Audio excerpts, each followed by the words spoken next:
Some men don't just cross lines. They erase them, one scream at a time. He didn't hunt in darkness because he had to.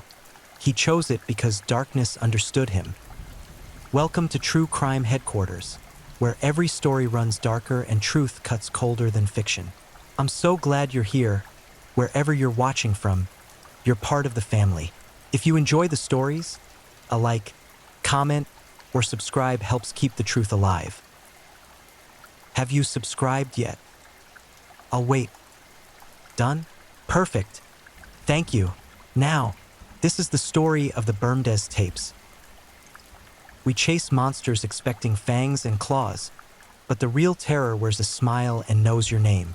Manuel Octavio Bermudez didn't lurk in alleyways or abandoned warehouses. He walked through front doors, shook hands, earned trust, and when he finally revealed what lived behind his eyes, it was already far too late. This is the story of a predator who turned an entire community into his hunting ground, where every conversation was bait, every kindness a trap, and every victim believed they were safe until the moment they weren't. Now, close your eyes, take a deep breath, and let's begin. Don't forget to subscribe and leave a comment. Villavicencio, Colombia, a city where heat clings to skin like a warning, where the air itself seems to hold secrets. The year was 2002, and in the working-class neighborhoods where laundry hung like flags of surrender and children played in streets that turned to mud when the rains came, people knew each other's names. They borrowed sugar, watched each other's children, shared meals when money ran tight. This was a place where community meant survival, where trust wasn't just given, it was necessary. Manuel Octavio Bermudez understood this better than anyone. He was 43 years old, unremarkable in the way that dangerous men often are. Average height, average build, a face you'd forget 5 minutes after seeing it.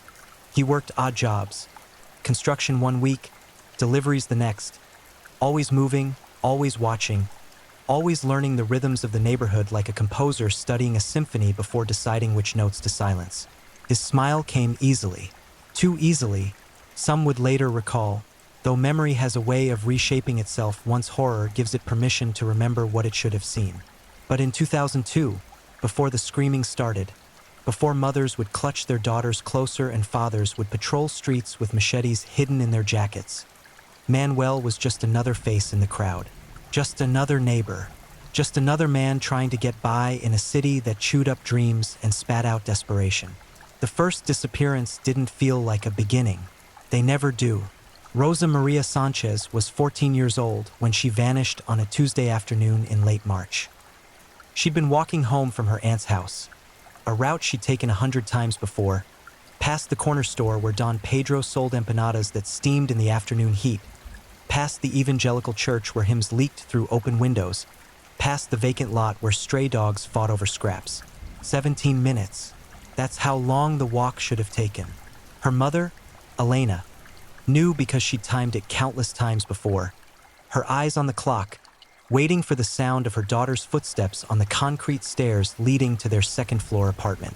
17 minutes stretched into an hour, then 2, then a night that felt like drowning. Elena ran through those streets calling Rosa Maria's name until her voice cracked and bled. Neighbors joined her, flashlights cutting through darkness like desperate prayers. They searched until dawn painted the sky the color of old bruises, until exhaustion forced them to stop and catch their breath and wonder if they were looking for a girl who could still be saved or a body that would eventually surface like guilt. The police came, eventually. They took notes with the enthusiasm of men who'd seen this story before. Young girl, poor neighborhood, probably ran off with a boyfriend or got seduced by the gorillas in the mountains or simply decided life somewhere else had to be better than this. Their questions felt like accusations. Did Rosa Maria have a boyfriend?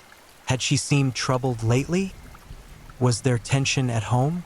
Each question was a small knife, suggesting that whatever had happened was somehow Elena's fault for not watching closely enough, not loving fiercely enough, not being enough. But Elena knew her daughter. Rosa Maria wasn't the type to run. She was responsible, serious, the kind of girl who did her homework without being asked and helped her younger siblings with their reading. She had plans, modest ones perhaps, but plans nonetheless. She wanted to finish school, maybe work in an office someday, somewhere with air conditioning and a desk with her name on it. She wanted to matter. Now she was just another name on a missing persons report that would gather dust in a file cabinet alongside dozens of others. 3 weeks later, Andrea Gomez disappeared. 16 years old. Last seen leaving her job at a small textile factory where she operated a sewing machine for 10 hours a day, 6 days a week. Her mother reported her missing within hours, but the police response was the same tired dance. Questions that blamed, suggestions that the girl had simply chosen to leave, advice to wait and see if she came back on her own. Then Paula Hernandez, 13, vanished while buying bread for her grandmother. Then Juliana Restrepo, 15, last seen at a bus stop. Then Carolina Lopez, 14, gone between school and home. The neighborhood began to understand that something was hunting their daughters. Fear is a living thing. It grows and mutates and spreads like disease. Mothers stopped letting their daughters walk anywhere alone. Schools organized group escorts. Men who worked night shifts rearranged schedules so someone would always be home when the sun went down. The streets that had once buzzed with the sound of children playing fell silent after dark, as if the city itself was holding its breath. And Manuel Octavio Bermudez watched it all with those forgettable eyes, his unremarkable face betraying nothing. He'd volunteered to help with the searches, of course. He showed up night after night, flashlight in hand, expressing the same concern and horror that everyone else felt. He comforted grieving mothers, offered to put up missing person flyers, even organized search parties that combed through the outskirts of the city where jungle crept in like an infection. He was helpful, so very helpful. "We'll find them," he told Elena Sanchez one night, his hand on her shoulder in a gesture that was meant to be comforting. "Don't lose hope. We'll bring them home." Elena would remember those words later. She would remember the warmth of his hand, the sincerity in his voice, the way he looked her in the eye when he made that promise. She would remember, and she would vomit until there was nothing left inside her but bile and rage. The investigation went nowhere because investigations into missing poor girls in poor neighborhoods rarely go anywhere. Resources are limited. Attention spans are shorter. Other crimes demand priority. Murders with witnesses, robberies with evidence, cases where the victims are wealthy enough or connected enough to matter to people who make decisions. These girls were shadows, easily overlooked, quickly forgotten by everyone except the families who ached for them. But then the pattern became impossible to ignore. By August of 2002, 9 girls had disappeared from the same small radius of neighborhoods. 9 girls between the ages of 12 and 16. 9 girls who'd simply been walking home or to the store or to a friend's house when the world swallowed them whole. The local newspaper finally ran a story. A small one, buried on page 7, but a story nonetheless. "Wave of disappearances terrifies community." The headline read, as if terror was something new, as if the mothers hadn't been screaming for attention for months. The article forced the police to at least pretend to take the matter seriously. A task force was assembled, 3 detectives who seemed annoyed by the assignment, who made it clear through their body language and tone that they had more important things to do. They interviewed families, canvassed neighborhoods, followed leads that went nowhere. They suspected the guerrillas or paramilitaries or human trafficking rings that supplied brothels in Venezuela. They suspected everyone except the helpful neighbor who kept volunteering to assist with the investigation. Because men like Manuel don't look like monsters. They look like everyone else. They blend in. They help. They care. They wear humanity like a costume so convincing that even trained investigators can't see the seams. The disappearances continued through the fall. 2 more girls, then 3, then 1 whose body was found. 12-year-old Melissa Torres washed up on the banks of the Guatiquia River on a November morning when the water ran brown with rain and trash. A fisherman found her, or what was left of her, tangled in reeds and bloated beyond recognition. The medical examiner's report was clinical in its horror. Signs of prolonged sexual assault, malnutrition suggesting extended captivity, cause of death determined to be strangulation. Time of death, approximately 3 weeks before discovery, meaning she'd been alive for nearly 2 months after her disappearance. Alive, captive, suffering. The implications were clear and nauseating. Whoever was taking these girls wasn't killing them immediately. He was keeping them, using them, torturing them, and when he was finished, he was disposing of them like garbage. The city collectively recoiled. The case could no longer be ignored or minimized or explained away as runaways and coincidence. This was serial predation on a scale that demanded action. The national police became involved. Resources materialized. Detectives from Bogota arrived with their notebooks and expertise and promises that justice would be served. They interviewed everyone, hundreds of people. They compiled lists of known sex offenders, investigated suspicious individuals, followed tips that ranged from credible to insane. They interviewed Manuel Bermudez multiple times. He'd been so helpful, after all, so involved in the search efforts. Surely he'd seen something useful. And Manuel sat across from detectives in interview rooms and answered every question with perfect cooperation. Yes, he knew several of the families. Yes, he'd been helping search. No, he hadn't seen anything suspicious. He was just trying to help however he could. He was worried about the community. He hoped they'd catch whoever was doing this terrible thing. The detectives thanked him for his time and moved on to the next interview. Because monsters don't announce themselves. They don't wear signs or carry business cards that read, "Serial Predator." They wear concerned expressions and volunteer their time and look you in the eye when they lie about everything. By the end of 2002, 14 girls had disappeared. One body had been found. 13 remained missing. And in a small apartment that smelled of mold and desperation, where walls were thin enough to hear neighbors arguing and laughing and living their ordinary lives, Manuel Octavio Bermudez lay in his bed and smiled at the ceiling. He was getting better at this, learning, refining his technique, understanding what worked and what didn't. The fear in the community made his work harder, yes. Parents were more vigilant, girls more cautious. But it also made the hunt more thrilling, the challenge more rewarding, the satisfaction more complete. He thought about the girl he currently had locked in the windowless room he'd constructed in the back of an abandoned warehouse on the edge of the city. She'd stopped crying yesterday. That was good. The crying got tedious after a while, the pleading and begging and promises to do anything if he'd just let her go. They all made the same promises. They all broke eventually. This one had fight in her, though. He liked that. She'd scratched his face the first day. 3 long marks down his left cheek that he'd had to explain away as an accident at work. She tried to escape twice, which showed creativity and determination. Admirable qualities, really. She wouldn't last much longer, though. They never did. And when he was finished with her, when there was nothing left but emptiness and surrender, he'd dispose of her the same way he'd disposed of the others. The river was convenient. So was the dump outside of town. So were the dozens of abandoned buildings and vacant lots that dotted the city like wounds. And then he'd start looking for the next one, because this wasn't something he did occasionally, when the urge became overwhelming and unavoidable. This wasn't a compulsion he fought against. This was who he was. This was his nature, as fundamental and undeniable as breathing. He was a predator. They were prey. And in that simple equation, he found a clarity and purpose that ordinary life had never provided.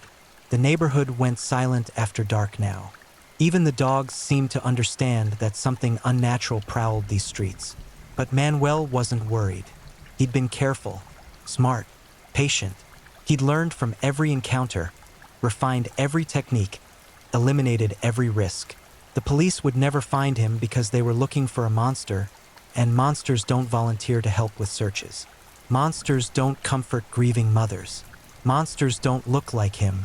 And as long as they kept looking for the wrong thing, he was free to continue his work. The year turned. 2002 became 2003. And in Villavicencio, where heat and fear pressed down with equal weight, the hunt continued. January 2003 arrived with rain that turned the city into a sauna of humidity and rot. Water pooled in potholes deep enough to swallow small children. Mosquitoes bred in standing puddles, spreading dengue fever like rumors. The streets smelled of wet concrete and overflowing sewage and desperation that had fermented into something toxic. The disappearances had slowed. Only one girl had vanished since December, Patricia Ramirez, 15, last seen leaving a church youth group meeting.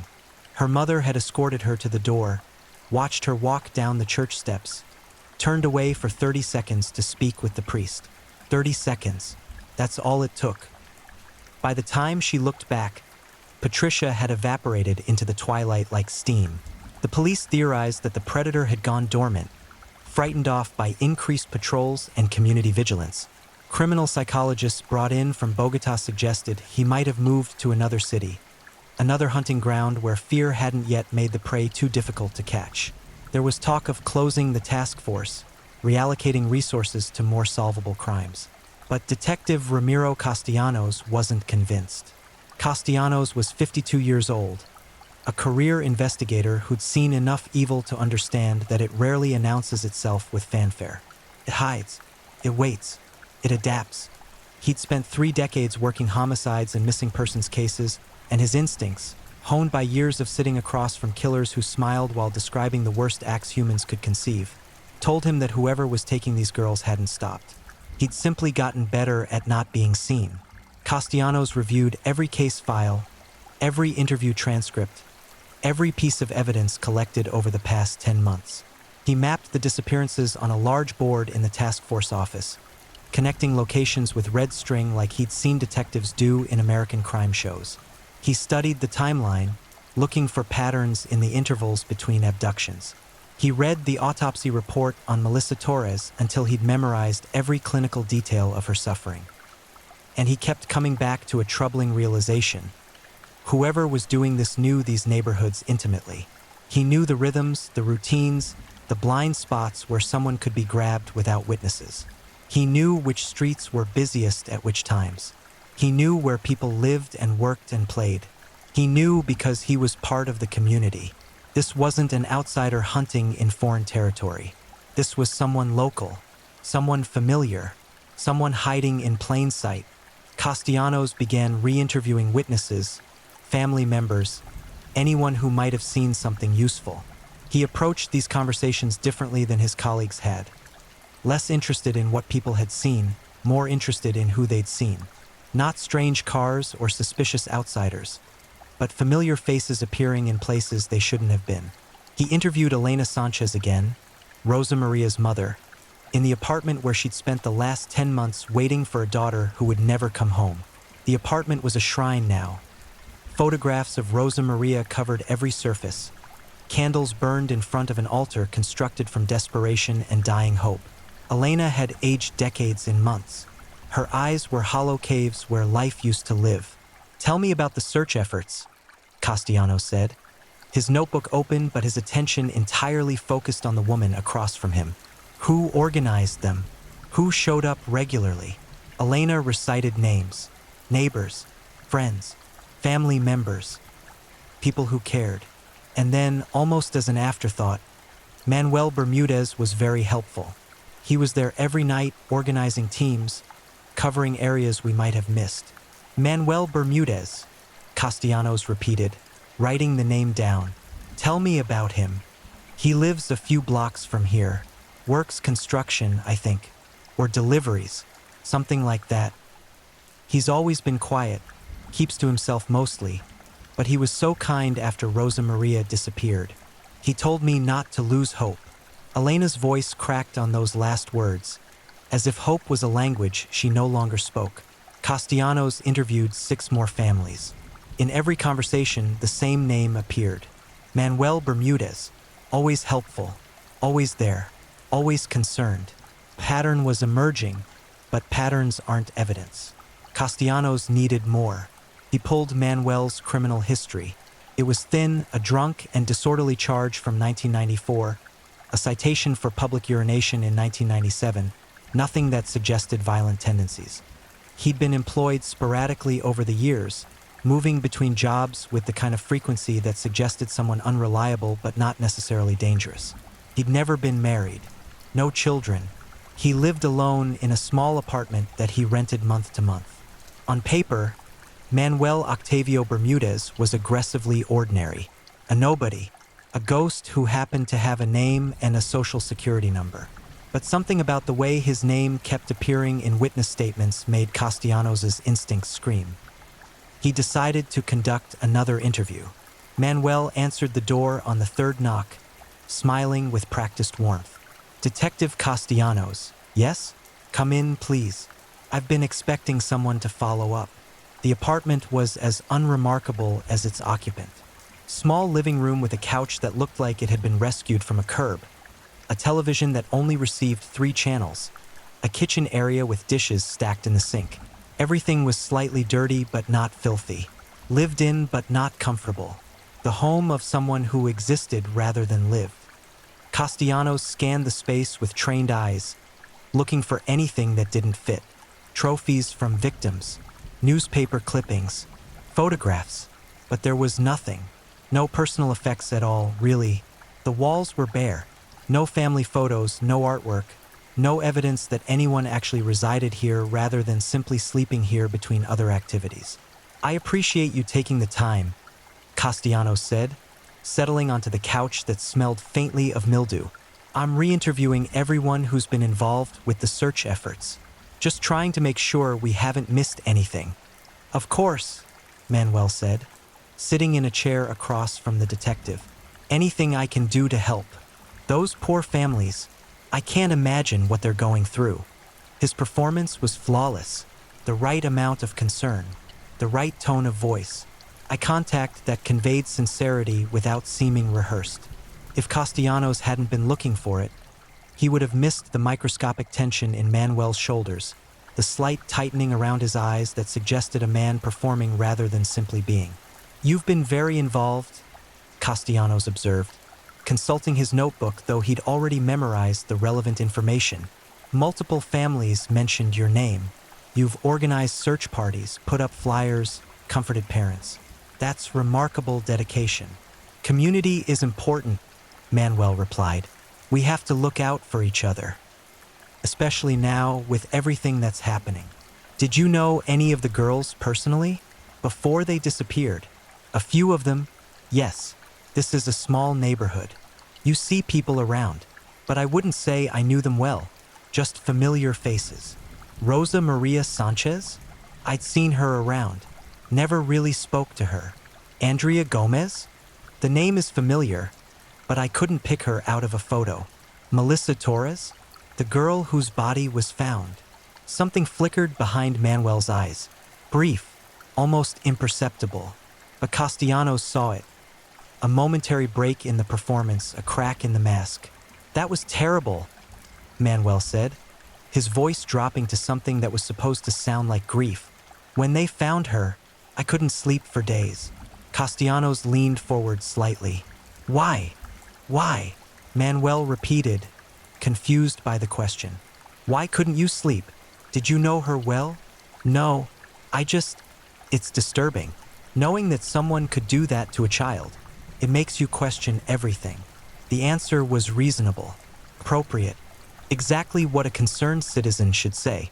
But Castellanos had interviewed enough predators to recognize the difference between genuine emotion and someone describing what they believed emotion should look like. Where do you work? Castellanos asked, changing tactics. Wherever I can find work. Construction mostly. Sometimes I do deliveries for businesses in the area. Whatever pays. That must keep you busy. Busy enough. Where were you on March 19th? That's the day Rosa Maria Sanchez disappeared. Manuel's expression didn't change. March 19th? Detective, that was almost a year ago. I couldn't tell you where I was last Tuesday, much less last March. Think back. It was a Tuesday afternoon. Manuel appeared to consider this, his face scrunched in exaggerated concentration. I honestly don't remember. Probably working, but I'd have to check my records to be sure. Do you keep records? Not really. Most of my work is under the table. Cash payments. Convenient, Castellanos thought. No paper trail. No witnesses who could confirm his whereabouts. Nothing concrete that would place him anywhere specific at any specific time. They talked for another 30 minutes. Castellanos asked about Manuel's background, his family, his life, and Manuel answered every question with the same careful vagueness.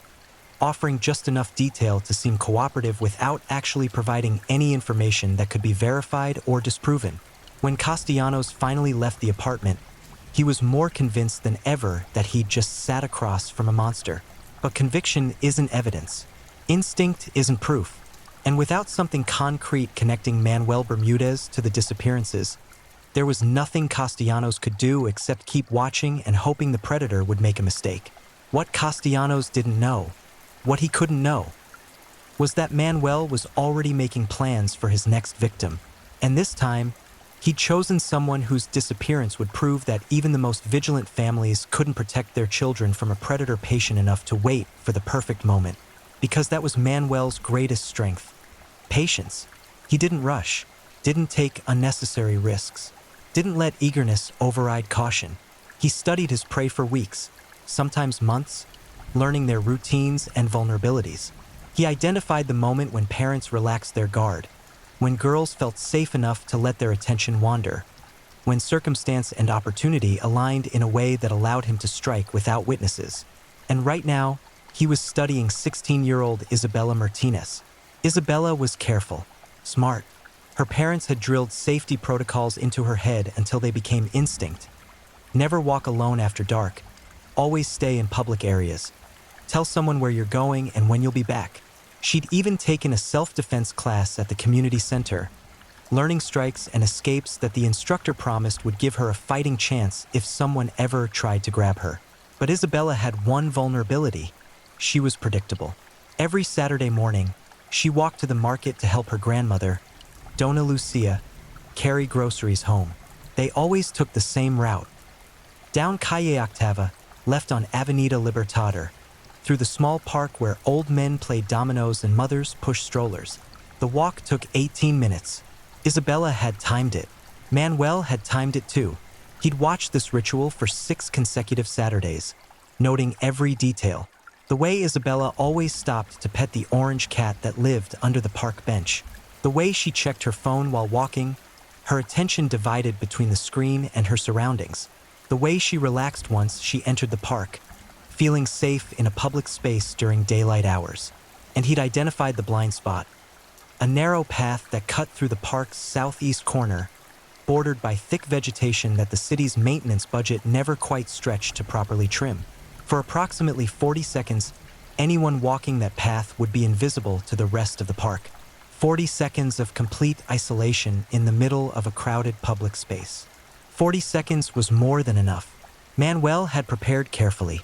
He'd stolen a motorcycle 3 weeks ago, altered its appearance, removed the plates. He'd scouted escape routes, identifying 3 different paths out of the neighborhood that avoided major streets and traffic cameras. He'd acquired chloroform, easier than people thought, if you knew which chemicals to mix and weren't afraid of the fumes. He'd constructed a new holding space in the basement of an abandoned textile factory on the city's outskirts, a place where screams couldn't escape and neighbors didn't exist. Everything was ready. He just needed to wait for the right Saturday.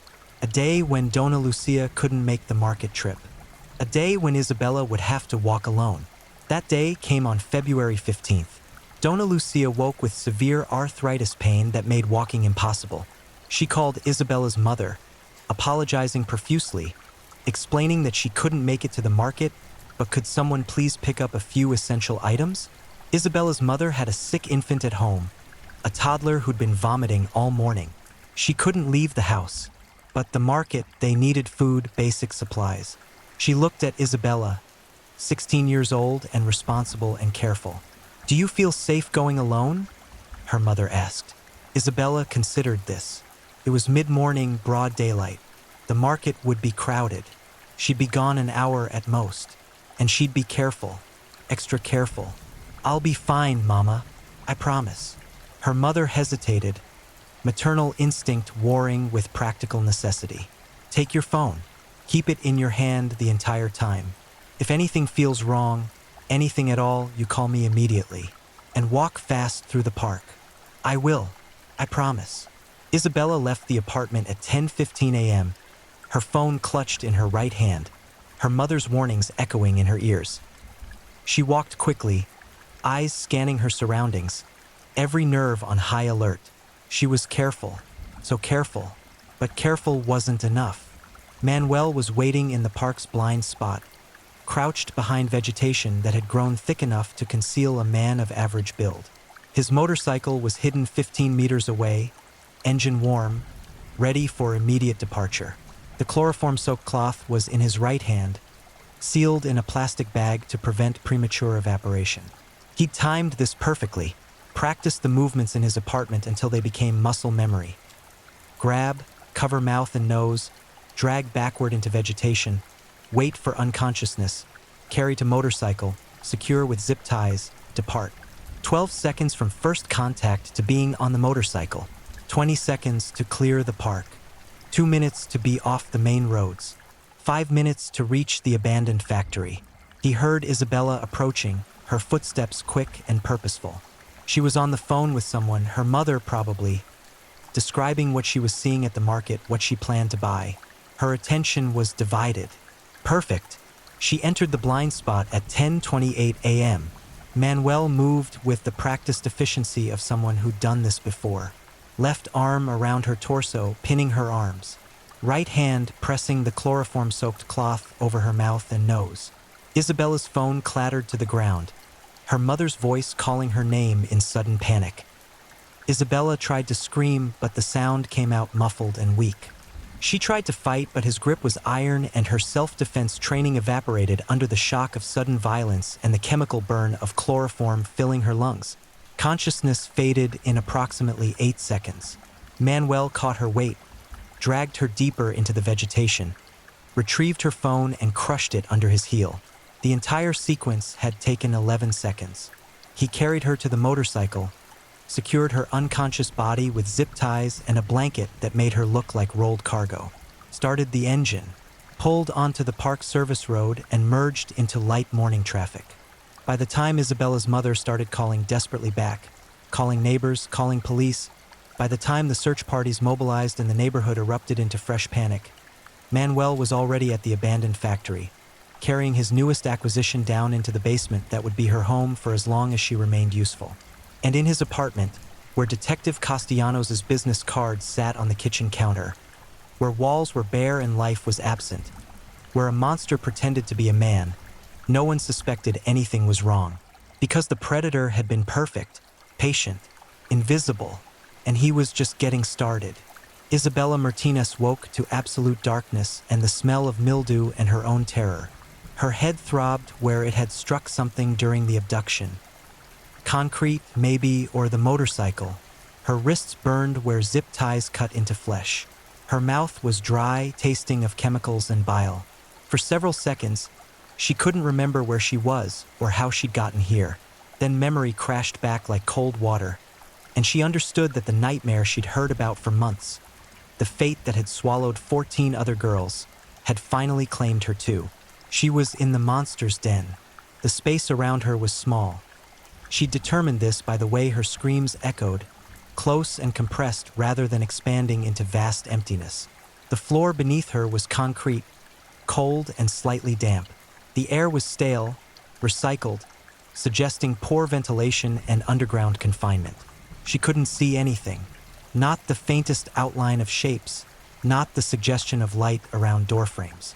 Just infinite blackness that made her question whether her eyes were even open. Isabella forced herself to breathe slowly, fighting the panic that threatened to drown rational thought. Her self-defense instructor's voice echoed in her memory. In a crisis, your mind is your best weapon. Control your breathing. Assess your situation. Find opportunities. She tested the zip ties binding her wrists. They were tight, but not impossibly so. She could feel them cutting into her skin, drawing blood probably. But there was some movement. She worked her hands methodically, trying to stretch the plastic, looking for any weakness in the binding. How long had she been unconscious? Hours? Days? Her mother would have called the police immediately when Isabella didn't answer her phone. The neighborhood would have mobilized. Search parties would be combing the streets right now, unless right now was actually days later and the search had already moved on to dragging rivers and checking abandoned buildings and preparing for the likelihood that Isabella Martinez would become another statistic. Footsteps above her head made her freeze. Heavy, Male. Moving with casual confidence rather than caution. A door opened. She heard hinges creaking, and dim light suddenly flooded down a staircase she hadn't known was there. The light hurt after such complete darkness. Isabella squinted against it, trying to see who was descending the stairs, though she already knew. Everyone in the neighborhood knew. The monster wore a man's face, and right now that face was coming to introduce itself properly. Manuel Octavio Bermudez reached the bottom of the stairs carrying a bottle of water and a protein bar. His expression was pleasant, almost friendly, the face of someone doing a small kindness rather than imprisoning a teenage girl in a basement torture chamber. "You're awake," he said, his tone conversational. "Good. I was worried I'd used too much chloroform. First time I've used it, actually. The other methods were getting risky."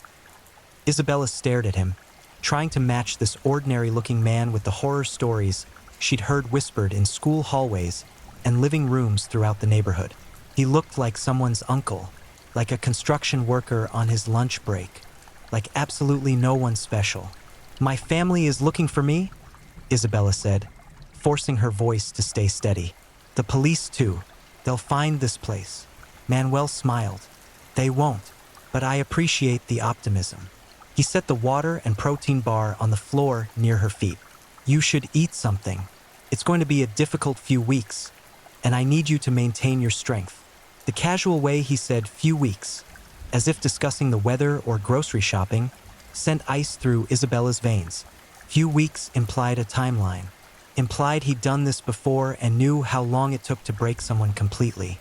"The other girls," Isabella said. "Where are they?" "Gone." Manuel's expression didn't change. "You're the 15th, if you're curious. Well, 16th technically, but Melissa was a disappointment. She gave up too quickly.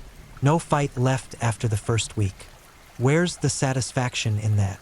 He was talking about Melissa Torres, whose body had been found in the river.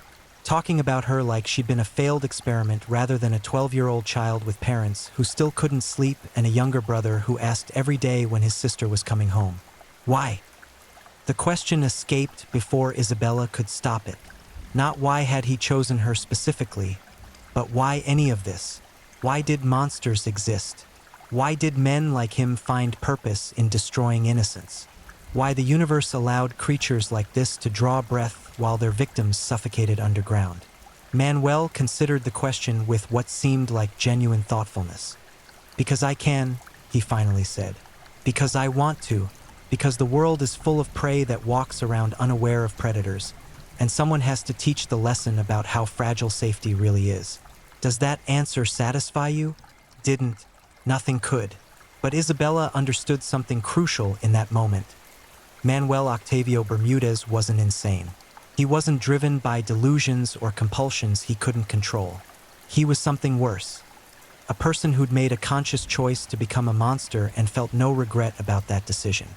"I won't give up," Isabella said. "You can do whatever you want to me, but I won't give up." Manuel's smile widened. "Good. I was hoping you'd say that." He left then, climbing the stairs and closing the door behind him. The light disappeared. Darkness returned like a physical weight, and Isabella was alone with the water and protein bar and the understanding that her nightmare was just beginning. But Isabella had something the other girls hadn't possessed. Advance warning. She'd known for months that a predator was hunting in her neighborhood. She'd prepared mentally for the possibility, even while hoping it would never happen to her. She'd thought about escape strategies, about survival, about maintaining humanity when every external circumstance was designed to strip it away. She wasn't going to make this easy for him. While Isabella fought for survival in an underground cell, Detective Castellanos was connecting pieces of a puzzle that was finally starting to reveal its horrible picture. Isabella's disappearance had followed the same pattern as the others. Sudden vanishing in a transitional space, no witnesses, no evidence left behind. But this time there was one crucial difference. Isabella's mother had been on the phone with her daughter at the exact moment of the abduction. She'd heard the struggle, heard her daughter's muffled scream, heard the phone hit the ground, and most importantly, she'd heard something in those final seconds before the line went dead. The distinct sound of a motorcycle engine starting. It wasn't much, but it was more than they'd had before. Castellanos ordered his team to canvass every business and residence within a 6-block radius of the park, looking for security cameras that might have captured motorcycle traffic during the relevant time window. In a neighborhood where poverty meant few people could afford security systems, the results were predictably sparse. But a corner store 3 blocks from the park had a camera pointed at the street, and its owner, more paranoid than most after being robbed twice, had invested in a system that actually worked. The footage was grainy, black and white, the timestamp sometimes jumping forward by several seconds when the budget recording system skipped frames to save storage space. But at 10:29 a.m., a motorcycle appeared in frame, traveling at moderate speed, a blanket-wrapped bundle secured behind the driver. The license plate had been removed. The driver wore a helmet that obscured his face. The motorcycle itself was a common model. Thousands of identical bikes existed in the city, but Castellanos studied the footage frame by frame, looking for anything distinctive. And there, on the driver's left arm, a small detail that the helmet and clothing hadn't concealed. 3 parallel scratch marks, still fresh enough to be visible even in the low-quality footage. Scratch marks that matched the ones Manuel Bermudez had been sporting during their interview 2 weeks ago. The ones he'd claimed were from a work accident. Castellanos felt something cold and sharp settle in his chest. Not satisfaction. There was no room for satisfaction when 16 girls had been taken and likely tortured and killed. But certainty. The absolute certainty that he'd identified the predator. Now he just had to prove it. Obtaining a warrant would be difficult. Scratch marks visible in grainy footage weren't enough for a judge to authorize a search, especially when the suspect had no prior history of violence and the marks could have come from any number of innocent sources. Castellanos needed more. He needed something concrete that would force the judicial system to act. He assigned 2 detectives to begin 24-hour surveillance on Manuel Bermudez. Follow him everywhere. Document his movements. Look for any behavior that suggested he was visiting a location where victims might be held. But Manuel was careful, criminally, expertly careful. He went to work, came home, occasionally visited a corner store for supplies, never deviated from routine, never went anywhere that looked remotely suspicious. Days passed, then a week. Isabella's family held vigils. The neighborhood organized more search parties. Television news crews descended on Villavicencio, finally paying attention now that the number of victims had reached 16 and the story had become sensational enough to warrant national coverage. Politicians made statements about increasing police funding and protecting communities. Everyone performed their designated roles in the theater of public response to tragedy. And in an abandoned textile factory on the outskirts of the city, where homeless people sometimes sheltered in the upper floors and drug dealers occasionally used the loading docks for transactions, Isabella Martinez was fighting for her life in ways that would never appear in news coverage or police reports. Manuel had established a routine. He visited her twice daily, morning and evening, bringing food and water and sometimes clothes to replace the ones that had become soiled. He was meticulous about hygiene, not out of kindness but because infections were inconvenient. He needed his victims functional, aware, capable of experiencing the full spectrum of fear and pain and degradation that satisfied whatever darkness lived behind his eyes. But Isabella refused to break the way the others had. She didn't beg, didn't plead, didn't make promises about keeping secrets or forgiving him if he'd just let her go. She met his eyes when he spoke to her. She fought when he touched her. Not effectively, her restraints made sure of that, but enough to show that her spirit remained intact. She was defiant in ways that both frustrated and intrigued him. "You can't keep doing this forever," she told him during one of his visits, her voice hoarse from screaming that no one could hear. "Eventually you'll make a mistake. Eventually someone will find you. Mistakes are for amateurs," Manuel replied, checking the zip ties that had rubbed her wrists raw and bloody. "I've been doing this for almost a year now. 16 girls. The police have nothing. They suspect everyone and no one. They're drowning in false leads and dead ends while I continue my work." "Detective Castellanos suspects you," Isabella said. "I saw it in the newspaper article my mother showed me. He interviewed you twice. This was a lie. Isabella had never seen any such article, but she watched Manuel's face for any reaction. And there it was, just for a microsecond. Uncertainty. The slightest crack in his confidence. Castellanos is old and desperate, Manuel said. He's interviewing everyone because he has nothing else to do. I'm one name on a list of hundreds. But that night, after Manuel had left and returned to his apartment, he found himself thinking about the detective who'd looked at him with eyes that seemed to see past the performance to something uglier underneath. Castellanos had asked the right questions, had noticed the scratches before Manuel had fully fabricated his explanation, had returned for a second interview when most detectives would have moved on. For the first time since beginning his predation, Manuel felt the cold finger of worry trace down his spine. He'd been so careful, impossibly careful, but careful had its limits when dealing with someone competent and patient enough to wait for the inevitable mistake. Maybe it was time to consider ending this particular chapter, dispose of Isabella, dismantle the factory holding cell, move to another city, another hunting ground where his face wasn't familiar and his name hadn't been written down in police notebooks.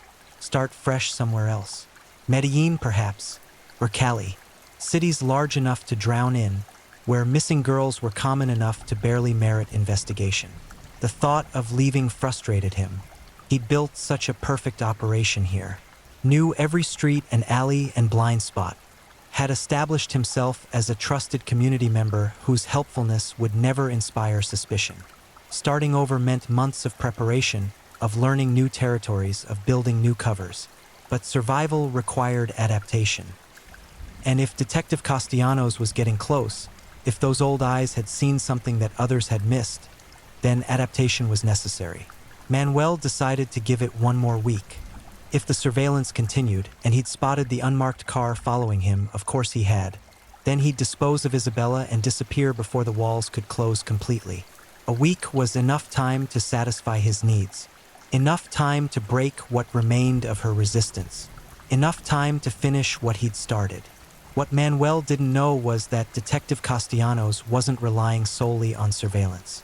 He'd taken a different approach, one that circumvented the need for warrants and judicial approval. He'd reached out to community organizations, asking them to compile lists of everyone who'd volunteered during search efforts over the past year. He'd cross-referenced these lists, looking for names that appeared repeatedly across multiple cases. And one name appeared more frequently than any other: Manuel Octavio Bermudez, present at search parties for 13 of the 16 victims, present at vigils, present at community meetings about safety precautions. Always there, always helpful, always concerned. Castellanos created a timeline of Manuel's known locations and compared it to the timeline of disappearances. The correlations were impossible to ignore. Manuel had been seen near the park where Isabella disappeared approximately 30 minutes before she vanished. He'd been spotted within 2 blocks of where Carolina Lopez was last seen. He'd organized a search party for Juliana Restrepo that had, curiously, avoided searching the exact area where her belongings were later found. Still not enough for a warrant, but enough for Castellanos to make a decision that would either save Isabella's life or end his career. He assembled a small team, 3 detectives he trusted absolutely, men who understood that sometimes justice required operating in gray areas that internal affairs and judges didn't like to acknowledge. He briefed them on his theory, showed them the evidence, explained what he suspected and why. "We're going to follow him," Castellanos said. "Not just surveillance from a distance. We're going to be on him constantly until he leads us to wherever he's keeping the girl. And when he does, we're going in immediately. No waiting for backup. No calling for authorization. We save the victim first and worry about legal procedures afterward." One of the detectives, a younger man named Torres who'd worked missing persons for 5 years and had cried after finding Melissa Torres's body in the river, raised a concern. "If we search without a warrant, anything we find gets thrown out. Bermudez walks free. Only if we find him through illegal search," Castellanos corrected.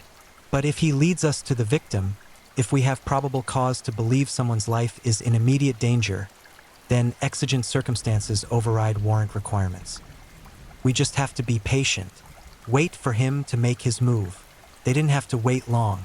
On February 23rd, 8 days after Isabella's abduction, Manuel's routine finally changed. He left his apartment at 11 p.m., late for him, outside his normal patterns. He carried a duffel bag that looked heavy. He walked instead of taking his motorcycle, moving through back streets and alleys with the kind of deliberate path-taking that suggested someone checking for surveillance. But Castellanos' team was good. They stayed far enough back to avoid detection, used multiple spotters who could hand off observation duties without creating obvious patterns. They watched Manuel walk for 40 minutes through increasingly desolate areas of the city, past neighborhoods that had emptied after dark, past businesses shuttered by economic collapse, past abandoned buildings that stood like tombstones marking the death of industry, and finally to an old textile factory that had been condemned 5 years ago. Manuel checked his surroundings one final time, then slipped through a gap in the fence and disappeared into the building. Castellanos made the call. That's it. That's where he's keeping them. We move now. They approached the factory from 3 directions, weapons drawn, radio silent. The building was massive. 4 stories of decay and broken windows and structural damage that made every step potentially treacherous. They split up, each pair taking a different entry point. Castellanos and Torres found the basement stairs almost immediately. They were hidden behind debris that had been carefully arranged to look natural but was actually concealing frequent use. Fresh footprints in dust, displaced trash that revealed a clear path. They descended slowly, flashlights cutting through darkness that seemed to physically resist illumination. The smell hit them first, human waste, sweat, fear, and something else underneath that might have been decomposition. At the bottom of the stairs, they found a makeshift corridor that led to a reinforced door. Light leaked from underneath. Sounds came from beyond. Movement, a male voice speaking softly, and then a female voice responding with words that sounded like defiance. Isabella, still alive, still fighting. Castellanos didn't hesitate. He kicked the door. It was stronger than it looked, reinforced from inside, but the frame was old wood that splintered under impact. The door flew open and they burst inside with weapons raised and commands to freeze shouted loud enough to wake the dead. Manuel stood in the center of a concrete cell, a knife in his right hand, his expression transforming from surprise to calculation in the microseconds it took to assess the situation. Isabella was chained to a wall, her wrists bleeding from restraints, her face bruised, her eyes reflecting both terror and sudden desperate hope. "Drop the weapon," Castellanos screamed. "Drop it now." Manuel's calculation continued. He looked at the knife, looked at Isabella, looked at the detectives with their guns pointed at his center mass. His expression suggested someone weighing options, measuring probabilities, determining whether he could complete what he'd started before bullets ended the equation. Torres made the decision for him. He fired once, the shot echoing in the confined space like thunder. The bullet caught Manuel in the right shoulder, spinning him backward and sending the knife clattering across concrete. He collapsed, clutching the wound, blood seeping between fingers, his face contorting with pain and something that might have been outrage that his perfect operation had finally been interrupted. Torres moved to secure him while Castellanos ran to Isabella, already radioing for medical support and backup. He removed his jacket and wrapped it around her shoulders, his hands shaking as he worked to free her from restraints that had been locked with padlocks. "You're safe now," he said, his voice breaking despite decades of training that taught detectives to maintain professional distance. "We've got you. You're safe." Isabella looked at him with eyes that had seen things no one should ever witness, that had stared into an abyss most people only imagined in nightmares. "The others," she whispered. "He told me about the others. He kept them in different places. He said some of them might still be alive." The factory basement became chaos in minutes. Paramedics, police officers, crime scene investigators, all converging on a scene that would haunt their dreams for years. Isabella was carried out on a stretcher, wrapped in thermal blankets, surrounded by protection that had come too late but had, miraculously, come in time. Manuel was arrested, treated for his gunshot wound under heavy guard, and transported to a secure facility where he was placed in isolation. He refused to speak without a lawyer, refused to provide any information about other locations, other victims, other graves that might still be waiting to be discovered. But the factory basement told its own story. Investigators found evidence of multiple occupants over extended periods. They found personal items that belonged to victims, a hair clip that Rosa Maria Sanchez's mother identified through tears, a school ID card belonging to Andrea Gomez, a bracelet that Paula Hernandez's father had given her for her 13th birthday. They found journals that Manuel had kept, documenting his crimes with clinical detail that suggested someone conducting experiments rather than committing murders. The journals described his methods, his selection criteria, his techniques for avoiding detection. They described things done to human beings that would require teams of psychologists to fully process. And they found a map, crude but detailed, marking locations throughout the city and surrounding areas. Some of the marks were labeled with initials, others with dates, still others with symbols whose meaning would require translation. The map was a treasure map for horror, a guide to where bodies might be found, where other holding cells might exist, where the full scope of Manuel Octavio Bermuda's predation might finally be revealed. As dawn broke over Villavicencio, as news spread that the monster had finally been caught and one victim had miraculously been saved, as families dared to hope that closure might finally be possible, teams of investigators were already mobilizing to follow Manuel's map to its terrible destinations. What they would find in the weeks ahead would confirm that Isabela Martinez was not just lucky.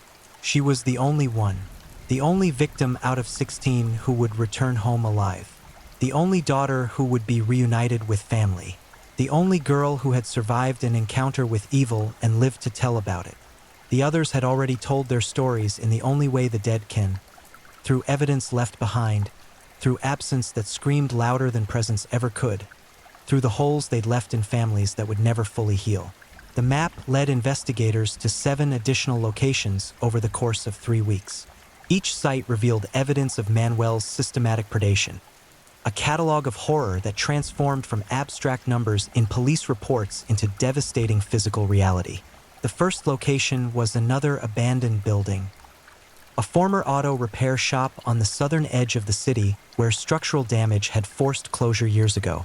In a windowless room behind what had been the main garage bay, investigators found restraints bolted to concrete walls, dried blood that DNA analysis would match to 3 victims, and makeshift modifications that transformed a commercial space into a torture chamber. They found no bodies, but the evidence suggested prolonged captivity and suffering that ended somewhere else. The second location was rural, a shack hidden in dense vegetation 15 kilometers outside Villavicencio, accessible only by a barely maintained dirt road that disappeared during rainy season. Here they found remains, 2 bodies in shallow graves, decomposed to the point where identification required dental records and DNA testing. The medical examiner's initial assessment suggested both victims had been alive for weeks after their abductions before finally dying from injuries that no human should have to endure. Rosa Maria Sanchez was identified through dental records on March 2nd. Her mother, Elena, collapsed when receiving the news, not from surprise. She'd known in her heart that her daughter was gone, but from the finality of confirmed death, the end of even impossible hope that maybe, somehow, Rosa Maria was still alive somewhere waiting to be rescued. The funeral was held on March 7th. The entire neighborhood attended. Thousands of people lined streets to watch the procession pass, a collective expression of grief and rage and the acknowledgement that one of their children had been stolen and destroyed by a monster who'd hidden among them. Andrea Gomez was identified 3 days later. Her family had no money for a traditional funeral, so the community organized, collecting donations, providing food, creating a memorial service that honored the 16-year-old girl who'd worked 10-hour days at a sewing machine and dreamed of something better. At the service, Andrea's mother stood before hundreds of mourners and spoke words that were both eulogy and indictment. "My daughter died alone and terrified, and the man who did this to her walked past our house every day. He smiled at us. He asked how we were doing. He pretended to care, and we believed him because we trusted that our neighbors were human beings. We were wrong." The third location revealed more evidence but no bodies. The fourth location, A basement beneath a condemned apartment building contained remains of 3 victims in various stages of decomposition. Dental records and DNA testing would eventually identify Paula Hernandez, Juliana Restrepo, and Carolina Lopez. Each identification was a fresh wound for families who'd been living in suspended animation between hope and despair. Each funeral became a communal reckoning with the reality that safety was an illusion, that monsters didn't announce themselves with warning signs and obvious threats. They looked ordinary. They acted helpful.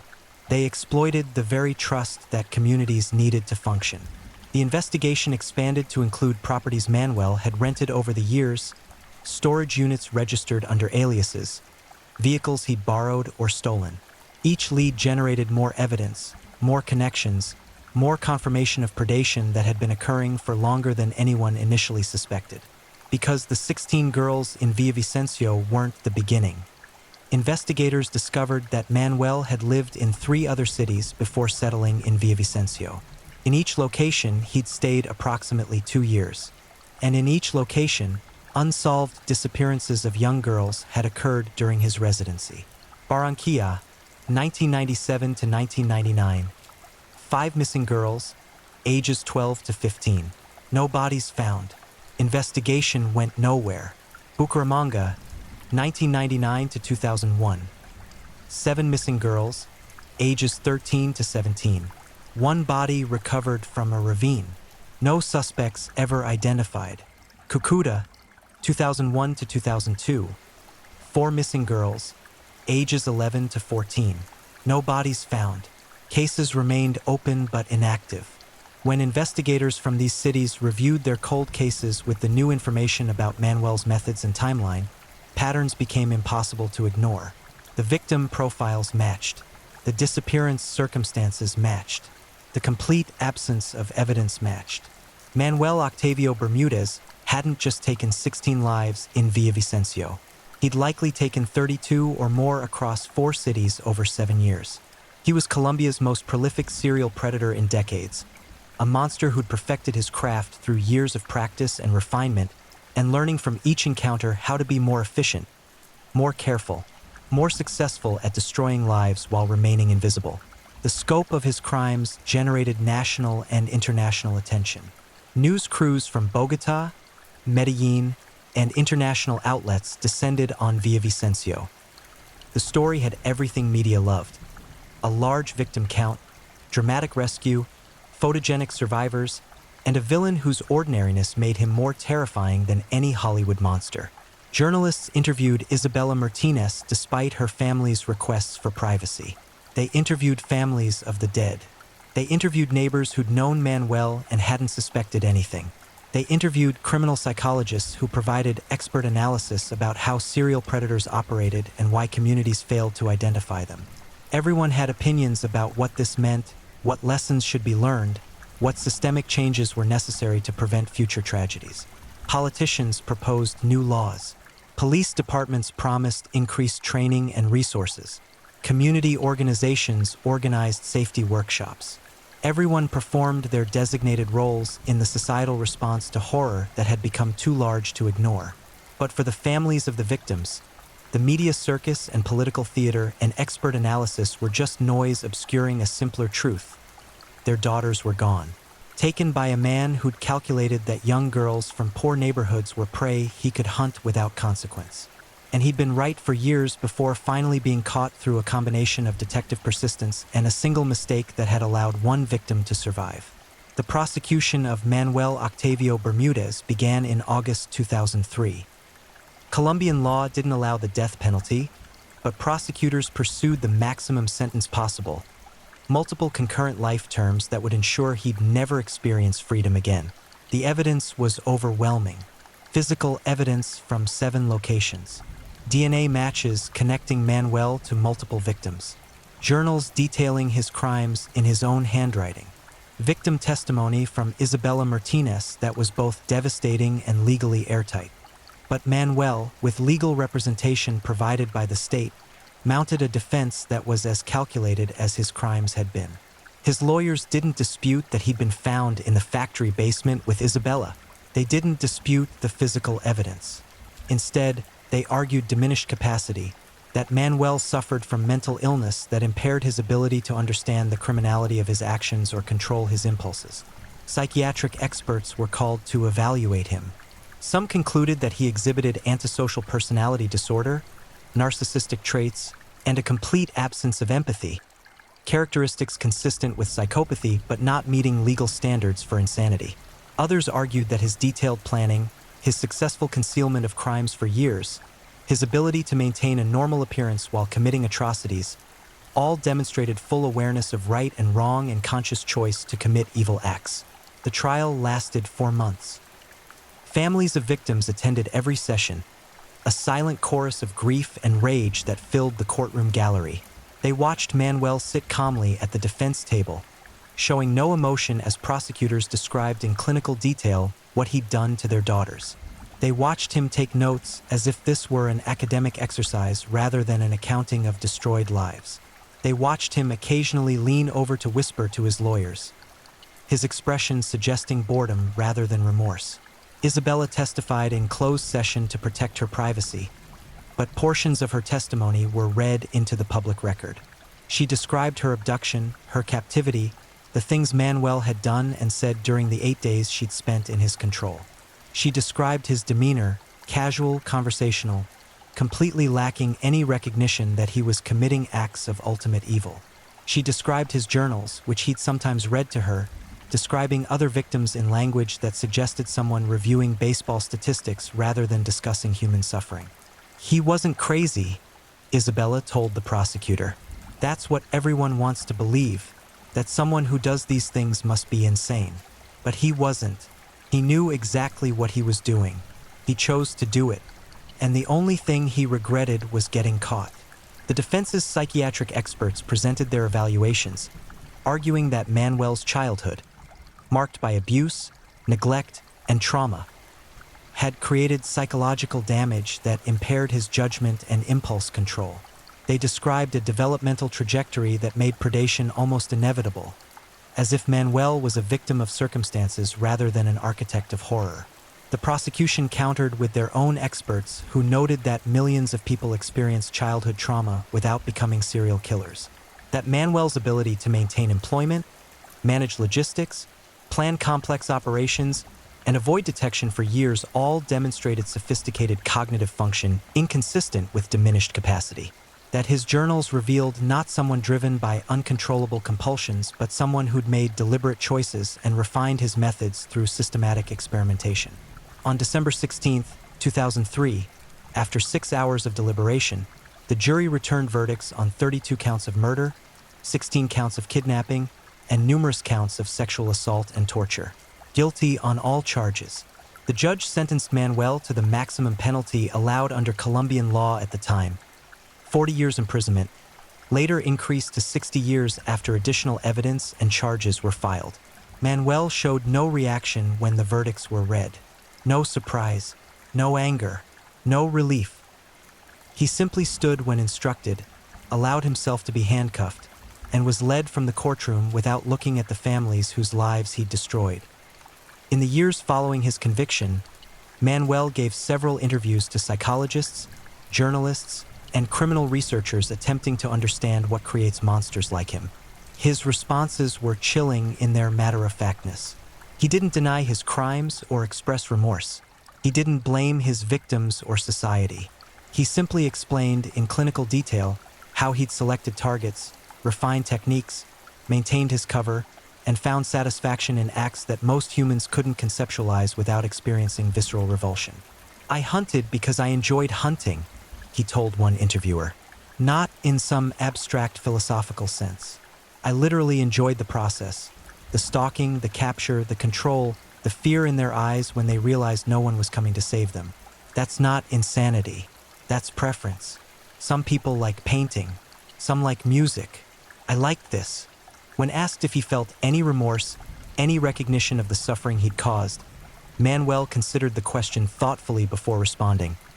I understand intellectually that what I did caused pain to many people, but I don't feel that understanding emotionally. It's like you asking me to feel bad about stepping on an ant. I can recognize that from the ant's perspective, being crushed is a tragedy. But I don't experience that tragedy myself. The girls were prey. Their families were collateral damage. That's not a judgment. It's just a description of reality as I experience it. These interviews generated controversy.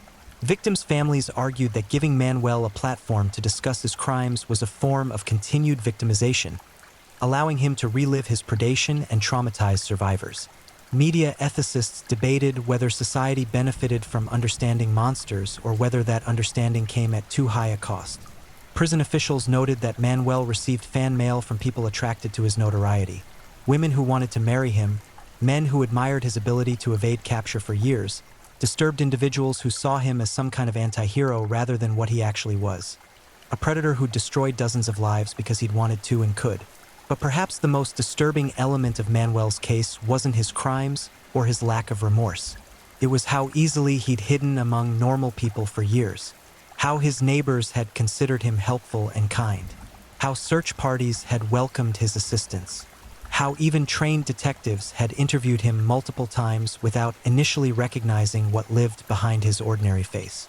Detective Ramiro Castellanos, who'd ultimately brought Manuel to justice, retired from the police force in 2005. In his final interview before retirement, he was asked what he'd learned from the Bermudez case. That we're not as good at identifying evil as we think we are, Castellanos said. We expect monsters to look like monsters, to act obviously dangerous, to give off signals that our instincts can detect. But real predators don't work that way. They're camouflaged.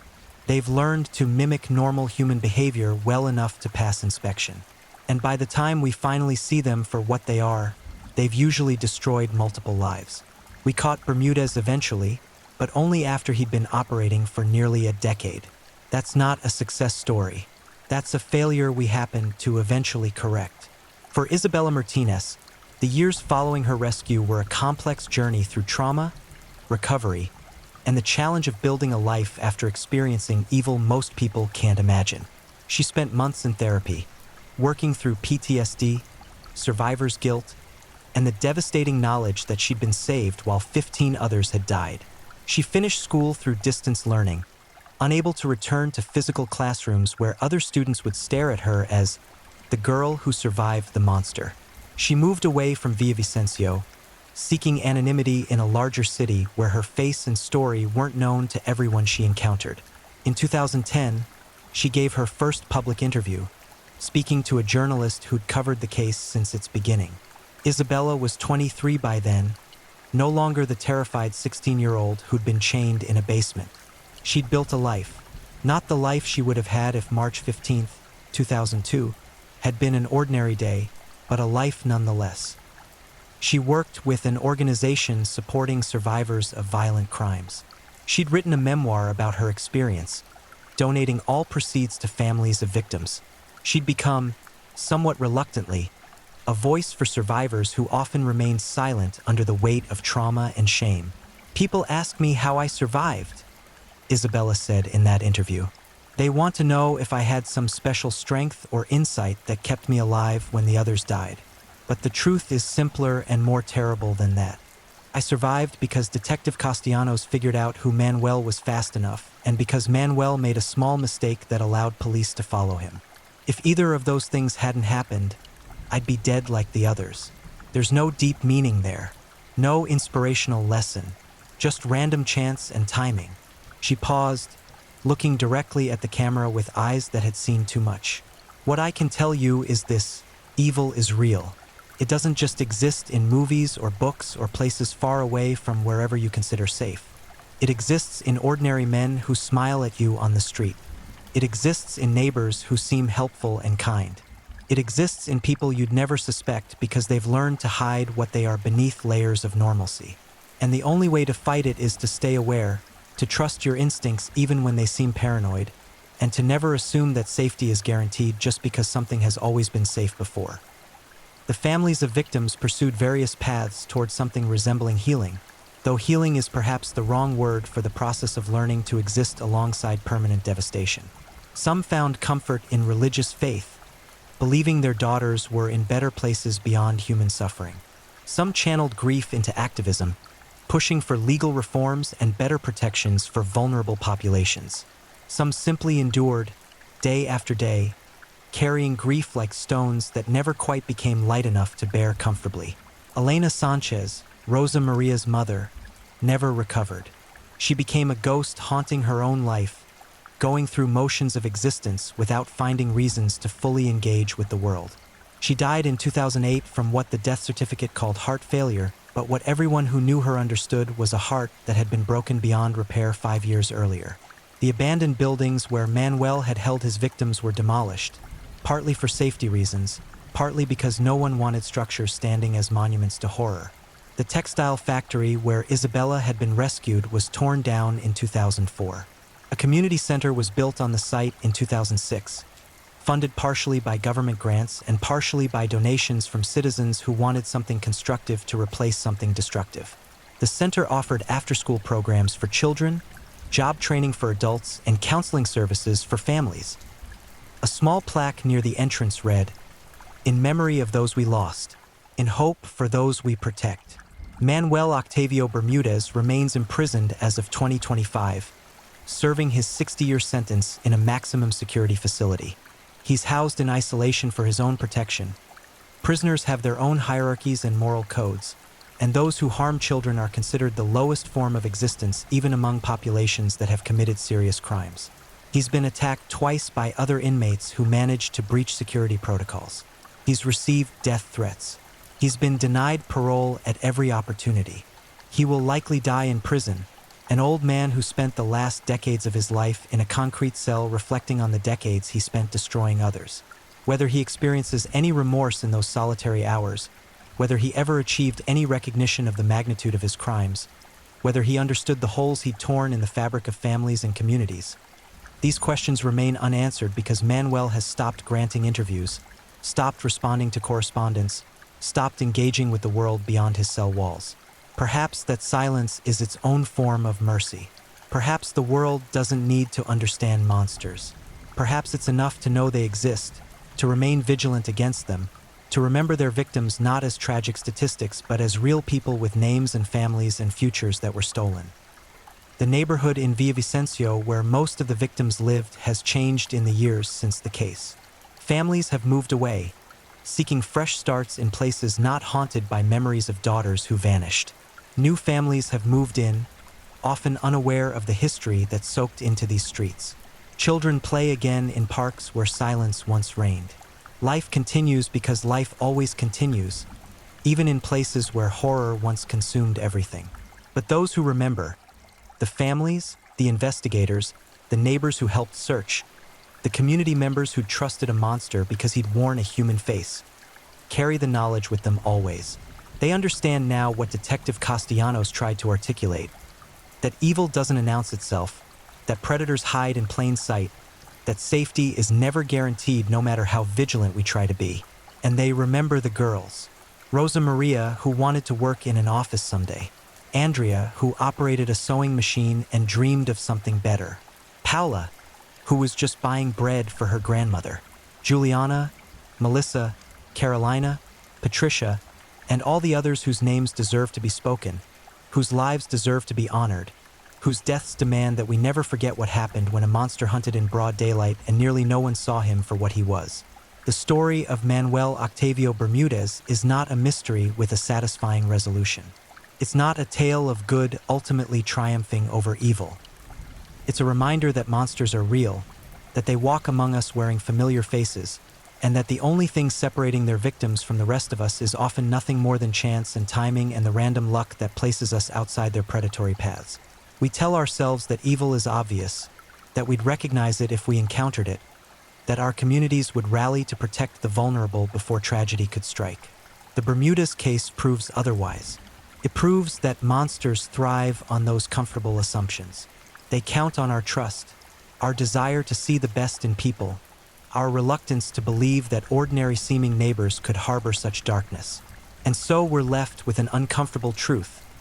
The world contains people whose only limit on causing harm is opportunity, who feel no remorse, no empathy, no recognition of others as fully human, who hunt not because they're driven by demons or mental illness or uncontrollable compulsions, but simply because they want to and they can. The story ends not with justice fully served, because no prison sentence can undo murdered children or heal devastated families, but with a warning. Look carefully at the helpful neighbor. Question the overly concerned volunteer. Trust your instincts when something feels wrong, even if you can't articulate why. Protect the vulnerable not just through laws and policies, but through active vigilance and community awareness. Because somewhere, in some neighborhood, in some city, another Manuel is already hunting, already learning the patterns, already identifying prey, already perfecting the disguise of normalcy that allows predators to operate in plain sight. The only question is whether we'll see him before it's too late. The sun rises over Villavicencio every morning, indifferent to the horrors that unfolded in its streets 2 decades ago. The city has grown, evolved, moved forward in the way that cities must. New businesses have opened where old ones failed. Children who weren't born when the disappearances terrorized the community now walk to school along the same routes where Rosa Maria, Andrea, and the others vanished. Time has a way of smoothing over even the deepest wounds, covering them with layers of new experience until the past becomes something distant, almost abstract. But memory persists in those who lived through it. On the anniversary of Isabella's rescue each year, a small group gathers at the site where the textile factory once stood. They bring flowers. They speak the names of those who didn't survive. They stand in silence for 16 minutes, one for each victim, and remember that safety is never guaranteed, that vigilance is the price of protecting those we love. Isabella attends when she can, though the years and distance sometimes make it impossible. She's built a life now, a real life, not just survival. She married in 2015, a man who knew her story before their first date and loved her not despite her trauma, but as a complete person who'd survived something terrible and chose to keep living anyway. They have 2 children, daughters both, and Isabella watches them with a protectiveness that borders on paranoia, but which any parent who's truly understood the fragility of safety would recognize as perfectly rational. She's written 3 books now. The first was her memoir, raw and unflinching in its description of those 8 days in captivity and the years of recovery that followed. The second was a guide for parents on recognizing predatory behavior and teaching children to trust their instincts. The third, published just last year, was different, a meditation on survival, resilience, and the question of whether trauma can ever truly be overcome or whether we simply learn to carry it better. In that third book, she wrote something that haunts everyone who reads it. People want survivors to be inspiring. They want us to transform our pain into wisdom, our trauma into strength, our near-death into renewed appreciation for life. And sometimes we do. Sometimes survival feels like winning. But other times, most times if I'm honest, it just feels like continuing. Like waking up every day and choosing to exist despite knowing firsthand what humans are capable of doing to each other. That's not inspiring. That's just stubborn refusal to let evil have the final word. Detective Castellanos died in 2019 at the age of 68. His obituary mentioned dozens of cases he'd solved over a 35-year career, but the Bermudez investigation was listed first. The case that defined his legacy, the one that would be remembered long after the details of burglaries and assaults faded from public memory. At his funeral, Isabella spoke about the man who'd saved her life. She described his persistence, his willingness to trust his instincts even when evidence was scarce, his decision to act immediately when action was necessary rather than waiting for authorization that might have come too late. "He saw me," Isabella said, her voice steady despite tears streaming down her face. "In a system that often doesn't see girls like me. Poor girls, brown girls, girls from neighborhoods where disappearances are common enough to barely merit investigation. Detective Castellanos saw me as someone worth saving. And because he saw me, I'm alive. My daughters are alive. The life I've built exists because one man decided that finding me mattered more than following procedures or protecting his career. I can never repay that debt, but I can honor it by making sure his work meant something." The families of the other victims have scattered across Colombia and beyond, seeking distance from memories too painful to confront daily. Some keep in touch with each other, bound by shared grief that outsiders can never fully understand. They gather occasionally, on anniversaries or holidays, and speak about their daughters not as victims but as the complete human beings they were before a monster decided they were prey. They talk about Rosa Maria's sense of responsibility, how she'd helped her younger siblings with homework and dreamed of working in an office. They talk about Andrea's determination, how she'd worked 10-hour days at that sewing machine without complaint because she was saving money for something better. They talk about Paula's kindness, how she'd volunteered at her church and always remembered to visit her grandmother. They talk about all of them, the dreams they'd had, the futures they'd been denied, the holes their absences left that can never be filled. And they talk about Manuel, not often and never by name if they can avoid it. They refer to him as the monster or simply him, as if speaking his name might give him more power than he deserves. They wonder, sometimes, if he thinks about what he did, if he experiences any remorse in whatever time remains to him in that prison cell, if he understands the magnitude of devastation he caused, the families he destroyed, the community he terrorized. The answer, based on his limited communications from prison, appears to be no. In a letter to a criminology researcher in 2018, Manuel wrote, "People keep asking me to explain myself, to provide some insight into why I did what I did. But there's no great mystery here. I wanted to, and I could, so I did. That's the entire explanation. You could spend years analyzing my childhood or my psychology or my neurochemistry, but you'd just be creating elaborate stories to avoid accepting the simple truth. Some people enjoy causing harm. I was one of them. The end." That letter, when it became public, sparked renewed debate about whether society should provide platforms for convicted criminals to discuss their crimes. Victims' families argued it was traumatic, exploitative, a way for monsters to continue victimizing from behind bars. Researchers argued that understanding predatory behavior could help prevent future crimes, protect potential victims, improve law enforcement techniques. The debate continues, as do the broader questions the Bermudez case raised. How do we identify predators before they strike? What responsibility do communities have to protect their most vulnerable members? How do we balance privacy rights against security needs? What do we owe to victims and their families beyond prosecution and punishment? These questions have no easy answers. They're the kind of uncomfortable inquiries that societies must constantly revisit because the alternative, ignoring them, pretending they don't matter, assuming that tragedy always happens to someone else, is how predators thrive in the first place. Colombia has made changes in the years since the Bermudez case. Missing persons investigations are now prioritized differently, with less assumption that young people simply run away and more immediate allocation of resources. Sex offender registries have been expanded and made more accessible to law enforcement. Community watch programs have been formalized and funded.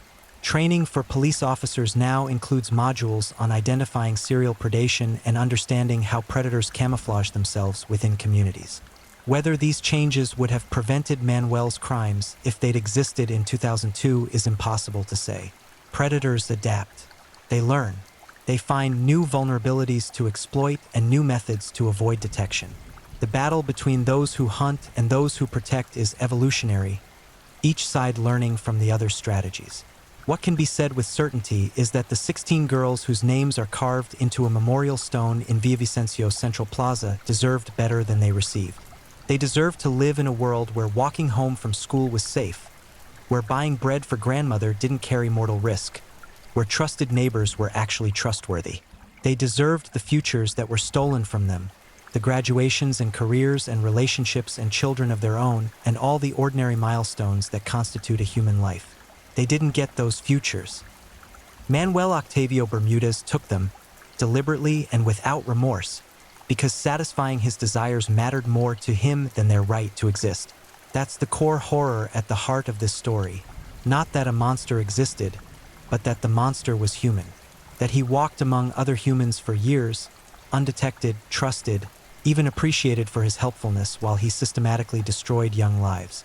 The story of Manuel Octavio Bermudez is not unique. Serial predators exist in every country, every culture, every community. Some are caught quickly. Others operate for decades before being identified. Still others are never caught at all. Their victims becoming cold cases that gather dust in file cabinets, while families wait for answers that never come. This story is unique only in its documentation, its resolution, and the survival of one victim who could bear witness to what happened in those windowless rooms where evil expressed itself without constraint. Isabella Martinez carries that witness with her every day. In the cautious way she watches strangers interact with her daughters. In the hypervigilance that never quite turns off even 22 years later. In the occasional nightmares that jolt her awake, heart pounding, transported back to that basement where death seemed certain until it suddenly wasn't. But she also carries something else. The absolute determination that her survival must mean something. That the trauma she endured and continues to process can't be meaningless suffering, but must somehow contribute to preventing future tragedies. She speaks to law enforcement groups about victim psychology. She trains community volunteers in recognizing warning signs. She advocates for funding for missing persons investigations. She does the work of turning her worst experience into something that might save others from experiencing the same horror. "I didn't choose to be a survivor," she said in a recent interview. "That was just chance and timing and a detective who refused to give up. But I can choose what I do with survival. I can choose whether my trauma is just personal devastation or whether it becomes fuel for protecting others. That's the only real choice victims have. Not whether to be traumatized, but what to do with the trauma we're forced to carry." The sun sets over Villavicencio tonight, as it has every night since long before humans built cities here, and as it will long after these particular human tragedies have been forgotten by everyone except those who lived them. The city sleeps, mostly peaceful, mostly safe. Parents kiss children goodnight. Teenagers make plans for tomorrow. The ordinary business of living continues. And somewhere in that city, as in every city, predators watch and wait and calculate. They study patterns. They identify vulnerabilities. They wear masks of normalcy while planning acts of devastating violence. They are patient and careful and confident that they won't be caught because most of them aren't, not until they've already destroyed multiple lives. This is the final lesson of the Bermudez case. Vigilance is not paranoia. Caution is not overreaction. And the uncomfortable truth that evil hides in ordinary faces is not something to be dismissed as alarmist, but rather accepted as reality and planned for accordingly. The girls are gone. Their families will grieve forever. One survivor carries scars that will never fully heal, and a monster grows old in a prison cell, unrepentant and unchanged. That's not a satisfying ending. It's not inspirational or comforting or redemptive. But it is true. And sometimes truth is the only thing we have to offer the dead. The acknowledgement that their suffering was real, their deaths mattered, and the world should have protected them better than it did. We tell their story not because it has a happy ending, but because forgetting would be the greater crime. We speak their names not because it brings them back, but because silence would mean the monster won completely. We remember not because memory heals, but because those who lived through unimaginable evil and those who died in its embrace deserve to be more than statistics in crime reports. Rosa Maria, Andrea, Paula, Juliana, Melissa, Carolina, Patricia, and the others whose names are carved in stone and carried in hearts and whispered on anniversaries by people who loved them and lost them and live with that loss every single day. They were here, they mattered, and the monster who took them has a name too, though we grant it less power by speaking it less often. Manuel Octavio Bermudez, a predator who hunted in plain sight, a reminder that safety is never guaranteed, a warning that evil wears ordinary faces, and a story that ends not with justice achieved but with vigilance demanded. Forever, in every community, for every vulnerable person who walks streets where monsters might be watching. The hunt never truly ends. It just changes who's doing the hunting. If you're new here, welcome to the channel, where we dive into true crime stories with calmness and respect. A special shout out to my amazing subscribers who've been with me from the start. Thank you for your incredible support. If you're still with me, drop a comment. Let me know where you're tuning in from and what time it is in your part of the world. Or just say hello so I know you're still here. And if you haven't already, make sure to like this video and hit subscribe, so you won't miss any of our upcoming true crime stories perfect for winding down. Now, let's move on to our second story. Story 2, the silent predator. She smiled at strangers like sunshine, until one stranger decided to take that smile forever. In the end, the person she trusted most became the shadow that swallowed her whole. We spend our lives teaching children about stranger danger, warning them about the monsters lurking in dark alleys and unmarked vans. But what happens when the monster doesn't hide in shadows? What happens when evil wears a familiar face, speaks in a trusted voice, and waits patiently at your own dinner table? Tonight, we descend into a nightmare where safety was an illusion, where home became a hunting ground, and where a young woman's final moments reveal a horror so intimate, so calculated, that it shatters everything we thought we knew about the people closest to us. This is the story of Sandra Giraldo, a life extinguished not by a stranger's hand, but by someone who should have protected her. Sandra Giraldo possessed the kind of radiance that made people stop mid-conversation. At 21 years old, she moved through Medellin, Colombia, with an infectious energy that seemed to defy the city's darker undercurrents. Her laughter carried across crowded rooms, her ambition burned bright enough to illuminate her family's modest apartment, and her determination to build something meaningful had already begun transforming her from a dreamer into a doer. She had inherited her mother's warm brown eyes and her father's unwavering work ethic, a combination that made her both approachable and unstoppable. Friends described Sandra as the type of person who remembered birthdays, who showed up when you needed her, who could turn an ordinary Tuesday into an adventure with nothing but her presence and a mischievous grin. She was studying business administration at a local university, juggling coursework with a part-time job at a boutique where her natural charm made her the top salesperson 3 months running. But Sandra's true passion lay elsewhere. She spent her evenings hunched over a second-hand laptop, building a small online jewelry business from her bedroom. Each handcrafted piece told a story: delicate silver chains adorned with Colombian emeralds, leather bracelets woven with traditional patterns, earrings that caught light and held it like captured stars. She photographed each item against colorful backdrops she created herself, wrote descriptions that made customers feel they were buying not just jewelry but pieces of her soul. Her Instagram following grew steadily. Orders trickled in, then flowed. She was building something real, something hers.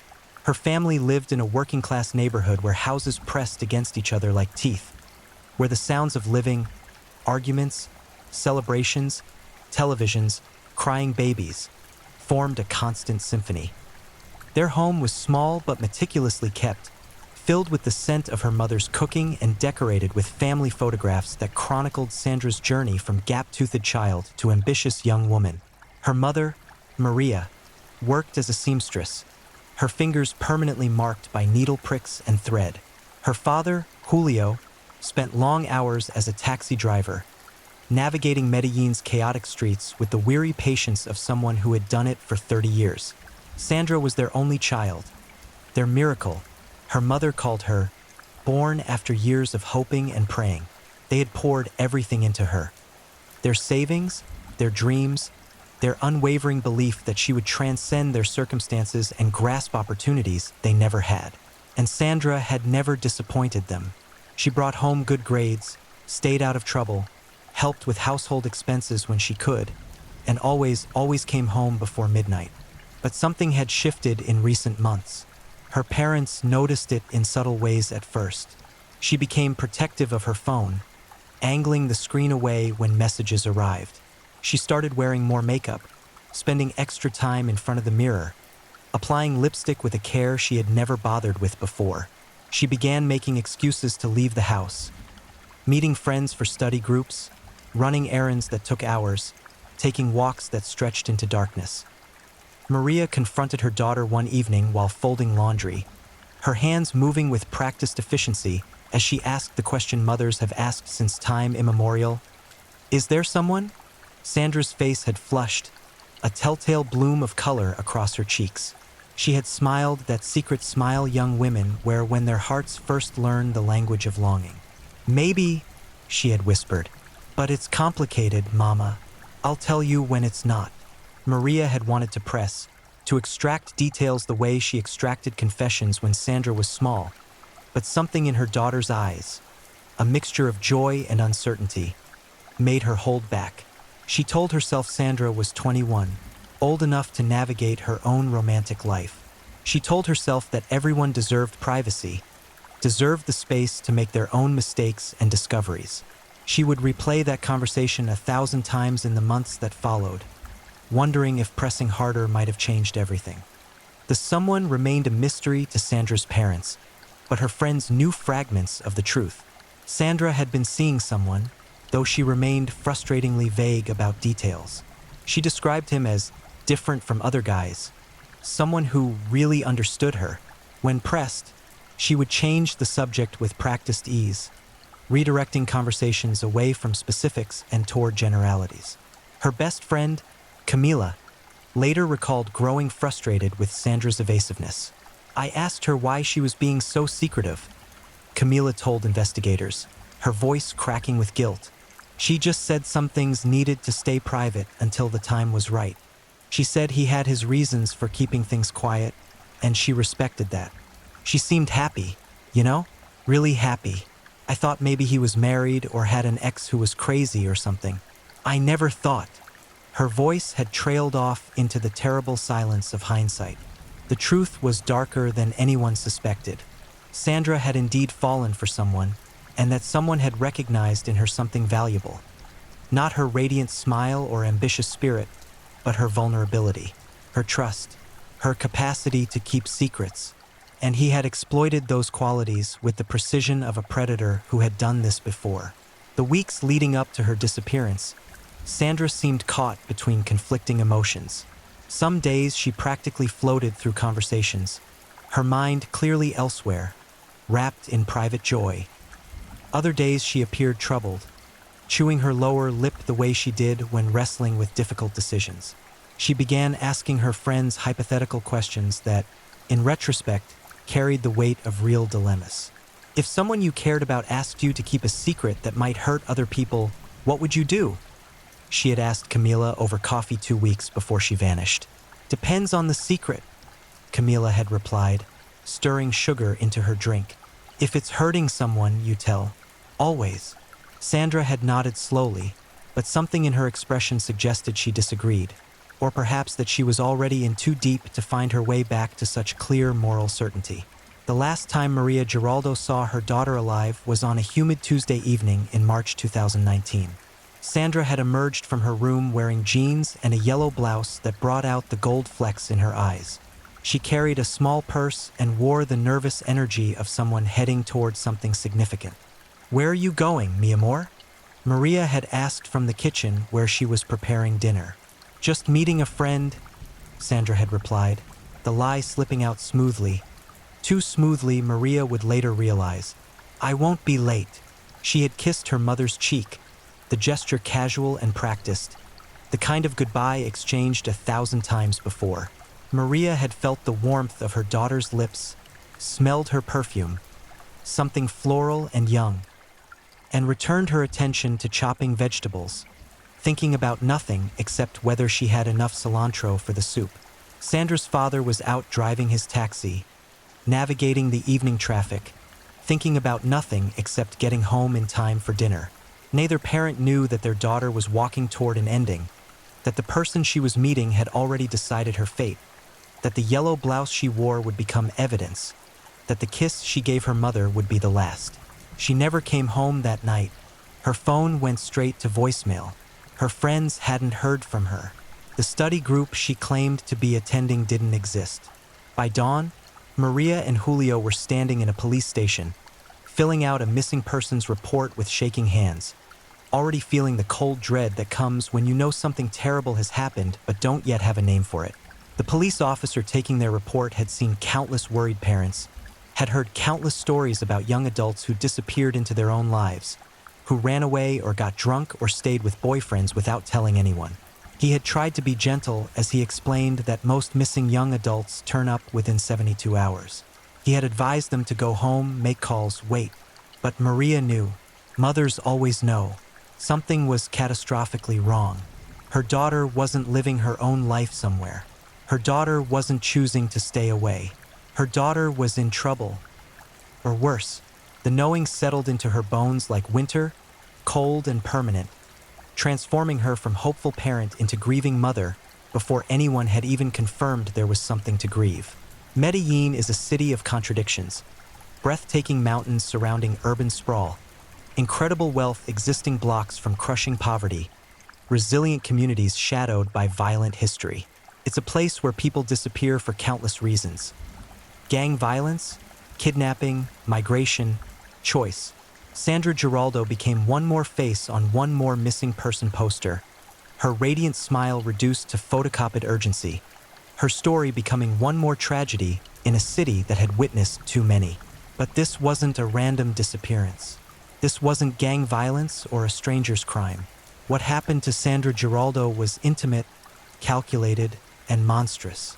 The person who took her life knew her secrets, exploited her trust, and wore a mask so convincing that even those closest to her never suspected the darkness lurking beneath.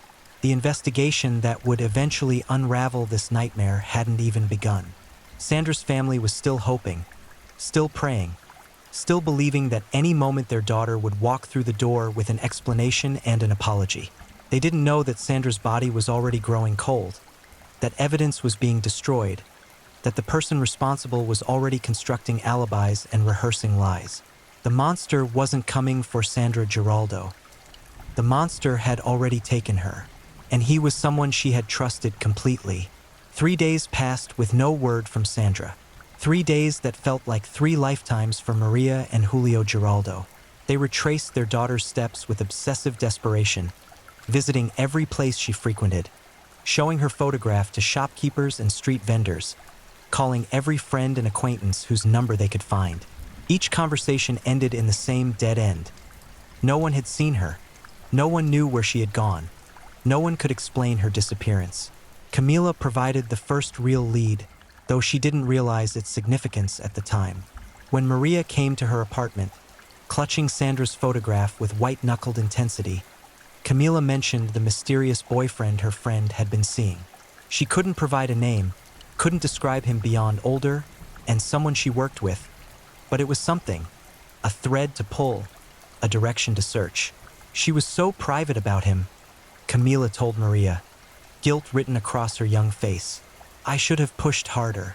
I should have made her tell me. We all should have, Maria whispered, though she was talking to herself more than Camila. The boutique where Sandra worked became the investigation's focal point. The owner, a middle-aged woman named Patricia, confirmed that Sandra had been an exemplary employee but had seemed distracted lately. When detectives pressed about male co-workers or frequent customers, Patricia's face had shifted, a subtle change that experienced investigators recognized as someone remembering something significant. There was someone, Patricia said slowly, a man who came in regularly, always when Sandra was working. I noticed because he never bought anything expensive, just small items, but he would spend a long time deciding, talking to Sandra. I thought maybe he was interested in her. Can you describe him? Detective Ramirez asked, pen poised over his notebook. Patricia's description was frustratingly generic. 30s or early 40s. Average height, dark hair, pleasant looking. The kind of man who could blend into any crowd, whose ordinariness made him invisible. But she provided something more valuable. She had security footage. The boutique's camera system was old and the footage grainy, but it captured a figure Patricia identified as the frequent customer. Detectives watched hours of recordings, tracking this man's visits, noting how he always appeared during Sandra's shifts, how their conversations grew longer over weeks, how Sandra's body language shifted from professional distance to comfortable familiarity. In one particularly revealing segment from 2 weeks before Sandra's disappearance, the camera captured them standing close together near the back of the store.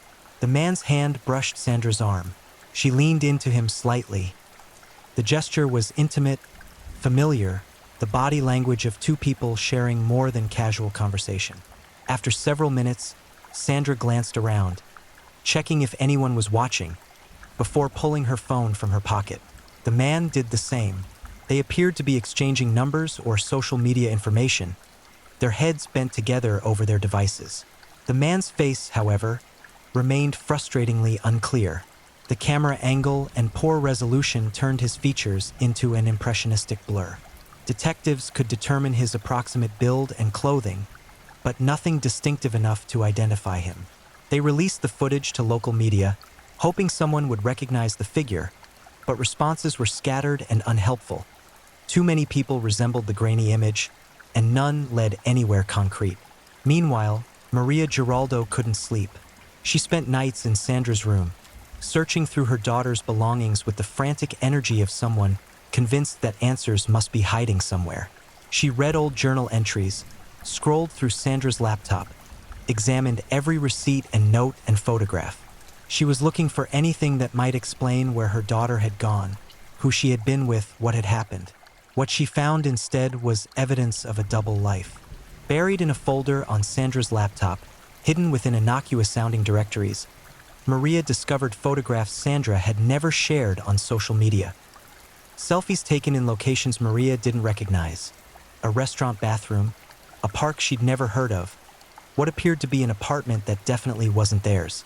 In many photos, Sandra was smiling at the camera with an expression Maria had never seen before. Conspiratorial, secretive, thrilled by her own daring. Several photographs showed a man's hand or arm entering the frame, holding Sandra's hand, resting on her shoulder, gesturing towards something off camera. But his face never appeared. It was as if he deliberately avoided being photographed, or Sandra had cropped him out. Only fragments remained: a watch, a ring, a shirt sleeve, the edge of a shoulder. Maria brought the laptop to detectives, who immediately recognized its potential value. The metadata attached to the photographs revealed dates, times, and GPS coordinates. Investigators began mapping Sandra's hidden geography, discovering that for months, she had been living a parallel existence her family knew nothing about. The coordinates led them to various locations around Medellin: a modest apartment building in a middle-class neighborhood, several restaurants known for their privacy and discreet corners, a park on the city's outskirts where couples went for privacy.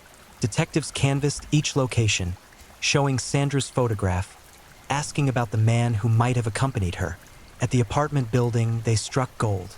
The security guard remembered Sandra, not by name, but by her pretty smile and yellow purse.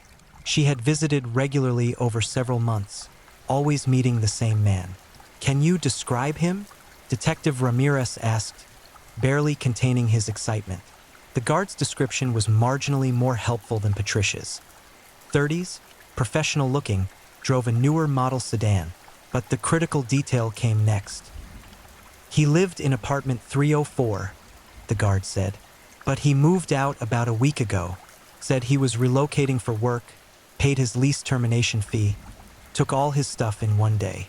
Seemed rushed. The timing detonated like a bomb in the investigation."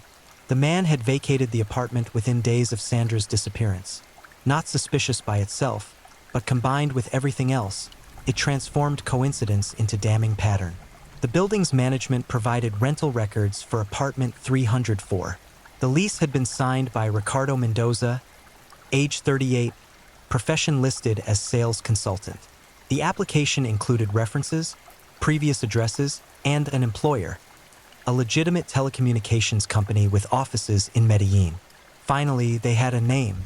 Detectives descended on the telecommunications company the next morning. Their inquiries revealed that Ricardo Mendoza had indeed worked there as a mid-level sales consultant for 3 years. His personnel file painted a picture of a competent but unremarkable employee. Steady performance reviews, no disciplinary issues, colleagues who described him as quiet and professional. Nothing suggested violence or criminal behavior, but when detectives requested to speak with him, they hit a wall. Ricardo Mendoza had resigned abruptly 1 week earlier, citing a family emergency in another city. He had cleared out his desk, submitted his termination paperwork, and disappeared. His personal phone number went straight to voicemail. His email bounced back as inactive.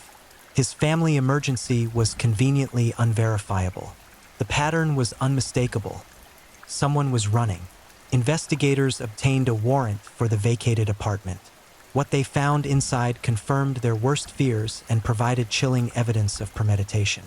Despite the tenants' attempt to clean the space, luminol revealed blood traces in the bathroom and bedroom, not large quantities suggesting immediate violence, but enough to indicate someone had been injured or worse.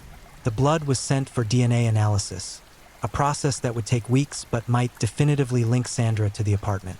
They also found something else: scratch marks on the wooden bedroom door frame, as if someone had desperately clawed at it. Paint samples collected from under the scratches matched paint found under Sandra's fingernails during the autopsy.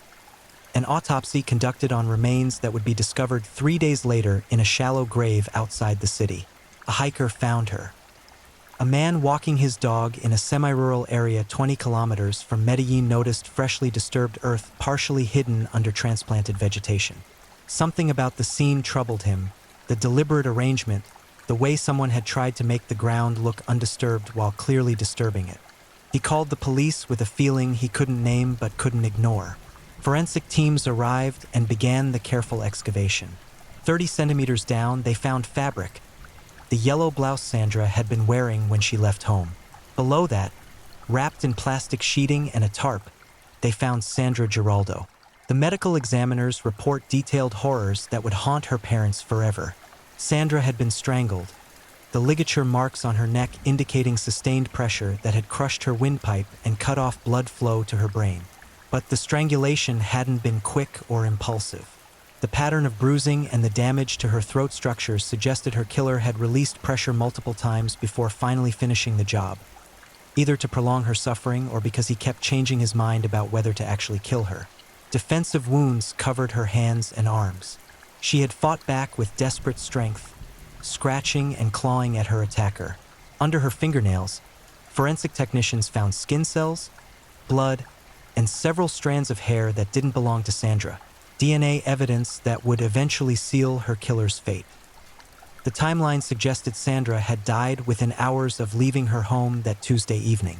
Whatever she thought she was walking toward, a romantic date, an important conversation, a secret meeting, had transformed rapidly into her final moments.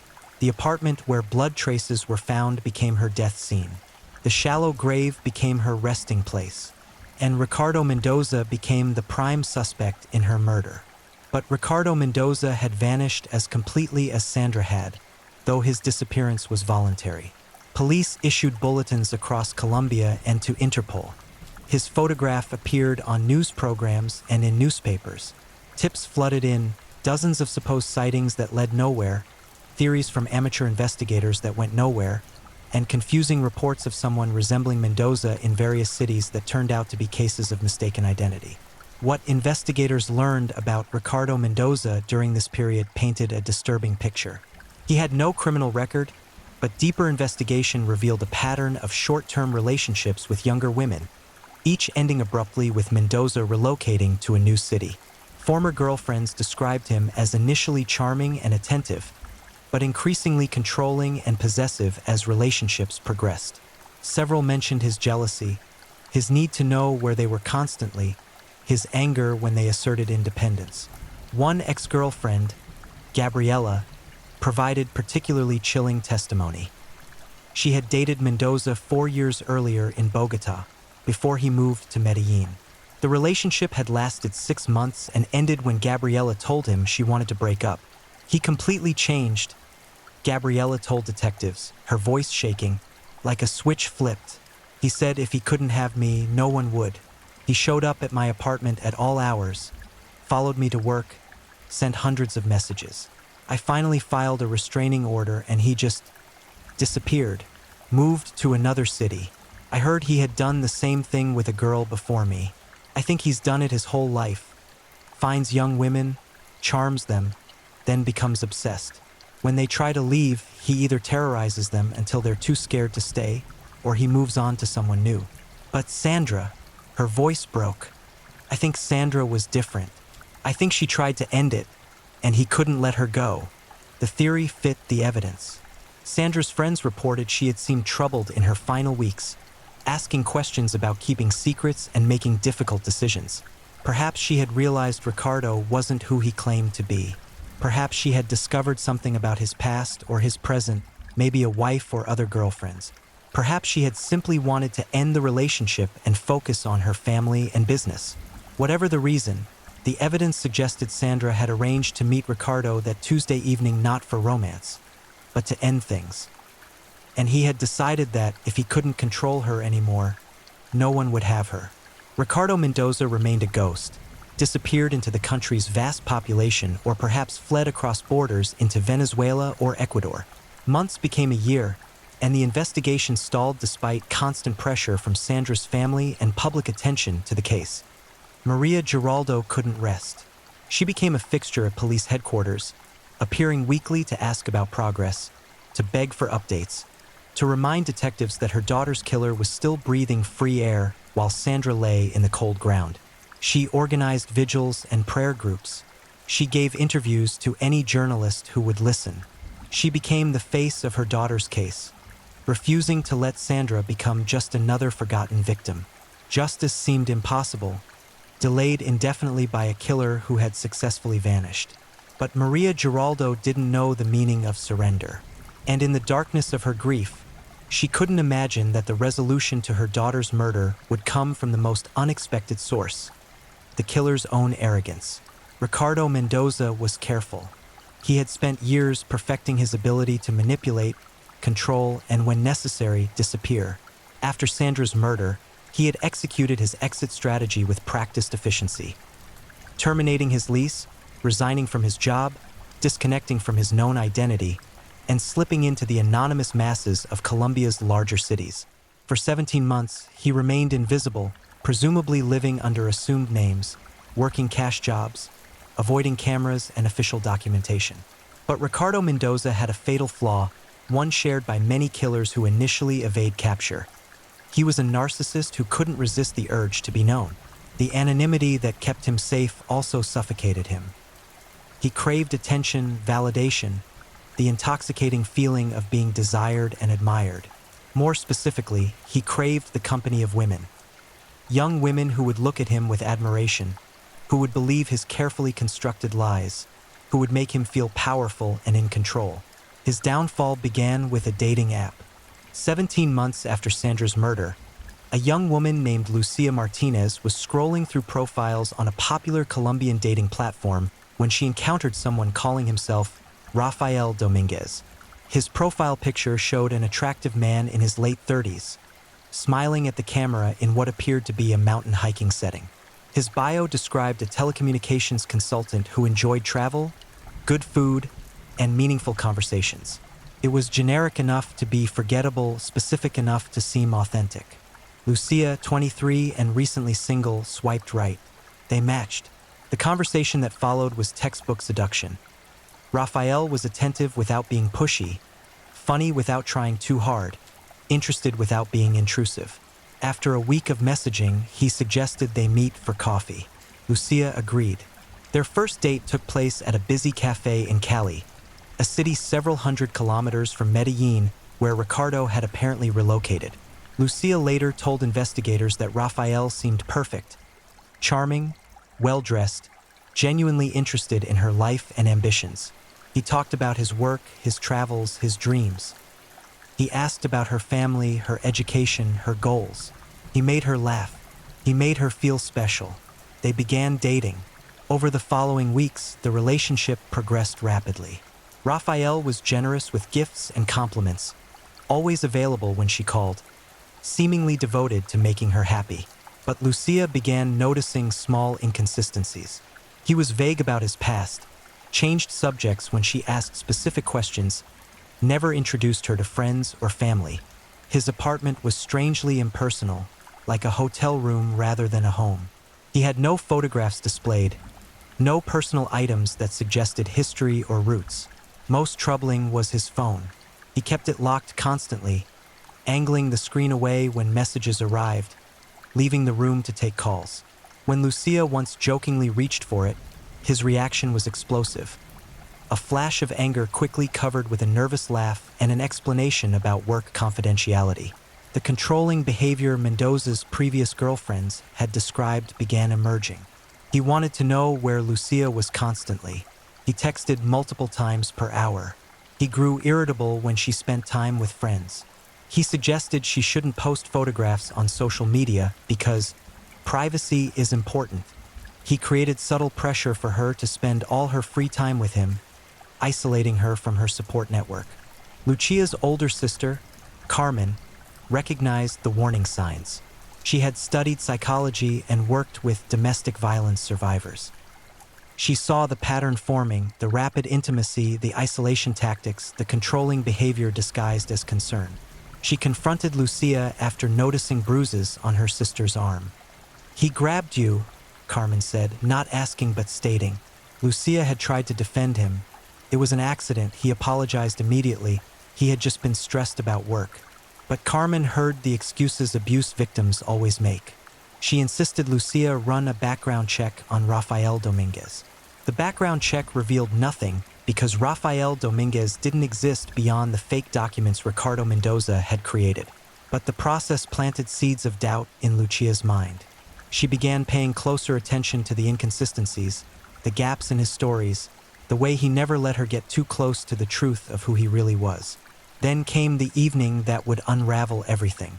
Lucia arrived unannounced at Rafael's apartment, hoping to surprise him with dinner after he had canceled their plans, claiming a work emergency.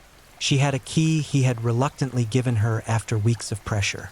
When she entered, she found him on the phone, speaking in hushed, urgent tones. He didn't hear her come in. She caught fragments of conversation before he noticed her. "Can't meet this week. Too risky. Need to lay low." When he turned and saw her standing there, his expression cycled through emotions in rapid succession. Shock, fear, anger. But the fear was what Lucia remembered most. Not fear of being caught in a lie or hiding an affair, but deeper terror, the fear of someone whose carefully constructed identity was about to collapse. They argued. Rafael demanded to know why she was there unannounced, why she had used the key, whether she had been spying on him. His questions felt like interrogation. His anger felt dangerous. For the first time since meeting him, Lucia felt genuinely afraid. She left quickly, her heart pounding, her instincts screaming that something was profoundly wrong. She went straight to Carmen's apartment and told her everything. The overheard phone conversation, his reaction, her growing certainty that Rafael was hiding something dark. Carmen made a decision that would ultimately bring justice for Sandra Giraldo. She convinced Lucia to file a police report about the bruises and the threatening behavior. Even if Rafael Dominguez's identity was fake, he existed in physical space. He could be investigated, and maybe, just maybe, there was more to discover. The Cali police took the report and began routine investigation. When they ran the address Lucia provided for Rafael's apartment, they discovered the lease was under yet another name, Carlos Ruiz.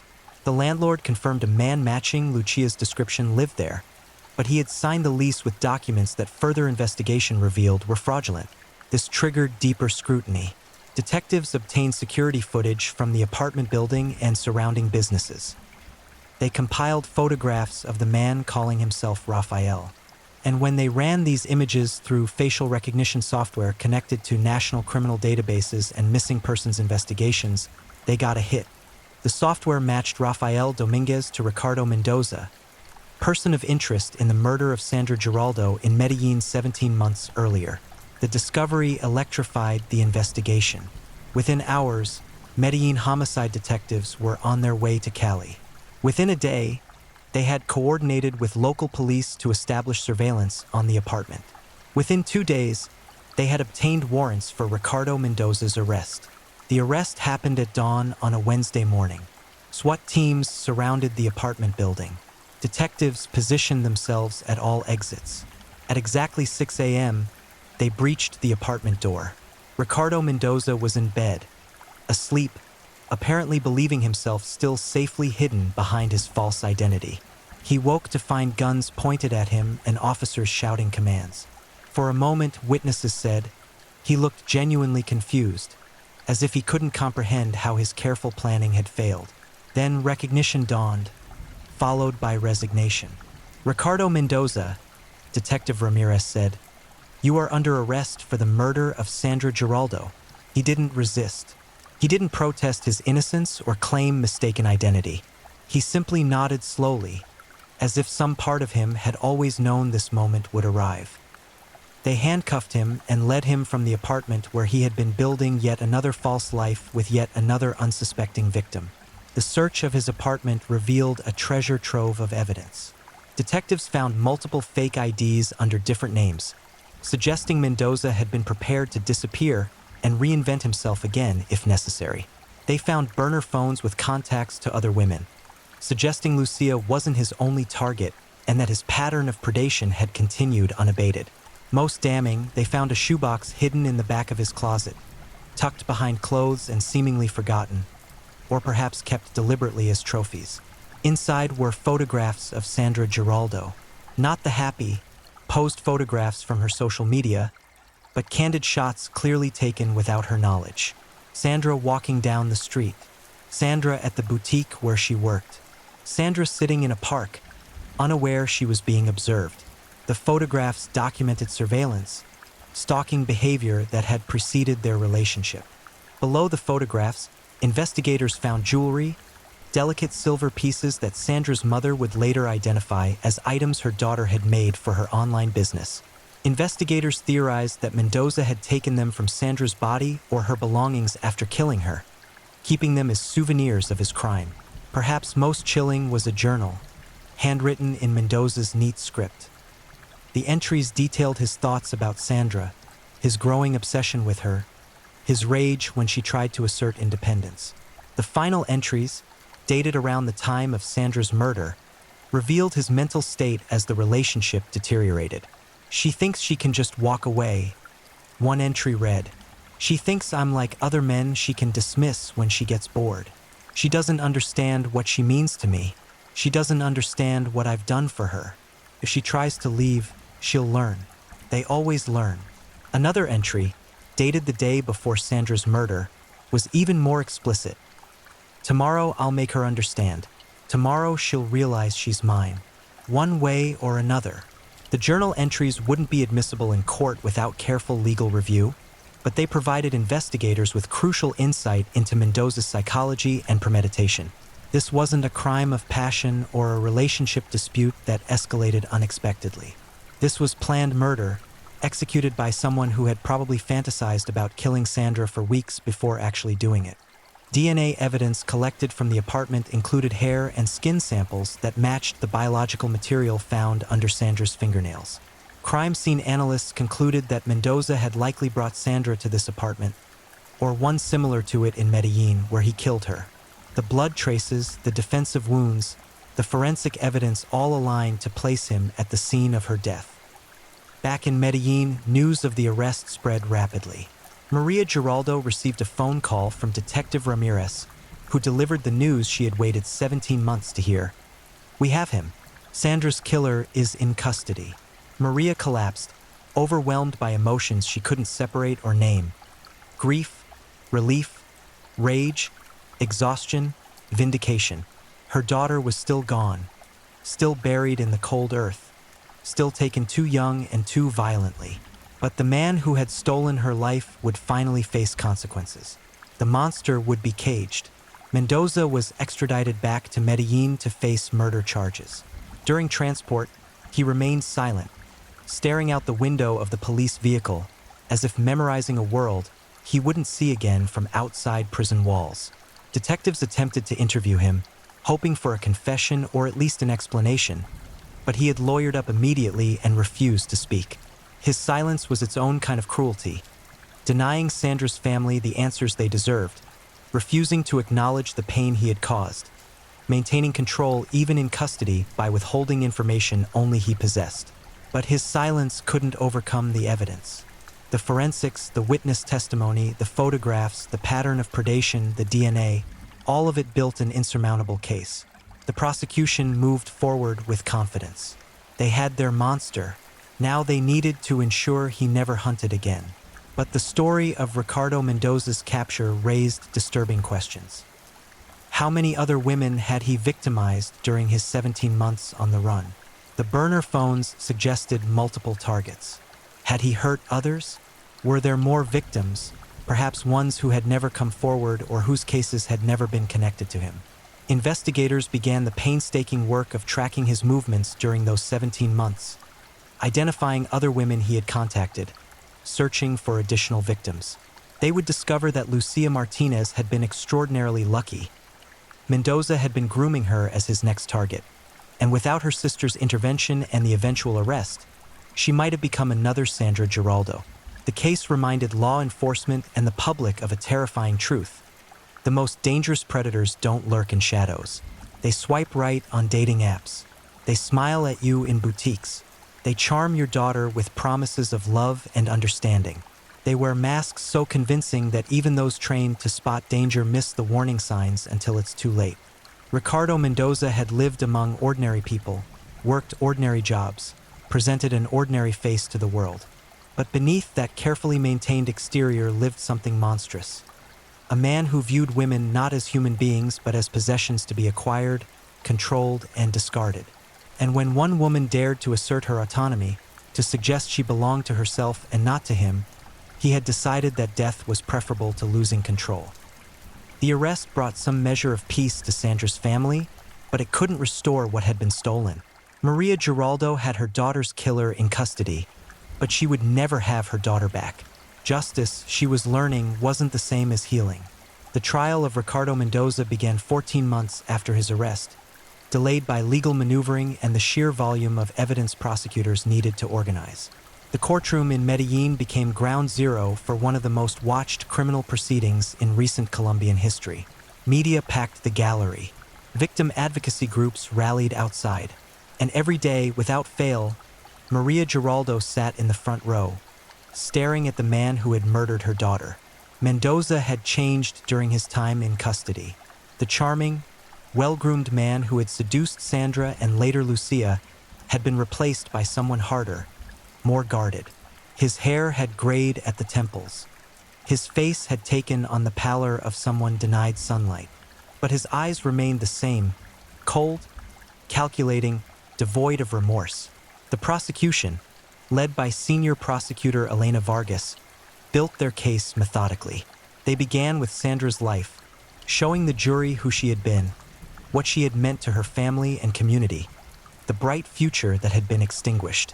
They called Maria Giraldo to testify, and her testimony devastated the courtroom. She described her vibrant daughter, the last time she saw her alive, the 17 months of agonizing uncertainty, the moment she learned Sandra's body had been found. "He didn't just kill my daughter," Maria said, her voice breaking but her gaze fixed on Mendoza. "He killed my future. He killed the grandchildren I would have had. He killed the woman she would have become. He killed every birthday, every Christmas, every ordinary Tuesday that we would have shared. He stole everything." Mendoza showed no reaction. He sat motionless, his face expressionless, as if Maria's words were describing someone else's crime. The prosecution then systematically presented the evidence. They called Patricia from the boutique, who described Mendoza's frequent visits and his obvious interest in Sandra. They showed security footage of him stalking her workplace. They called the apartment security guard who identified Mendoza as the man Sandra had been visiting. Forensic experts testified about the blood traces found in Mendoza's former apartment, the DNA evidence under Sandra's fingernails, the hair samples that matched Mendoza with statistical certainty. A pathologist described Sandra's injuries in clinical detail, the strangulation marks, the defensive wounds, the evidence suggesting prolonged suffering. The pattern of bruising indicates the perpetrator released and reapplied pressure to the victim's throat multiple times, the pathologist testified. This wasn't a quick death. Sandra Giraldo fought for her life for several minutes while her killer strangled her repeatedly. Jurors visibly reacted to this testimony, several wiping tears, others looking physically ill. The horror of what Sandra had endured, the terror, the pain, the desperate hope that each time he released pressure she might somehow survive, was almost unbearable to contemplate. The prosecution called Lucia Martinez, who described her relationship with Mendoza under his false identity, his controlling behavior, her growing fear, the bruises he had left on her arm. Her testimony established pattern. This wasn't an isolated incident, but behavior consistent with someone who had done this before and would do it again. "He made me feel special at first," Lucia testified, her voice steady despite obvious emotion, like I was the only person who mattered to him. But then it shifted. I stopped being a person and became a possession. When I tried to create boundaries, he became someone I didn't recognize. I think if he hadn't been arrested, she paused, gathering herself. I think I would have ended up like Sandra. The prosecution presented Mendoza's journal entries, ruled admissible after extensive legal arguments.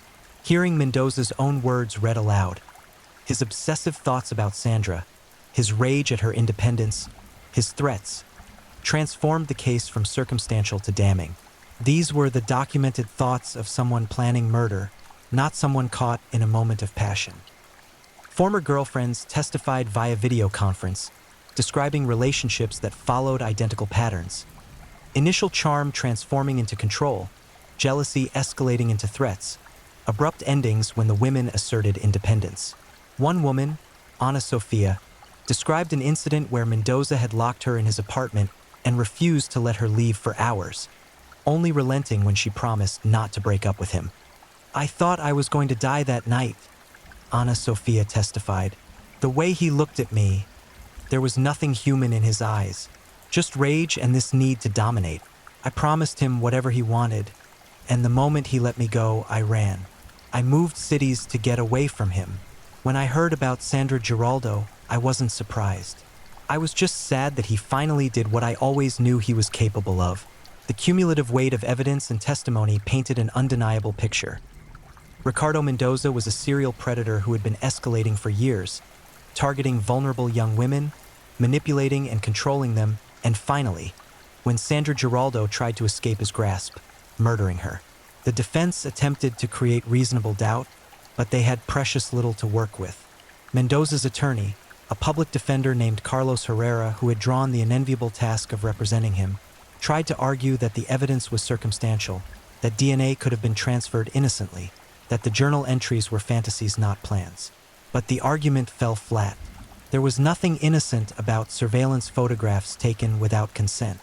Nothing coincidental about fleeing immediately after Sandra's disappearance. Nothing fantastical about journal entries that precisely predicted the crime that occurred. The defense called no witnesses.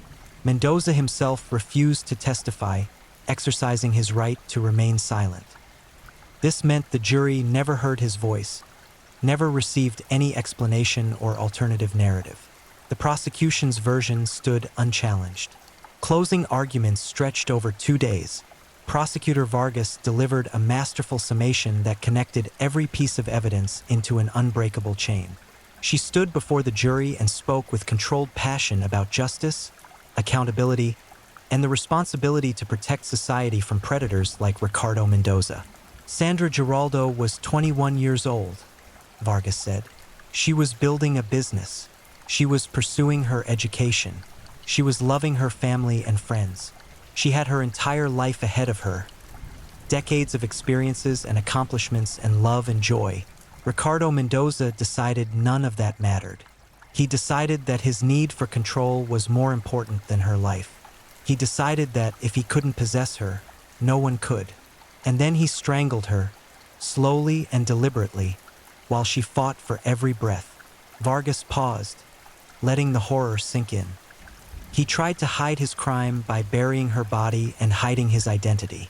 He almost succeeded, but Sandra fought back even in her final moments. She scratched his skin, collecting DNA evidence that would ultimately identify him. She refused to go quietly, and now we must honor her fight by ensuring her killer never walks free again. The defense's closing argument was brief and perfunctory. Carlos Herrera did his professional duty but clearly believed in neither his client's innocence nor the strength of his case. He asked jurors to carefully consider the evidence and ensure proof beyond reasonable doubt. But even as he spoke, his body language conveyed defeat. Deliberations lasted less than 4 hours. When the jury returned, their faces told the story before the verdict was read. The forewoman stood, cleared her throat, and delivered the words Maria Giraldo had waited 2.5 years to hear. We find the defendant, Ricardo Mendoza, guilty of murder in the first degree. The courtroom erupted. Maria Giraldo collapsed into her husband's arms, sobbing with relief and grief intermingled. Victim advocates embraced. Journalists rushed to file their stories, and Ricardo Mendoza sat motionless, showing no reaction to the verdict that had just sealed his fate. Sentencing occurred 2 weeks later. Colombian law permitted sentences ranging from 15 years to life imprisonment for aggravated murder.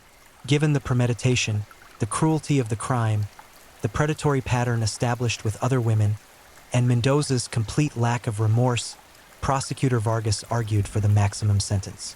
Before sentencing, the judge permitted victim impact statements. Maria Giraldo stood before the court and addressed Mendoza directly for the first time. "You sit there like you feel nothing," she said, her voice trembling with emotion. "Like this is happening to someone else. But I want you to understand what you've done. You didn't just kill Sandra. You killed every version of her future. You killed the wedding I would have attended, the children I would have known, the holidays and birthdays and ordinary moments we would have shared. You killed my reason for waking up every morning with hope. You killed my husband's smile. He hasn't genuinely smiled since you took our daughter." She moved closer to where Mendoza sat, and security tensed, ready to intervene if necessary. But Maria simply stood there, forcing him to see her, to acknowledge her humanity and pain. "You thought you were powerful when you wrapped your hands around her throat," Maria continued. "You thought you were in control. But Sandra was stronger than you. She fought you. She marked you with her DNA. She made sure, even in death, that she would lead us to you. You didn't win, Ricardo. You're not powerful. You're pathetic. And you will spend the rest of your miserable life in a cage, forgotten and irrelevant." While Sandra's memory lives on through everyone who loved her, the judge thanked Maria for her statement. He then turned to Mendoza and asked if he wished to address the court. For a moment, it seemed Mendoza would maintain his silence. But then, surprising everyone, he stood. "I would like to say something," he announced, his voice steady and eerily calm. The courtroom fell silent. This was the first time anyone had heard him speak beyond brief consultations with his attorney. Everyone leaned forward, morbidly curious what a killer might say in his final moment of public speech. What came next would haunt everyone present. Mendoza didn't apologize. He didn't express remorse. Instead, he looked directly at Maria Giraldo and spoke with chilling detachment. "Sandra was special," he said, as if discussing someone they had both known fondly. "More special than she realized. She had this light about her, this energy. I saw it the first time I walked into that boutique. I knew immediately that she was different, that she could be perfect if properly guided. We had something real, but she became confused. She started listening to other people, started doubting what we had. I tried to help her see clearly, to understand what we meant to each other. But she wouldn't listen." The courtroom was frozen in horror as Mendoza continued, apparently believing his words constituted some form of explanation or justification. "What happened was tragic," he said, his tone suggesting he was describing a car accident rather than murder he had committed. "But it wasn't entirely my fault. If Sandra had just understood, if she had just cooperated, none of this would have been necessary. She forced my hand by trying to end what we had. She forced me to make difficult decisions." The judge interrupted, his voice sharp with disgust. "Mr. Mendoza, if you're attempting to justify murdering Sandra Giraldo, I advise you to stop speaking immediately." But Mendoza seemed unable to stop himself, his narcissism and need to justify his actions overriding any survival instinct that might have counseled silence. "I'm not justifying anything," he said, sounding almost offended. "I'm explaining. People need to understand that relationships are complicated, that sometimes people get hurt. That. Enough." The judge's voice cracked like a whip. "Mr. Mendoza, you have said quite enough. Your complete lack of remorse, your attempt to blame the victim for your crime, your disturbing belief that you somehow owned Sandra Giraldo. All of this confirms everything this court already knew about you. You are a danger to society, particularly to women. You are incapable of seeing other human beings as anything but objects for your use and control." The judge paused, his face flushed with barely controlled anger. "Ricardo Mendoza, I hereby sentence you to 50 years in prison without possibility of parole. You will spend the remainder of your natural life incarcerated, removed from society, unable to harm anyone else. May you spend every day of that sentence reflecting on what you've done, though I suspect reflection and remorse are beyond your capacity." 50 years, essentially a life sentence given Mendoza's age. He would die in prison, forgotten except as a cautionary tale about the monsters who walk among us wearing human masks. As guards moved to escort him from the courtroom, Mendoza looked back at Maria Giraldo one final time. She met his gaze without flinching, without tears, with nothing but steel in her eyes. She had survived the worst thing that could happen to a parent. She had endured the investigation, the trial, the horror of learning exactly how her daughter had died. She had sat in that courtroom day after day, facing the man who had stolen everything from her. And she had won. Not the victory she wanted, nothing would bring Sandra back, but the victory possible in an impossible situation. Justice, accountability, protection for other potential victims. The years following the trial were difficult for the Giraldo family. Grief doesn't follow a timeline or dissipate according to schedule. Maria and Julio learned to live with a Sandra-shaped hole in their lives, finding small ways to honor her memory and transform their pain into purpose. Maria became an advocate for domestic violence victims and families of murder victims. She spoke at schools and community centers about warning signs of controlling relationships.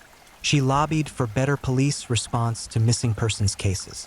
She created a foundation in Sandra's name that provided support for young women in abusive relationships and helped fund education programs about relationship violence.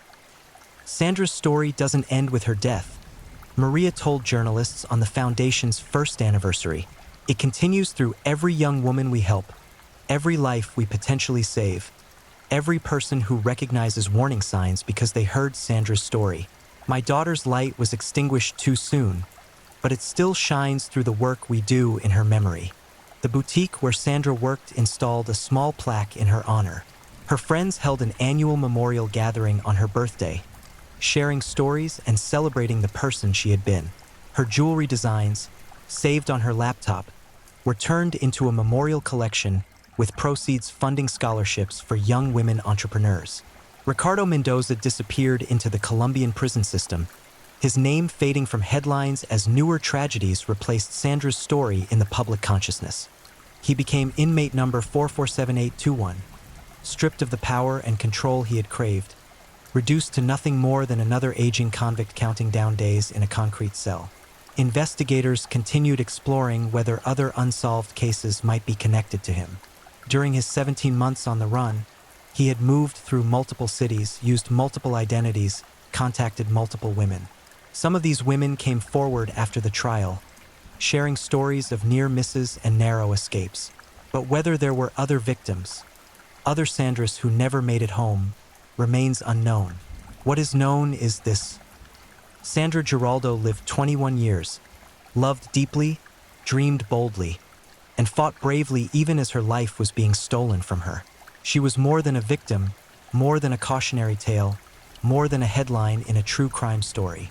She was a daughter who made her mother laugh, a friend who remembered birthdays, an entrepreneur who built something from nothing, a young woman who believed in love and was betrayed by that belief in the cruelest way possible.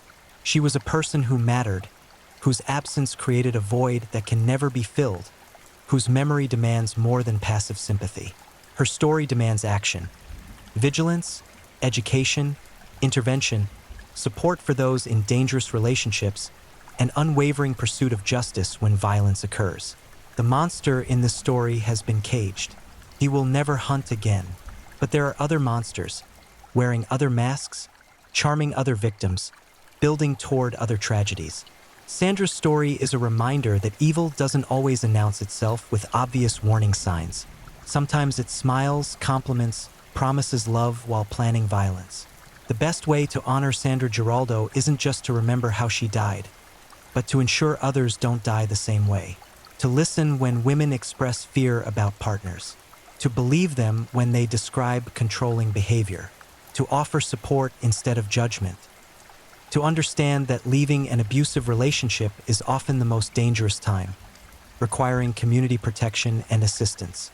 Sandra fought for her life in those final moments, scratching DNA evidence into her fingernails that would ultimately identify her killer. Her fight didn't end with her death. It continued through her family's tireless advocacy, through the investigation that never gave up, through the trial that held her killer accountable.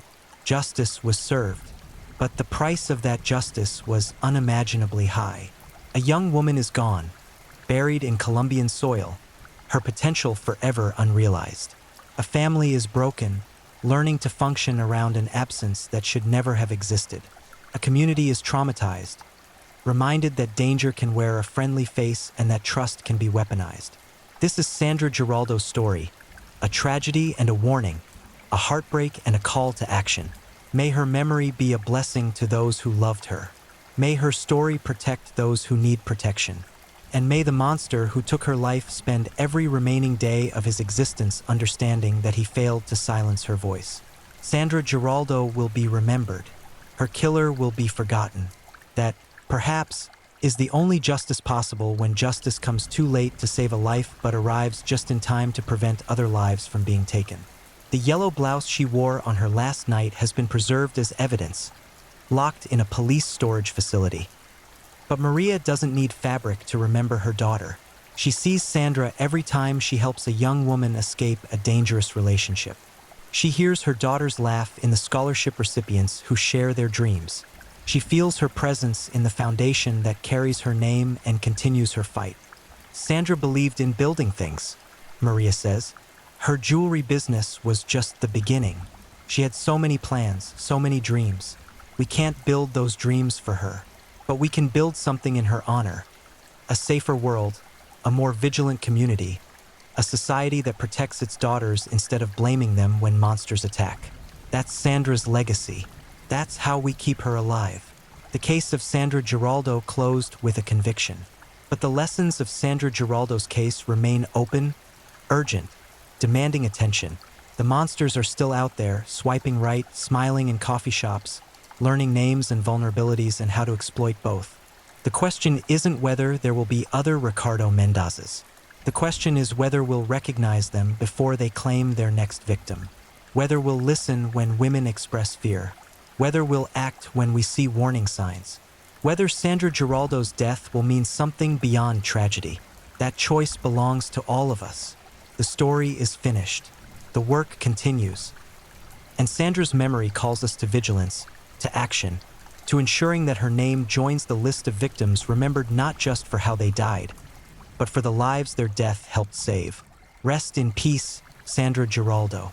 Your fight is over, but the fight you began, the fight for justice, for safety, for women's right to leave relationships without fearing for their lives, continues in your name, carried forward by everyone who hears your story and chooses to act. The monster is caged, the daughter is mourned, and the warning echoes across time. Trust carefully, listen to instincts, recognize the difference between love and control, and never forget that the deadliest predators are often the ones who seem most human. If you're enjoying these stories, don't forget to leave a comment. I'd love to hear where you're tuning in from and what time it is in your part of the world. And if you haven't already, be sure to like this video and subscribe so you don't miss the next true crime story to help you drift off to sleep. Now, let's move on to our third story. Story 3, The Silent Predator of Bogot. They found him smiling in the mirror, but the face staring back wasn't his own. Some doors should never be opened, especially when you hear your own voice whispering from the other side. We chase monsters through darkness, believing ourselves the hunters, until we discover the monster has been studying us all along, learning our patterns, memorizing our faces, waiting for the perfect moment to slip inside our lives and wear our skin. Luis Alberto Malagon Suarez didn't just take lives. He dissolved identities, erased futures, and transformed himself into a phantom that Colombian authorities couldn't capture because he had become everyone and no one simultaneously. This is the story of a killer who weaponized invisibility, a predator so methodical that his victims vanished into whispers, and an investigation that revealed something far more disturbing than murder. The realization that evil doesn't always announce itself with violence. Sometimes it arrives wearing a smile, carrying flowers, speaking in the exact cadence of someone you trust. Bogotá's streets pulse with a particular rhythm after midnight. Vendors closing their carts, taxis prowling for final fares, shadows stretching long and hungry across cracked pavement. The city breathes differently when darkness claims it, exhaling secrets through alleyways and abandoned buildings where fluorescent lights flicker like dying stars. February 2019 held Bogotá in an unusual grip. Rain hadn't fallen in weeks, leaving the air thick, suffocating, pressing against windows and lungs with equal insistence. Maria Fernanda Gomez walked those streets every Thursday evening, her nursing shift ending at precisely 9:47 p.m. Colleagues described her as meticulous, the kind of woman who triple-checked medication dosages and never forgot a patient's name. Her routine never varied: exit through the hospital's east wing, cross Calle 68, stop at the corner bakery for pan de bono still warm from afternoon baking, then board the Transmilenio heading toward Kennedy. Surveillance footage from that Thursday shows her following this exact pattern, her white sneakers catching streetlight as she moved with purposeful steps, phone pressed to her ear, laughing at something her sister said. The bakery owner remembered her smile, the way she counted exact change, how she asked about his daughter's quinceañera. She left his shop at 10:12 p.m. Security cameras captured her walking toward the bus station, her paper bag swinging gently. Then nothing. Maria Fernanda Gomez simply ceased to exist between one camera angle and the next, dissolving into Bogotá's hungry darkness as if she'd been a figment, a ghost who'd briefly pretended at solidity before remembering her true nature. Her sister called police the next morning when Maria Fernanda never arrived home, never called, never responded to the 17 increasingly frantic messages accumulating on her phone. Detective Andres Villanueva caught the case, a 23-year veteran whose eyes had witnessed enough horror to recognize when something felt profoundly wrong. Missing persons reports flooded Bogotá's precincts daily: transient populations, domestic disputes, voluntary disappearances. But Maria Fernanda's case possessed disturbing characteristics that made Villanueva's instincts scream warnings he couldn't yet articulate. She hadn't withdrawn money, hadn't packed belongings. Her apartment remained untouched, breakfast dishes still in the sink, medication laid out for morning consumption, work uniform hanging precisely where she'd left it. No evidence of planning, no digital footprint suggesting intention to vanish. Just absence, sudden and complete, as if reality had simply forgotten to render her into the next moment. Then Villanueva discovered the others. Julio Cesar Restrepo, a taxi driver, disappeared 6 months earlier under similarly inexplicable circumstances. His cab was found idling outside a residential building in Chapinero, passenger door hanging open, engine running, radio playing vallenato music to an empty interior. No signs of struggle, no blood, no indication of violence. Julio had simply evaporated mid-shift, abandoning a vehicle representing his entire livelihood without explanation or trace. Sandra Milena Torres vanished 3 weeks after Julio. A schoolteacher preparing for Monday classes, she'd been captured on her apartment building's security footage returning home at 6:30 p.m., arms laden with groceries and lesson plans. She entered the elevator alone. The elevator reached her floor, but Sandra never emerged. When building maintenance finally pried open the elevator doors after residents complained about malfunction, they found it empty except for a scattered pile of oranges rolling across the floor, slowly rotting in the enclosed space. Villanueva spread photographs across his desk, studying faces that would never age beyond their final documented moments. Maria Fernanda, Julio, Sandra, 3 souls erased from existence with surgical precision. No bodies, no witnesses, no evidence. Just void where people had been, absence carved so cleanly it left no rough edges to investigate.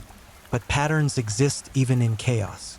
Villanueva noticed something the initial investigators had missed, connections invisible until viewed from proper angles with proper lighting. All 3 victims lived within a 5-kilometer radius. All 3 had recently changed residence, moving into new apartments or neighborhoods. All three had been photographed in the weeks before their disappearance.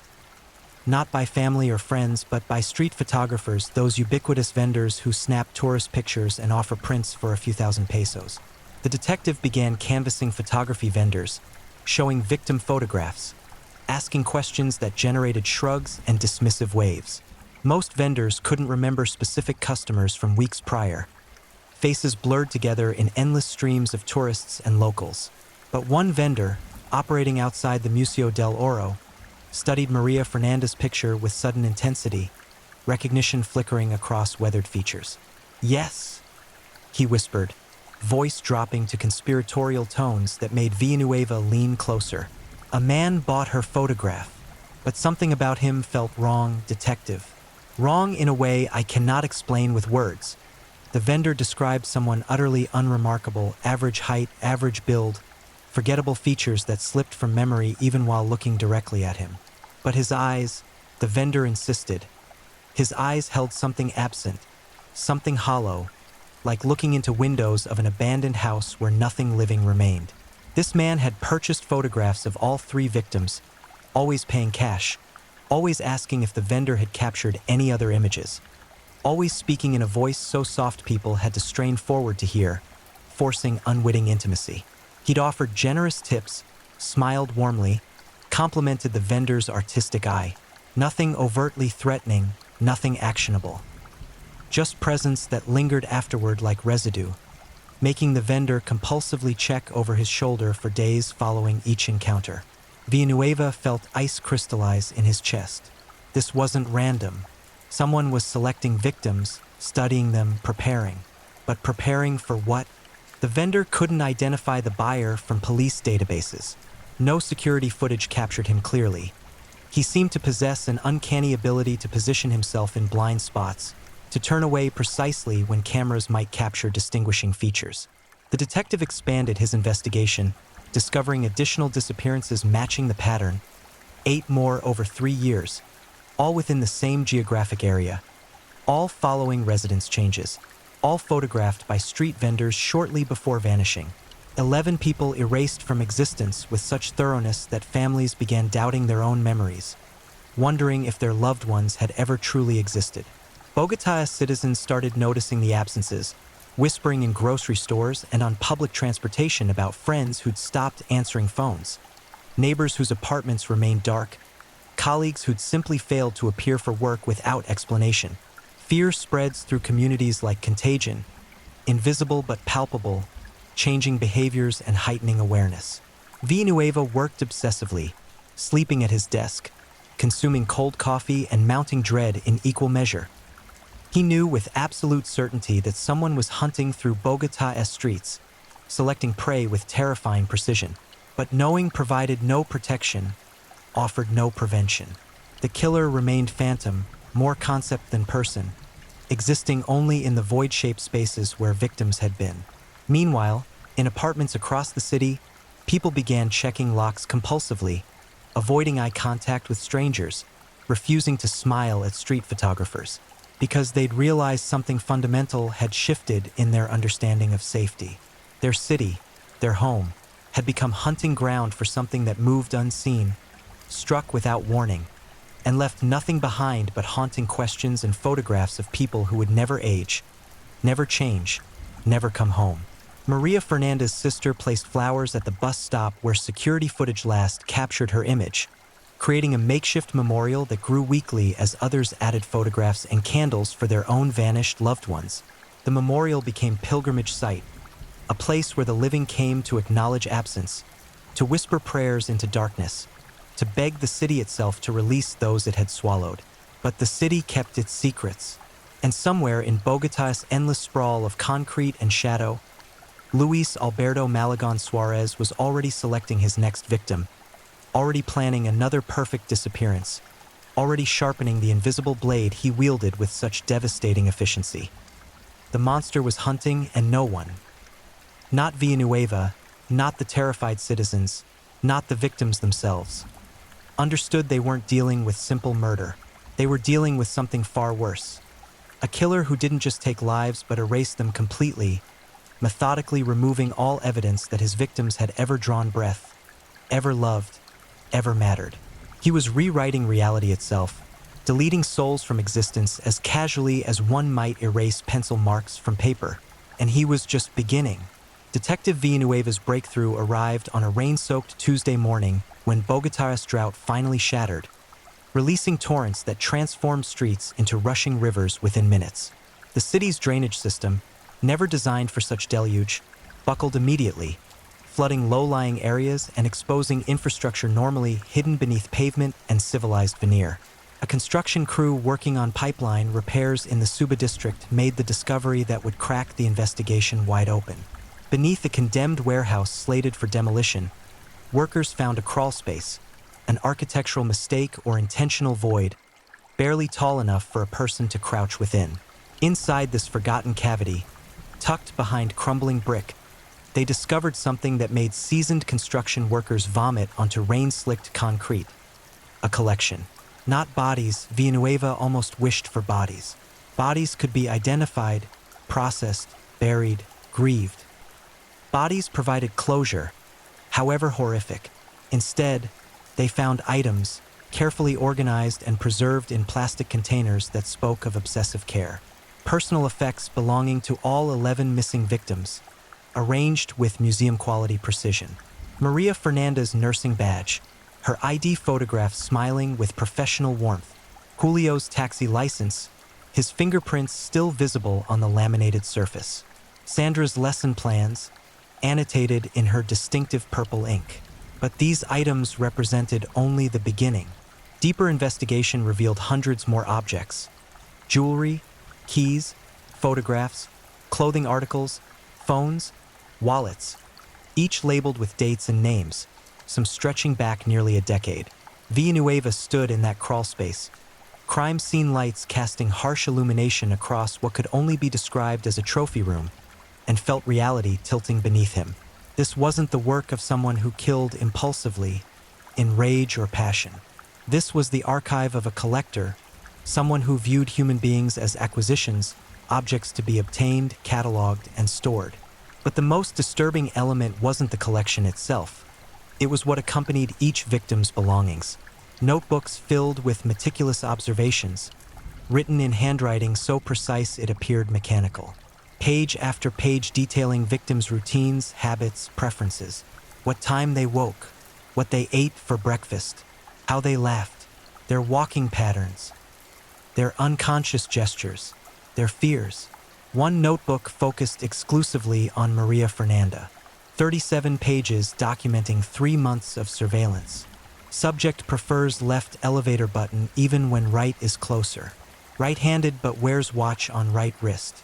Checks phone 23 times during evening commute. Smiles at strangers but fear flickers in eyes first. Hums while walking, usually Los Panchos songs. Vulnerable between 10:08 and 10:15 p.m. Attention focused on phone, awareness compromised. The writings revealed more than obsession, they demonstrated methodology. This person studied victims like a scientist examining specimens, identifying vulnerabilities with clinical detachment, planning abductions with such thoroughness that chance played no role. He knew exactly when and where his targets would be most isolated, most distracted, most accessible. Forensic analysis of the handwriting revealed characteristics suggesting high intelligence, education, possible background in research or documentation. The writer possessed almost preternatural patience, sometimes observing victims for months before acting, waiting for perfect circumstances that might never arrive, prepared to abandon targets if conditions never aligned. But the most chilling discovery came from analyzing the timeline. Victims weren't selected randomly. They were chosen based on specific criteria that became apparent only through exhaustive pattern analysis. All victims were single, living alone. All had recently relocated, meaning fewer established social connections to notice their absence quickly. All maintained predictable routines. All possessed what the killer termed interesting qualities. Maria Fernanda's compassion, Julio's storytelling ability, Sandra's artistic talent. He was collecting people based on characteristics he admired, wanted, perhaps believed he could somehow absorb by possessing their belongings and studying their patterns. The notebooks revealed a man attempting to understand humanity by dissecting it, to experience connection by cataloging others' connections, to feel emotion by observing others' emotions from clinical distance. Psychologists consulted by the investigation suggested a profoundly dissociative personality, someone who viewed himself as fundamentally separate from humanity, observing the world through glass that prevented genuine participation. His victims represented attempts to bridge that gulf, to understand what made people real by collecting and studying their reality's residue. But where were the bodies? The crawl space provided trophies, but no remains. No blood evidence, no tissue, no indication victims had been killed in this location. The killer transported living victims elsewhere, to some secondary location police couldn't identify, couldn't imagine. Villanueva ordered searches of every property within 5 kilometers, focusing on locations with privacy, soundproofing, space for containment. Abandoned buildings, storage facilities, rural properties. Teams combed through hundreds of potential sites, finding nothing but dust and disappointment. The killer's true operating base remained hidden, protected by planning so thorough it anticipated police methodology. Then forensic technicians discovered something peculiar about the plastic containers holding victim belongings. Microscopic analysis revealed trace elements, specific soil composition, pollen from plants not common to Bogotá's urban center, chemical residue suggesting proximity to agricultural operations. These markers pointed toward locations outside the city proper, toward rural areas where screaming wouldn't carry, where isolation was geography rather than circumstance. Villanueva assembled maps, marking agricultural zones, abandoned farms, properties with history of vacancy or dispute. The search area remained vast, thousands of hectares, but it was something direction rather than desperate flailing.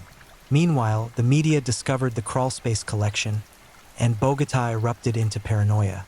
Citizens reported suspicious neighbors, isolated individuals, anyone whose behavior deviated from comfortable norms. Tip lines flooded with accusations, most baseless, born from fear rather than evidence. Everyone became suspect. Trust corroded like metal left too long in acid. The killer's notebook contained one final element that made Villanueva's blood freeze: future entries. Pages dated weeks and months ahead, already labeled with new names, new targets the killer had selected and begun studying. 12 more people marked for collection, their routines partially documented, their vulnerabilities being actively cataloged. Among these future victims was a name that made Villanueva's hands shake: Carolina Mendoza, a young artist living in Tusaquillo, scheduled for acquisition in 3 weeks. The detective immediately ordered protective surveillance, placing undercover officers around Carolina's apartment, tracking her movements, preparing to intercept the killer when he made his approach. But days passed with no contact. The killer, somehow aware of police presence, abandoned this target, moving to alternatives. Villanueva couldn't protect everyone on that list simultaneously. Resources stretched too thin, surveillance impossible to maintain indefinitely. The killer possessed patience investigators couldn't match. He could wait months, years if necessary, while police eventually had to reduce protection, redirect resources, acknowledge defeat. The notebook revealed one additional crucial detail buried in margin notes. The killer worked in plain sight, maintaining employment that provided both income and cover, allowing him to move through society without raising suspicion. He possessed skills that made him valuable, trusted, granted access to spaces and information most people couldn't reach. Villanueva began cross-referencing employment records, searching for individuals with access to victim neighborhoods, backgrounds in observation or research, histories of social isolation. The list of potential suspects numbered in the thousands. Bogotá was a city of 8 million, and needles hide easily in haystacks that vast. But the detective felt something shifting, pressure building like atmosphere before storms. They'd found the collection, penetrated the killer's methodology, understood his patterns. For the first time since Maria Fernanda vanished, Villanueva believed they might actually identify this monster, drag him from whatever hole he'd burrowed into, force him into light that would burn away his carefully constructed anonymity. The killer, meanwhile, had already anticipated this moment. He'd prepared contingencies, alternative strategies, escape routes mapped months in advance. because he understood something Villanueva was only beginning to grasp. In this game of hunter and hunted, the boundaries were more fluid than anyone imagined. The monster being chased had always been studying his pursuers just as carefully as he studied his victims, learning their patterns, identifying their vulnerabilities, waiting for opportunities to demonstrate that the distinction between hunter and prey was merely a matter of timing and perspective. And time, the killer knew, was his most reliable weapon, because eventually, inevitably, everyone made mistakes. Everyone overlooked details. Everyone experienced moments of distraction when guards dropped and attention wavered. He simply had to wait, watch, and recognize those moments when they arrived. Somewhere in Bogota, in some space police hadn't yet imagined, Luis Alberto Malagon Suarez sat reviewing his notebooks, planning his next acquisition, completely undisturbed by the investigations swirling through the city like floodwaters. He'd anticipated discovery, prepared for it, built redundancies into his operations that would keep him active regardless of what authorities uncovered. The collection was merely one archive among several. If police found it, he would simply begin anew, selecting fresh victims, creating fresh documentation, building fresh repositories for the reality he continued collecting, one soul at a time. Because for him, this wasn't about killing, it was about preservation, about capturing something ineffable and precious that people possessed without appreciating, without protecting. He was creating a museum of humanity's small moments, the gestures and habits and patterns that made each person unique. When he took them, he preserved them, preventing change and decay, freezing them in perfect stasis. In his mind, twisted by whatever darkness had carved channels through his psyche, he was performing valuable work, creating archive for future study, protecting beauty from time's inevitable erosion. The fact that this protection required his victim's disappearance was regrettable but necessary. You cannot study butterflies while they're still flying. Villanueva didn't yet know he was chasing a man who viewed himself as curator rather than killer, preserver rather than destroyer. Understanding that distinction would prove crucial, because you can't catch someone when you fundamentally misunderstand their motivation, their self-conception, their internal logic. The detective was hunting a murderer, but Malagon Suarez wasn't simply killing. He was collecting, preserving, creating something he believed possessed value that transcended individual lives. And that made him infinitely more dangerous than any conventional predator, because his work wasn't finished. The museum remained incomplete, and there were so many more interesting specimens still walking Bogota streets, unaware they'd already been selected, cataloged, scheduled for acquisition and eternal preservation in collections police would never find. The break came from an unexpected source, not evidence or surveillance, but from one of Bogota's thousands of street vendors, a woman named Rosa Elena Campos who sold coffee from a cart positioned outside a municipal office building in the city's financial district. Rosa Elena possessed the vendor's essential skill, invisibility through ubiquity. People saw her cart, but not her, registered coffee availability, but not the human providing it. She existed in that peculiar social space occupied by service workers, present but somehow immaterial, functional rather than fully human in the consciousness of those she served. This invisibility granted Rosa Elena something most people lacked: genuine observation capacity. While customers checked phones or conversed with colleagues, Rosa Elena watched, noticed, remembered. She'd observed the crawlspace discovery on television news, recognized several victim photographs from her own memory, regular customers who'd suddenly stopped appearing, gaps in her daily routine she'd noted but never questioned. Rosa Elena called Detective Villanueva's direct line, voice hesitant but certain. She'd seen someone who matched the street photographer vendor's description of the man who'd purchased victim photographs. Not once but regularly, almost daily, always during afternoon hours when foot traffic decreased and attention wandered. This man purchased coffee with exact change, never interacting beyond necessary transaction, always positioning himself at specific locations that Rosa Elena, with her vendor's understanding of public space, recognized as optimal observation points. From his chosen positions, he could monitor building entrances, track pedestrian patterns, identify routine travelers while remaining visually inconspicuous among crowds of similarly dressed professionals. More importantly, Rosa Elena had noticed something others missed. The man carried a camera, Not obvious tourist equipment, but a small, professional device he used to photograph buildings, supposedly documenting architecture. But Rosa Elena, watching carefully after seeing news reports, realized his lens rarely focused on structures.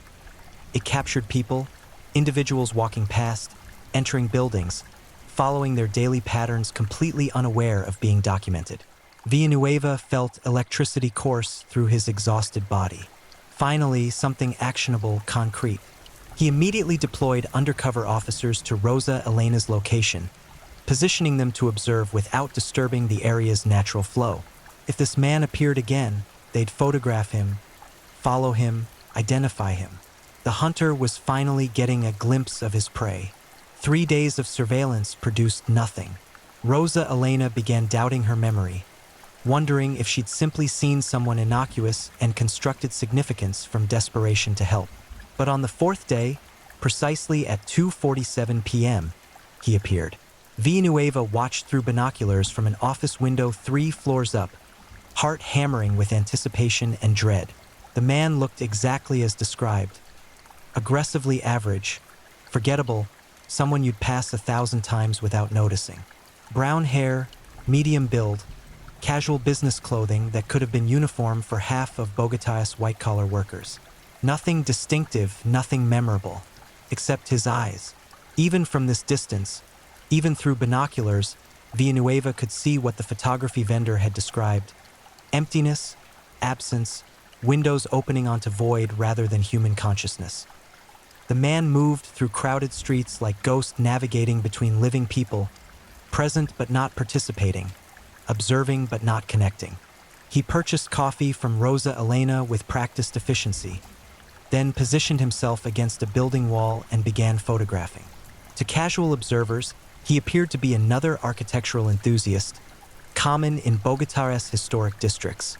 But Villanueva watched the camera's orientation, noted how it tracked individuals rather than structures, how it lingered on specific people, young, isolated individuals walking with attention focused on phones, vulnerability broadcast through body language and distraction. Undercover officers captured their own photographs, documenting the man from multiple angles while pretending to check phones, consult maps, window shop. They followed when he finally moved, maintaining careful distance, rotating positions to avoid detection by someone clearly aware of surveillance techniques. The man led them on a route through downtown Bogotá that seemed random but revealed pattern through repetition. He stopped at multiple locations, parks, plazas, transportation hubs, always positioning himself in observation posts that maximized visual coverage while minimizing his own visibility. He was hunting, selecting, evaluating potential targets with practiced efficiency that spoke of years perfecting this methodology. After 4 hours, he entered a modest apartment building in the Santa Fe district, a structure that had seen better decades, its facade marked by water damage and crumbling plaster. Officers noted the address, ran immediate background checks, discovered the building housed 37 separate units, most occupied by single residents, students, young professionals, divorced individuals rebuilding lives. Property records revealed the building was owned by a management company with dozens of similar properties across Bogotá. Tenant information wasn't immediately accessible. Privacy laws required warrants. But Villanueva pushed through emergency authorizations, arguing credible threat to public safety, getting judges to sign orders that would typically require days of bureaucratic processing. The tenant list revealed someone named Luis Alberto Malagon Suarez occupying Unit 4B. Background checks pulled up surprisingly sparse information: birth certificate, school records through age 18, then virtually nothing. No criminal history, no employment documentation, no tax records, no credit history. He existed in official databases as bare minimum required by law, but maintained no presence beyond that constitutional threshold. This absence of information was itself information. Most people leave extensive paper trails through modern existence: bank accounts, employment, purchases, social media, travel, medical records. But Malagon Suarez had somehow navigated adult life while remaining virtually invisible to systems designed to track civilian populations. This required deliberate effort, careful planning, understanding of which activities generated documentation and which could be avoided. Employment records finally surfaced through university connections. Malagon Suarez worked as administrative assistant at Universidad Nacional, processing student documentation and maintaining academic files. The position provided minimal salary but required no background investigation beyond basic reference checks, explaining how someone could maintain employment while remaining otherwise phantom.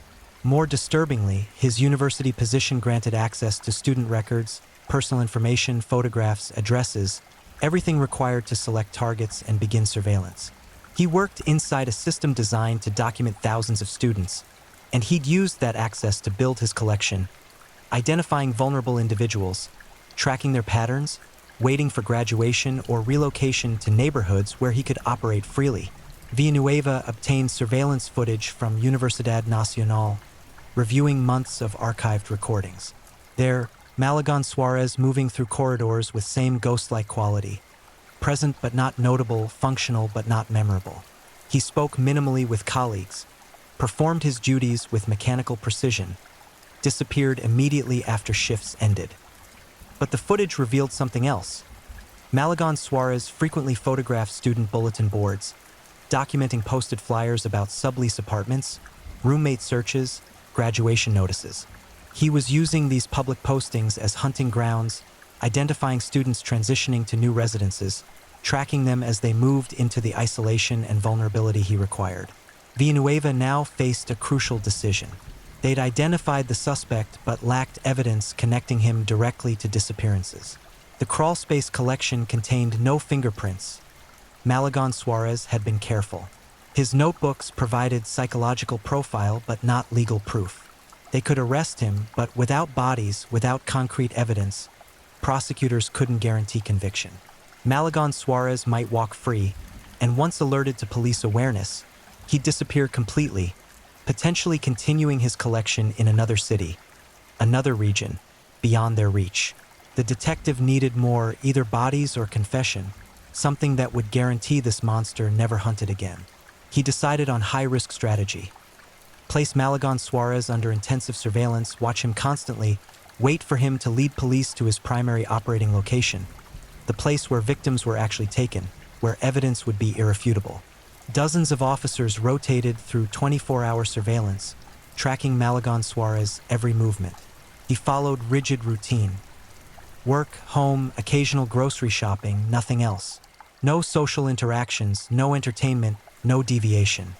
He existed in loops so tight it suggested either profound isolation or calculated performance for observers he suspected were watching. Weeks crawled past with nothing actionable emerging. Malagon Suarez never traveled to rural locations, never deviated from his established urban pattern. Either he'd truly suspended operations, aware of police attention, or his actual operating site existed somewhere within Bogotá itself, hidden in plain sight like its architect.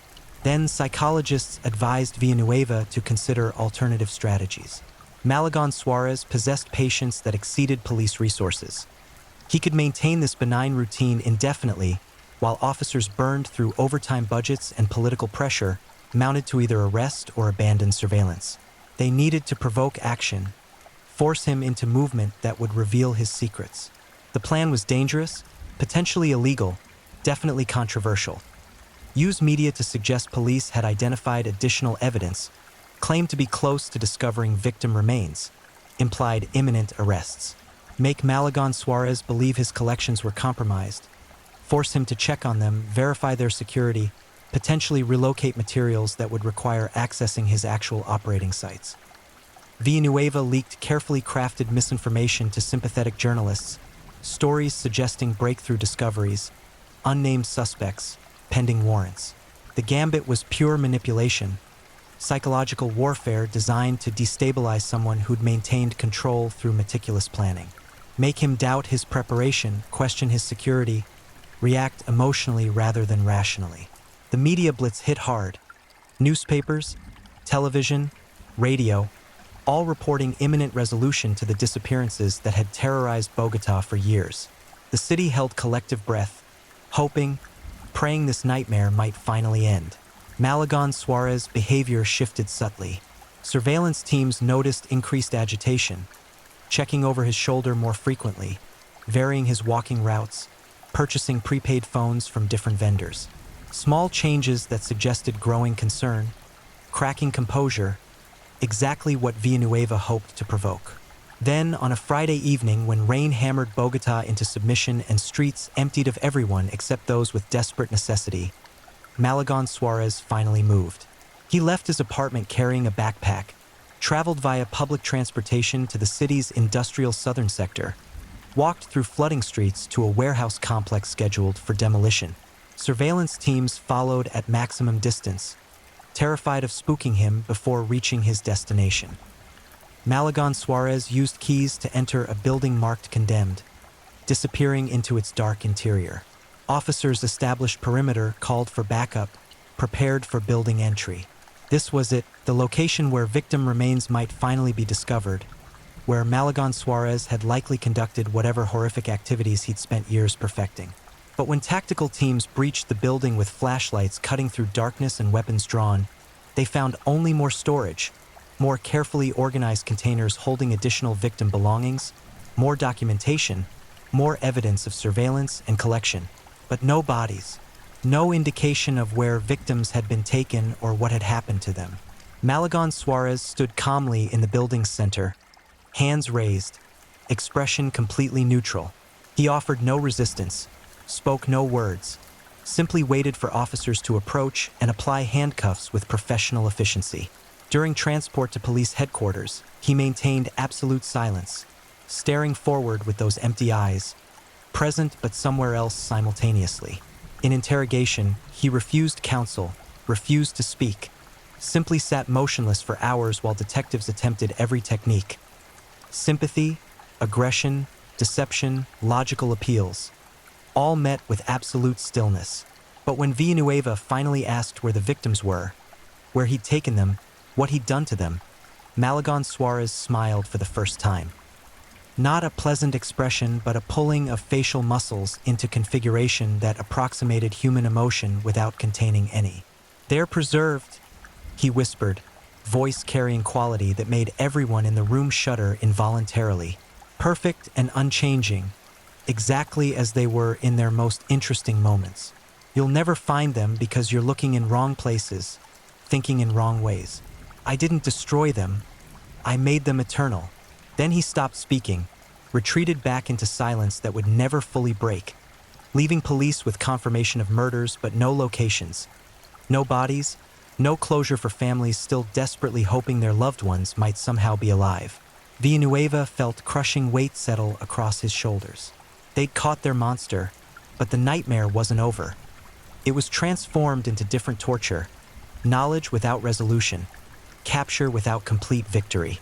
And somewhere in Bogota, in places police still hadn't imagined to search, 11 people remained hidden, preserved in whatever twisted methodology Malagon Suarez had developed, their families condemned to uncertainty worse than confirmed death. The hunt was over, but the haunting had only just begun. Luis Alberto Malagon Suarez sat in pretrial detention at La Picota prison, existing in his cell with the same ghost-like quality he'd maintained throughout his free life. Guards reported he never caused disruption, never requested anything, simply occupied space without truly inhabiting it. Other inmates avoided him instinctively, sensing something fundamentally wrong beneath his ordinary exterior, predator recognition that transcended conscious awareness. Detective Villanueva visited weekly, attempting to break through Malagon Suarez's silence, trying any approach that might reveal victim locations. But the prisoner remained maddeningly consistent, present but unavailable, seeing but not responding, aware but unwilling to participate in anything resembling human communication. Forensic psychologists analyzed him extensively, producing profiles that described profound dissociative disorders, possible autism spectrum characteristics, clear evidence of antisocial personality pathology. But diagnoses provided no practical assistance in locating remains. Malagon Suarez understood his silence was power, leverage, perhaps the only control remaining in existence that had finally constrained him. Meanwhile, Villanueva's teams continued searching, expanding investigations to every property Malagon Suarez might have accessed: storage facilities, abandoned buildings, rural areas. They interviewed everyone who'd ever interacted with him, searching for mentions of locations, hobbies, interests that might suggest where he'd conducted his activities. A colleague at Universidad Nacional mentioned Malagon Suarez had volunteered at city archives, helping digitize historical documents for preservation. This detail struck Villanueva as significant. Preservation, the word Malagon Suarez had used describing his victims. Archives meant controlled environments, temperature regulation, protection from decay. City archives occupied a massive underground complex beneath Bogotá's municipal buildings, miles of tunnels storing centuries of documents, records, photographs. Public areas received regular traffic and maintenance, but deeper sections, older, partially abandoned tunnels from previous eras, remained largely forgotten, accessed only during specific research requests or storage needs. Villanueva obtained blueprints, discovering the archive complex was far more extensive than current employees realized. Entire sections appeared on old maps but not modern databases, tunnels that had been sealed decades prior when newer storage was constructed, spaces that existed in architectural memory but not operational consciousness. Malagon Suarez had worked in these archives for 3 years, volunteering during evenings and weekends, gaining intimate knowledge of the complex's geography, likely obtaining keys or access codes to restricted areas. The controlled environment, the isolation, the legitimacy of his presence, everything aligned perfectly with his methodology. Villanueva assembled search teams with archaeologists and structural engineers who could navigate the archive's oldest sections safely. They descended into darkness armed with lights, oxygen monitors, and dread that threatened to suffocate more effectively than any stale air. The deepest tunnels smelled of mold and time, walls weeping moisture through ancient concrete, floors slick with accumulated seepage. They moved through corridors lined with rusted shelving units holding documents so deteriorated they'd become unreadable, history literally decomposing in forgotten darkness. 3 hours into their search, a structural engineer noticed something unusual. A section of wall that appeared newer than its surroundings, concrete that didn't match the aged, crumbling surfaces surrounding it. The patch job was expertly done, designed to blend seamlessly with decades-old infrastructure, but microscopic analysis revealed it was less than 5 years old. Breaking through required careful work. The tunnel's structural integrity couldn't be compromised without risking collapse that might bury searchers along with whatever secrets lay hidden. Engineers worked methodically, removing concrete in sections, exposing a void behind that exhaled air so cold it formed visible clouds in the tunnel's humidity. Behind the false wall, they discovered a chamber that had been a storage room in the archive's original configuration, sealed off when the complex was restructured in the 1970s. Malagon Suarez had somehow located this forgotten space on old blueprints, accessed it, and transformed it into something that made seasoned investigators weep openly.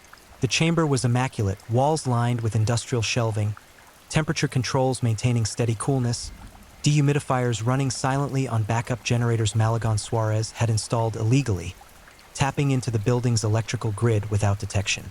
But the shelving didn't hold documents or archives. It held containers. Large, sealed units constructed from materials designed for long-term preservation, the kind museums used for priceless artifacts. 11 containers, each labeled with a name and date, each containing what Malagon Suarez had promised. His victims, preserved. Villanueva's hands trembled as forensic technicians opened the first container. Maria Fernanda Gomez's name printed in that same mechanical handwriting from the notebooks. Inside, they found her body, but not decomposed, not ravaged by time and biology. She'd been mummified through chemical processes, her tissues preserved with such skill that she appeared almost lifelike, suspended in permanent stillness. Her eyes were open. Her expression suggested surprise, the final emotion frozen on her features. She wore the same nursing uniform from the night she disappeared, now preserved along with her, fabric treated with chemicals that prevented deterioration. Around her body, Malagon Suarez had arranged items from her life. Photographs, her favorite book, flowers that had been dried and preserved, objects that had meant something to her, creating a bizarre shrine that honored even as it horrified. Each container held similar scenes. Victims preserved with museum-quality care, surrounded by their belongings, positioned as if sleeping rather than dead. Julio Cesar Restrepo still gripped his taxi keys. Sandra Milena Torres held lesson plans in hands that would never age. Every victim appeared exactly as they had in their final moments, permanently fixed in time, exactly as Malagon Suarez had described. Medical examiners determined cause of death for each victim. Suffocation by chemical agent, likely chloroform or similar substance that left no tissue damage, caused no struggle, simply rendered victims unconscious before death arrived gently, almost peacefully. Malagon Suarez hadn't tortured or mutilated. He'd collected, then immediately begun preservation processes that required extensive anatomical knowledge and access to professional embalming chemicals. Further investigation revealed he'd stolen supplies from the university's biology department over years, small quantities that never triggered inventory alerts, accumulating everything needed to perform his preservation work. He'd studied mortuary science through online courses, learned ancient Egyptian mummification techniques, developed his own hybrid methodology that combined historical practices with modern chemistry. The chamber contained detailed documentation of each preservation, photographs showing the process step by step, notes describing chemical formulations and timing, observations about how different body types responded to treatments. He treated this like scientific research, methodically recording data, refining techniques, pursuing perfection in his grotesque craft. Villanueva read through these documents with growing horror, understanding finally what drove Malagon Suarez. He wasn't collecting people because he hated them. He collected them because he loved them in his profoundly damaged way. He saw beauty and uniqueness in individuals, qualities he recognized but couldn't experience himself, and he preserved them because he genuinely believed he was protecting something precious from inevitable decay and loss. In twisted logic that made sense only within his fractured psychology, Malagon Suarez viewed himself as savior rather than killer. He was rescuing people from aging, from change, from the slow erosion that transformed everyone into diminished versions of their best selves. By preserving them in their prime, surrounded by things they'd loved, he believed he was honoring them, creating eternal monuments to their existence. One notebook entry, written shortly after Maria Fernanda's preservation, revealed his mindset with disturbing clarity. She will never grow old now, never lose her compassion to cynicism, never forget patients' names or become tired of helping. I have captured her perfect moment, when she was most truly herself, and she will remain that way forever. Her family grieves, but they don't understand. I have given her immortality. She is art now, frozen perfection, more real than she could have remained if I had left her to time's corruption. I am not monster. I am curator, preserving what is most beautiful about humanity before it fades. The psychological assessment team concluded Malagon Suarez suffered from profound inability to process death and change, likely stemming from early childhood trauma. Records eventually revealed his mother had died when he was 8, her body discovered only after 3 weeks of decomposition. Young Luis finding her remains after neighbors complained about smell. That trauma had crystallized into obsession with preventing decay, preserving perfection, maintaining permanent control over death through elaborate preparation. He couldn't save his mother from decomposition, but he could save others, at least in his fractured perception of salvation. Each victim represented an attempt to rewrite that childhood trauma, to impose order on chaos, to prove death could be managed, contained, made beautiful rather than horrifying. The revelation brought no comfort to victim families. They'd hoped for miracles, for possibilities their loved ones might somehow still be alive. Learning the truth that they'd been preserved like museum specimens, treated as objects of obsessive care rather than human beings, brought new dimensions of grief that no therapy could adequately address. Funerals were held, but families struggled with whether to view remains that appeared so lifelike yet so profoundly dead. Some chose to see their loved ones one final time, seeking closure. Others couldn't bear witnessing what Malagon Suarez had created, couldn't reconcile preservation with the people they remembered breathing, laughing, living.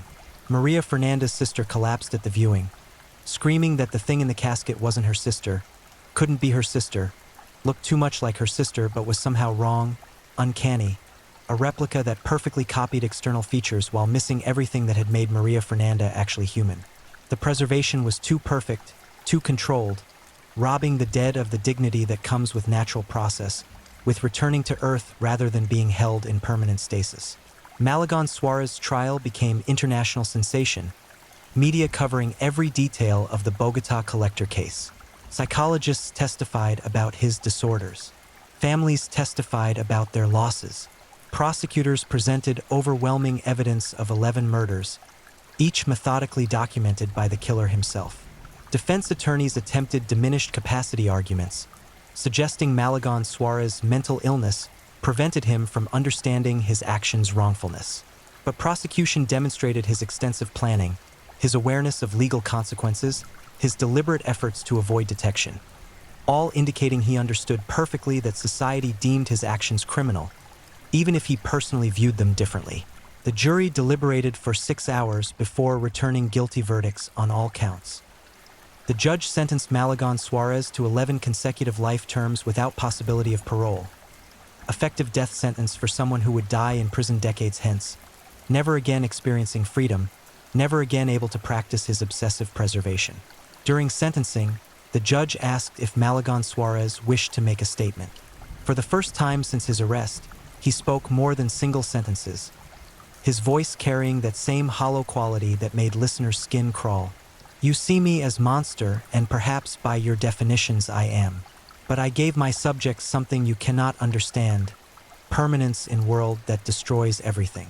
They will never be forgotten now, never fade from memory, never become anonymous graves visited by no one. I made them matter eternally. You call this murder. I call it love. We are simply speaking different languages, seeing through different eyes. You have taken my freedom, but you cannot undo my work. They remain preserved, perfect, forever protected from time's cruelty. That achievement is mine, eternal and untouchable, regardless of bars and judgments." Then he sat down, expression returning to neutral, retreating into silence he would maintain for the remainder of his incarceration. He'd said everything he believed needed saying, justified himself to whatever internal audience mattered more than external judges. The sentence brought relief but not closure. Families organized support groups trying to process trauma that had no precedent, no roadmap for healing. How do you grieve someone who was murdered years ago but whose body appears eerily lifelike? How do you accept death that was treated as art project by a man who believed he was expressing love? Detective Villanueva retired 6 months after the trial, unable to continue police work after witnessing what human obsession could create. He suffered nightmares about the preservation chamber, about Maria Fernanda's open eyes, about the clinical precision with which Malagon Suarez had documented his victims' transformations from people into preserved specimens. The archive chamber was sealed permanently, the false wall rebuilt and marked with warnings. The city wanted to demolish that section of tunnel entirely, erase the physical space where such horror had been committed, but structural engineers determined it would compromise the entire archive complex. So it remained, hidden beneath Bogotá streets, a tomb within a tomb, reminding everyone that darkness exists in unexpected places, sometimes literally beneath our feet as we walk unknowing above. Universities began using the Malagon Suarez case in criminal psychology courses, studying the unique pathology of a killer who viewed himself as preservationist, who documented his crimes with academic rigor, who genuinely believed he was performing valuable service. Students debated whether his mental illness excused his actions, whether monsters are born or created, whether trauma explains but doesn't justify. Bogotá slowly healed, though certain spaces remained haunted by collective memory. The bus stop where Maria Fernanda vanished became permanent memorial. The archive building where she was discovered developed reputation that kept visitors away. People reported feeling watched in its corridors, experiencing inexplicable coldness, hearing whispers in empty rooms. Rational minds dismissed these reports as psychological projection, but enough incidents accumulated that night security staff requested reassignment rather than patrol those areas alone. The street photography vendors who'd unknowingly assisted Malagon Suarez's target selection suffered profound guilt, some abandoning their profession entirely, unable to point cameras at strangers without wondering if they were facilitating future crimes. Rosa Elena continued selling coffee but developed habit of studying her customers more carefully, watching for predatory behaviors, attempting to spot monsters before they struck. Years passed. Malagon Suarez remained imprisoned, living out his days in isolation, deemed too dangerous for general population after other inmates attempted to kill him multiple times. He spent his time reading medical texts, studying preservation techniques, writing extensive journals that prison officials confiscated but couldn't help reading. Document after document explaining his philosophy, justifying his actions, maintaining absolute conviction that he'd performed valuable work that ignorant society simply couldn't appreciate. Psychologists who interviewed him reported disturbing realization. He felt no remorse, experienced no recognition that his victims had possessed agency, autonomy, futures they'd wanted to pursue. He saw them only as specimens that had required preservation, objects of beauty that his intervention had protected. He remained incapable of empathy, locked permanently in perspective that viewed other humans as collectibles rather than conscious beings deserving respect and autonomy. The preservation chamber victims were eventually buried in private ceremonies, but debate erupted about whether they should receive traditional burial or cremation. Some families worried that burial allowed possibility of future disturbance, that grave robbers or twisted admirers might attempt to recover bodies that Malagon Suarez had made infamous. Others felt cremation would complete the violation, destroying their loved ones one final time, preventing any chance of physical remembrance. Each family decided individually, adding another layer of tragedy to situations already saturated with impossible choices and permanent loss. Malagon Suarez's apartment was cleared and rented to new tenant who knew nothing of its history until neighbors mentioned it, at which point they immediately broke the lease and fled. The unit remained vacant for years, eventually rented at significantly reduced price to someone desperate enough to overlook its past. They lasted 3 months before reporting overwhelming sense of being watched, of presence that made sleep impossible, of feeling fundamentally unsafe in space that had housed a man who viewed human beings as things to be collected and preserved. The Colombian government implemented new protocols for archive access, requiring background checks and supervision for all volunteers working in restricted areas. Universities revised their inventory systems to detect small quantity theft patterns that might indicate someone accumulating materials for criminal purposes. But these measures felt inadequate, trying to prevent the next Malagon Suarez when they couldn't fully understand what had created the first one. Because the most terrifying aspect of the case wasn't the murders themselves. It was the recognition that Malagon Suarez had moved through society for years, decades even, completely undetected. He'd maintained employment, paid taxes, interacted with hundreds of people, and none had recognized the predator hidden behind his aggressively average exterior. He proved that monsters don't always announce themselves, don't always display obvious warning signs, sometimes simply exist in plain sight, waiting, watching, selecting targets while wearing masks so perfect they become invisible.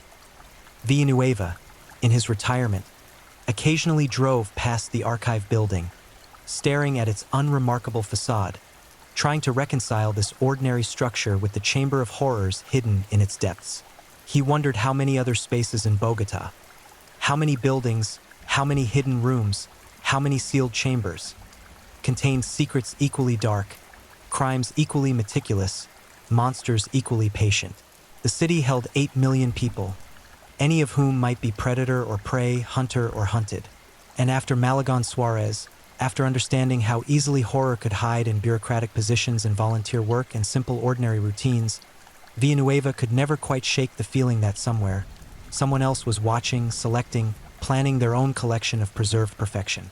The nightmare of Luis Alberto Malagon Suarez had ended, but the question he left behind remained, haunting Bogota's streets like fog that never quite lifted. How many more were out there? How many other collectors moved among us, seeing people as specimens, viewing humanity as museum waiting to be curated? How many preserved chambers existed beneath other cities, behind other false walls, in other forgotten spaces where obsessive love had twisted into something monstrous? The answer, terrifying and unknowable, was that no one could say for certain. Malagon Suarez had been caught only through combination of luck and persistence and his own eventual mistake. How many others had been more careful, more patient, more successful in maintaining their anonymity? Maria Fernandez's sister still visited the memorial at the bus stop, leaving fresh flowers weekly, sitting on the bench where her sister had last been seen alive, crying into Bogotá's indifferent evening air. She'd told reporters that the worst part wasn't death. It was knowing Maria Fernanda had been so close, preserved beneath the city. While the family searched desperately, while hope slowly corroded into grief, while life continued above ground, completely unaware of the horrors hidden below. That proximity, the nearness of horror to everyday existence, the thin barriers separating ordinary life from extraordinary darkness, became the case's lasting legacy. Bogotá couldn't forget that for years. While people walked to work and ate lunch and complained about traffic, 11 bodies were being preserved in meticulous shrine to obsessive love, tended by a man who believed himself curator rather than killer.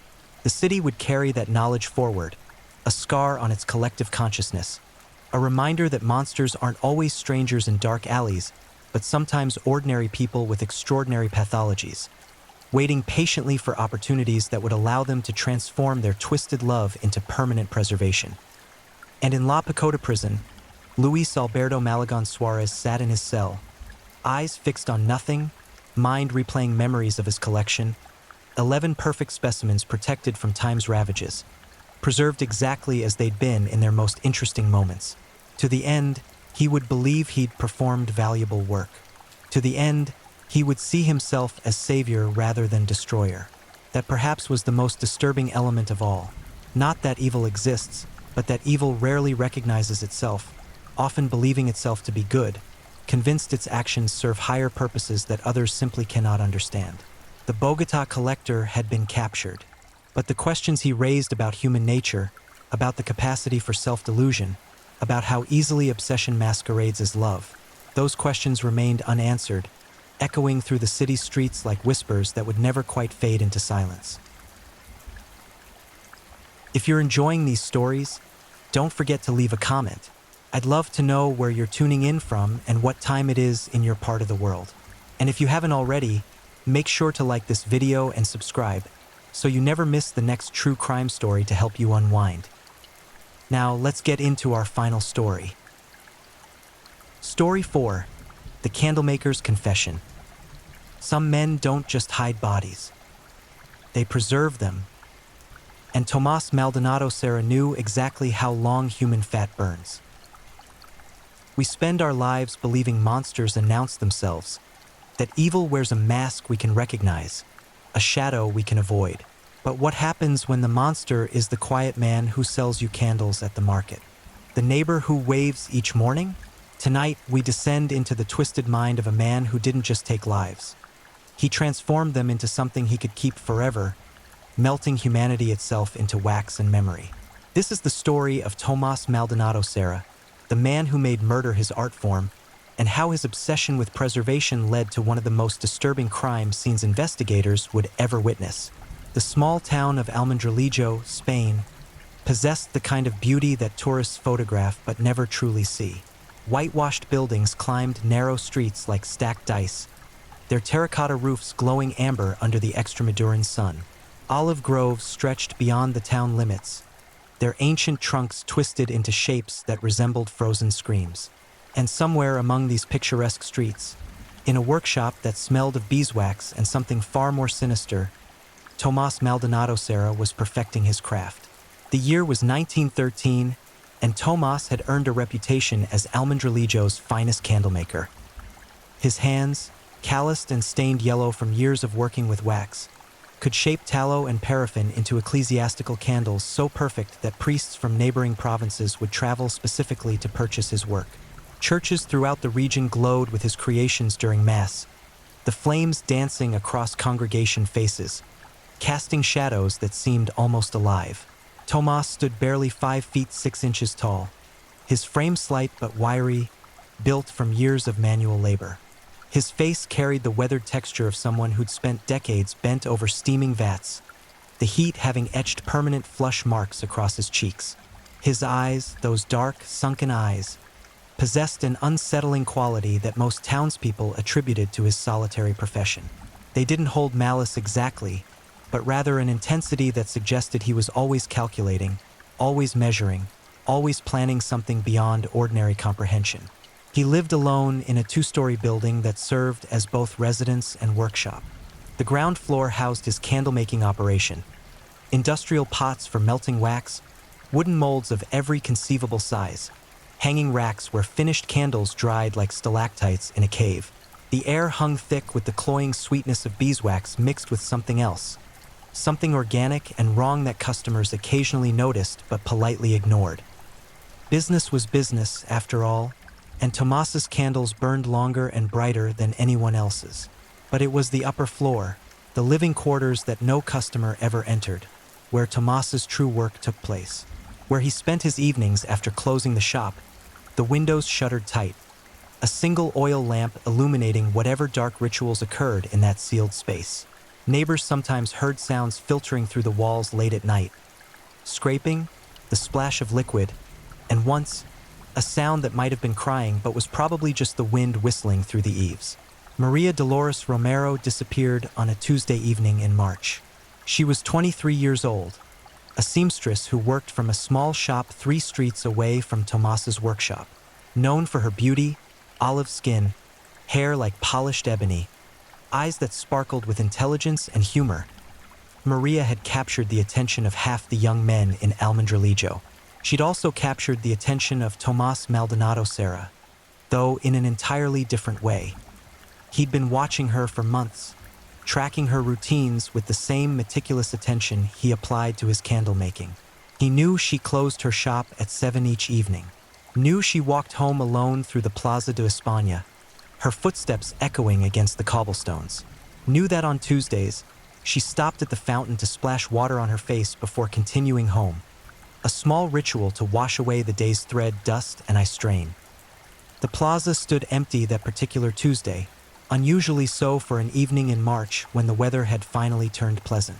Tomas had ensured this through careful planning. He'd spread rumors of a rabid dog loose in the area, enough to keep the usual evening strollers away. When Maria approached the fountain, he emerged from the shadows cast by the Church of La Purification, his approach silent as smoke. What happened next remains speculation based on forensic evidence and Tomas's eventual confession, but investigators would later piece together a horrifying sequence. He didn't attack her violently, no, that would damage what he needed intact. Instead, he used chloroform, a chemical he'd acquired through connections with local pharmacists who believed he needed it for cleaning particularly stubborn wax stains. The sweet, sickly smell would have been the last thing Maria registered before consciousness fled and her body went limp in Tomas's arms. He carried her through back alleys he'd scouted extensively, moving with surprising strength for such a small man. Adrenaline, perhaps, or maybe something darker, the supernatural energy that seems to fill predators when they've finally captured prey they've stalked for months. He brought her to his workshop through the rear entrance, the one hidden behind stacks of wood used for fuel. Brought her upstairs to that sealed room where the real work happened. The table waiting there had been prepared weeks in advance. Wood worn smooth from use, grooves carved along its surface to channel fluids, leather restraints attached to each corner. Tomas had built it himself, measuring and remeasuring until the dimensions matched his vision perfectly. Nearby stood his collection of specialized tools, knives of varying sizes, each sharpened to a razor's edge, saws for cutting through resistant tissue, hooks for hanging, and the vats, 3 enormous cast iron vats mounted over individual heat sources, waiting to transform organic matter into something else entirely. Maria regained consciousness slowly, the chloroform fog lifting in stages. First came confusion, then recognition of her surroundings, then the pure, animal terror that accompanies the realization that you're completely helpless in the presence of something monstrous. She screamed. Of course she screamed, but Tomas had soundproofed the room months earlier, packing the walls with wool and hanging thick canvas over the windows. Her screams became ghosts that died within those 4 walls, never reaching the street outside where people walked and laughed and continued living their ordinary lives. "Shoo," Tomas whispered, his voice carrying the same gentle tone he used with customers selecting candles for their homes. "Fighting only makes the transition harder. Your beauty deserves better than panic. I'm going to preserve you, transform you into something eternal. You should feel honored." But Maria didn't feel honored. She felt the cold bite of metal against her throat, felt her consciousness fragmenting as blood flowed from open veins, channeling into the grooves Tomas had carved specifically for this purpose, collecting in the waiting bucket beneath the table. Felt her life force draining while Tomas worked with the focused intensity of an artisan pursuing perfection. He was methodical, almost reverent in his butchery. Each cut served a purpose. Each separation of flesh from bone followed anatomical logic he'd studied through stolen medical texts. When her heart finally stopped, when Maria Dolores Romero ceased existing as a living being, Tomas's work accelerated. He needed to harvest what he required before decay began its inevitable process. The fat came first. Human adipose tissue, when properly rendered, produces a substance remarkably similar to tallow, but with unique properties Tomas had discovered through previous experiments. It melts at a lower temperature, burns with a particular luminosity, and, most important to his twisted aesthetics, carries the essence of the person it came from. Or so Tomas believed. In his delusional mind, candles made from human fat didn't just illuminate physical space. They released the victim's spirit into the air, surrounding him with their presence even in death. He spent hours carefully extracting adipose tissue from Maria's body, filling bucket after bucket with yellow-white fat that would later be rendered in his vats. Then came the bones. He needed those too, though for different purposes. Ground into powder, bone meal could be mixed with wax to add rigidity and a particular pale coloring that ecclesiastical candles required. Nothing went to waste in Tomas's workshop. Every part of Maria would serve his vision. The remaining tissue, organs, muscle, skin, presented a disposal challenge that Tomas had solved through previous experience. The vats served double duty, rendering fat during production, dissolving evidence afterward. Lye mixed with water at high temperatures could break down organic matter into a soap-like substance that could be disposed of through the town's drainage system. It took time, constant monitoring to maintain the correct temperature, but Tomas had perfected the process. By dawn, Maria Dolores Romero existed only as fat stored in sealed containers and a thin slurry slowly making its way through Almendralejo's ancient sewers. The search began immediately when Maria failed to return home that Tuesday night. Her parents, frantic with worry, alerted the local civil guard. Officers searched the streets, questioned shopkeepers, and investigated the fountain where witnesses had last seen her. But no one mentioned seeing Tomas, and no one thought to investigate the candlemaker's workshop. Why would they? He was a respected craftsman, quiet and industrious, someone who kept to himself and caused no trouble. Days turned into weeks. Maria's disappearance remained a mystery that the town discussed in hushed whispers. Some suspected she'd run away with a secret lover. Others imagined something darker, bandits, perhaps, or trafficking networks that occasionally snatched young women from isolated areas. The truth, burning slowly in candles throughout the region's churches, never crossed their minds. But Maria wasn't Tomas's first victim, and she wouldn't be his last. The following month, Catalina Rodriguez vanished. 28 years old, a widow who worked as a laundress. She disappeared while walking home from the river where she'd spent the day washing clothes. No witnesses, no evidence, just another woman erased from existence, her absence creating a hole in the community's fabric that slowly closed as life continued. Then came Isabella Fernandez in June. 19 years old, the daughter of a local baker. She'd been planning her wedding, excitedly discussing details with everyone who'd listen. She disappeared after visiting the market one afternoon, her basket of purchased vegetables found abandoned in an alley 3 streets from Tomas's workshop. The town began experiencing a collective dread, the kind that transforms familiar spaces into landscapes of threat. Women stopped walking alone after dark. Parents kept daughters under strict supervision. The civil guard increased patrols, but how do you catch a predator who leaves no trace? Who transforms his victims so completely that no body remains to be found? Tomas, meanwhile, continued his work. His candle business actually flourished during this period. Fear drives people to light more candles, to push back shadows where monsters might hide. The priests bought more of his ecclesiastical candles. Families purchased more for their home altars. And Tomas smiled his quiet smile knowing that each flame released whispers of the women he'd claimed, their essence filling churches and homes throughout Extremadura. He'd become addicted to the process. Not the killing itself, that was merely necessary, a means to an end, but the transformation, the alchemy of turning human flesh into beautiful, functional objects. Each victim required increasingly elaborate rituals. He began documenting his work in a journal, describing in meticulous detail the unique properties each woman's fat produced, how their bone meal affected candle color, which anatomical sections yielded the highest quality rendering. The journal filled with sketches too, anatomical drawings showing optimal harvesting locations, chemical formulas for rendering processes, even designs for new tools he wanted to fabricate. It was the diary of a craftsman perfecting his art, except the materials were human beings and the art was horror made manifest. By autumn of 1913, 7 women had disappeared from Almendralejo, 7 families haunted by absence, 7 sets of parents lying awake nights, imagining their daughters' fates, praying for answers that seemed increasingly unlikely to arrive. The town existed under a shadow that no amount of candlelight could dispel. And still, Tomás continued his work, confident in his methods, convinced of his invisibility. He'd become so practiced at abduction and disposal that he no longer felt the nervousness that had accompanied his first kills. This confidence, this certainty in his invulnerability, would prove his ultimate mistake. Because in his arrogance, Tomás Maldonado Serra had overlooked one crucial detail. Monsters who believe themselves invisible eventually become careless.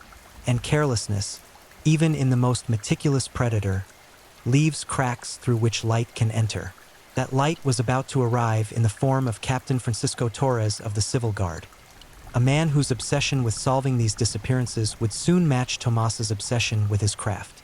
The hunter was about to meet the hunter, and Almendralejo was about to learn the truth burning in its churches. Captain Francisco Torres hadn't slept properly in 4 months. Dark crescents shadowed his eyes, and his uniform hung loose on a frame that had shed 20 pounds since spring. His wife worried. His colleagues whispered about obsession, about letting cases consume you until nothing remained of the man you'd been. But Torres couldn't stop. Every time he closed his eyes, he saw 7 faces. 7 young women who'd vanished from streets he'd sworn to protect. The Civil Guard headquarters in Almendralejo occupied a converted monastery, its stone walls thick enough to muffle sound, but also to trap the oppressive weight of unsolved crimes. Torres's office, tucked into what had once been a monk's cell, overflowed with documents, maps, and photographs. He'd covered one entire wall with a timeline of the disappearances, connecting details with string and pins like a deranged spiderweb of investigation. March. Maria Dolores Romero, seamstress, last seen at Plaza de España fountain. April. Catalina Rodriguez, laundress, last seen walking home from river. June. Isabella Fernandez, baker's daughter, last seen at market. July. Elena Vargas, teacher, last seen leaving schoolhouse. August. Carmen Ortiz, shopkeeper, last seen closing her store. September. Rosa Jimenez, farmer's daughter, last seen selling vegetables. October. Lucia Santos, maid, last seen running errands for her employer. 7 women, different ages, different occupations, different social classes. The only commonality Torres could identify. They were all young, all attractive, and all vanished without witnesses or physical evidence. No bodies, no blood, no torn clothing or signs of struggle. It was as if the earth had simply opened and swallowed them whole. Traditional investigative wisdom suggested these disappearances weren't connected. The randomness, the lack of pattern, the varying circumstances, these typically indicated separate incidents with separate causes. But Torres's instincts screamed otherwise. Something about the completeness of each disappearance, the absolute absence of evidence, suggested coordination. Planning. A single mind orchestrating multiple vanishings. He'd investigated every obvious suspect.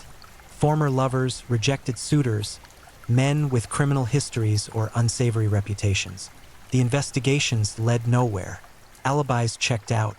No one matched the profile of someone capable of making 7 women disappear so thoroughly. Torres felt like he was chasing smoke, grasping at something that dispersed the moment he closed his fist. The breakthrough came from an unexpected source: a dog.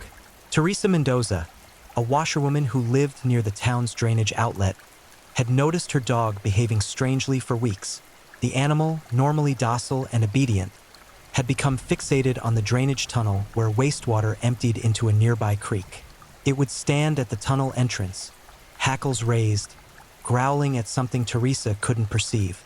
She dragged it away multiple times, but the dog always returned, always assumed that same aggressive stance. Then the smell started. Faint at first, easy to attribute to normal wastewater odor. But it intensified through October, developing a sweetness that Teresa found deeply unsettling. It reminded her of meat left too long in summer heat, but also something chemical, something processed. The combination turned her stomach and invaded her dreams. She reported it to the civil guard out of civic duty, expecting nothing to come of it. Minor complaints about drainage odors rarely warranted investigation. But the desk officer, aware of Captain Torres's obsessive attention to anything unusual, passed the report along. Torres arrived at Teresa's home within an hour. The tunnel entrance barely reached 4 feet high, forcing Torres to bend double to enter. He brought 2 officers and several oil lamps, their combined light pushing back shadows that seemed almost solid in their thickness. The smell hit immediately, that sweet, chemical decay Teresa had described, but magnified tenfold in the tunnel's confined space. Torres felt his gorge rise but forced it down through sheer willpower. They advanced slowly, boots squelching through ankle-deep water that carried an oily sheen on its surface. The tunnel's brick walls wept moisture, and somewhere in the darkness ahead, water dripped with metronomic consistency. 20 feet in, Torres noticed something caught against a protrusion in the wall. A piece of fabric, waterlogged and colorless in the lamplight, but recognizably clothing of some kind. One of the officers retrieved it carefully. Even sodden and degraded, they could identify it as a woman's undergarment, the kind of intimate clothing that Maria Dolores Romero's mother had described her daughter wearing the day she disappeared. Torres felt electricity course through his exhaustion. This was the first physical evidence in any of the disappearances. The first proof that these women hadn't simply run away or been trafficked to distant locations. They searched for another hour, finding additional fragments. A button here, a scrap of fabric there, even what appeared to be a hair comb, its teeth clogged with something organic and horrifying. But it was the residue coating the tunnel walls that provided the most disturbing evidence. Torres scraped samples from multiple locations, sealing them in jars for later analysis. In the lamplight, the residue looked like soap scum, but thicker, with an oily consistency that suggested something far more sinister. Back at headquarters, Torres sat in his office staring at the sealed jars, his mind racing through possibilities. The drainage system connected to multiple locations throughout Almendralejo: homes, businesses, workshops. Tracing the source of contamination would require mapping the entire network and identifying which outlets showed similar residue. It was methodical, time-consuming work, the kind of investigation that required patience and systematic execution. Torres spent 3 days mapping the drainage system, working with the town engineer to understand how wastewater flowed from various districts. They identified 17 possible sources in the area where the clothing fragments had been found. Torres began visiting each location, requesting permission to inspect drainage outlets under the guise of investigating illegal waste disposal. Most owners cooperated readily. They showed Torres their facilities, explained their businesses, and demonstrated proper waste disposal practices. Torres eliminated them quickly. The residue he was searching for had distinctive properties that didn't match standard wastewater. But 3 locations refused inspection: a tannery that claimed proprietary processes, a pharmacy that cited medical privacy concerns, and a candle-making workshop owned by Tomas Maldonado Serra. The tannery's refusal made sense. Tanning processes involved numerous chemicals and techniques that businesses guarded jealously. The pharmacy's concerns about medical privacy, while frustrating, had legal justification. But a candle-making workshop? Torres couldn't imagine what proprietary secrets a candlemaker might possess that would warrant refusing civil guard inspection. He began researching Tomas. On the surface, everything appeared mundane. 43 years old, never married, no criminal record, respected craftsman who'd operated his business for over 2 decades. He paid his taxes promptly, attended church regularly, and maintained cordial relationships with customers. Nothing suggested the capacity for violence, much less the systematic abduction and murder of 7 women. But Torres had learned long ago that monsters rarely announce themselves. They hide behind normalcy, behind routines and respectability that camouflage their true nature. And something about Tomas's refusal, delivered politely but firmly when Torres had visited the workshop, triggered instincts honed through 20 years of investigative work.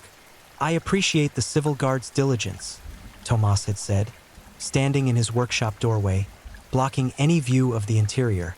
"But my candle-making processes involve family techniques passed down through generations.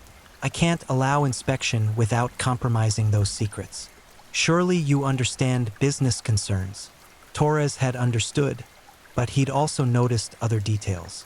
The sweetness in the air around Tomas's workshop, similar but not identical to the tunnel smell. The way Tomas's eyes never quite met his, always focusing slightly to the left, as if looking through Torres rather than at him. The yellowish stains on Tomas's hands that he claimed came from beeswax but which seemed somehow wrong, somehow organic in a way that pure wax shouldn't be. Most tellingly, Torres noticed that Tomas stood in the doorway with the rigid posture of someone guarding something precious, or hiding something damning. Torres initiated surveillance immediately. 2 officers in civilian clothes took turns watching Tomas's workshop, documenting who entered, who left, when lights appeared in windows, and any unusual activity. For 2 weeks, they observed nothing suspicious. Tomas maintained his routine with clockwork precision, opening at 8 each morning, serving customers throughout the day, closing at 6 each evening. He took meals at a nearby tavern, attended evening mass on Wednesdays, and occasionally visited the market for supplies. But on the 15th night of surveillance, something changed. Officer Ramon Garcia, stationed in a doorway across from Tomas's workshop, noticed lights appearing in the upper floor windows after midnight. Unusual because Tomas typically extinguished all lights by 10. Garcia watched those windows for 3 hours, noting shadows moving across the illuminated space with purposeful deliberation. Around 3 in the morning, Tomas emerged from his rear entrance carrying a large bucket. Even from a distance, Garcia could see liquid sloshing inside as Tomas hurried toward the alley that led to drainage access. He watched Tomas disappear into shadows, return empty-handed 15 minutes later, then repeat the process twice more before dawn. Garcia reported this immediately. Torres felt that electrical sensation again, the intuition that screamed they were finally circling something real. Disposing of liquid waste at 3 in the morning suggested either illegal industrial dumping or something far darker. Combined with the tunnel residue, the clothing fragments, and Tomas's refusal to allow inspection, Torres had enough circumstantial evidence to convince a magistrate to issue a search warrant. They arrived at dawn 3 days later, 8 officers led by Torres himself. Tomas answered the door wearing a nightshirt, his face registering first confusion, then a flicker of something else. Calculation, perhaps, or the frantic mental scrambling of someone whose carefully constructed world was collapsing. "Captain Torres," Tomas said, his voice carrying that same polite tone from their previous encounter. "This is highly irregular. On what grounds?" "We have a warrant to search these premises," Torres interrupted, producing the document. "You can cooperate or you can be restrained. Your choice."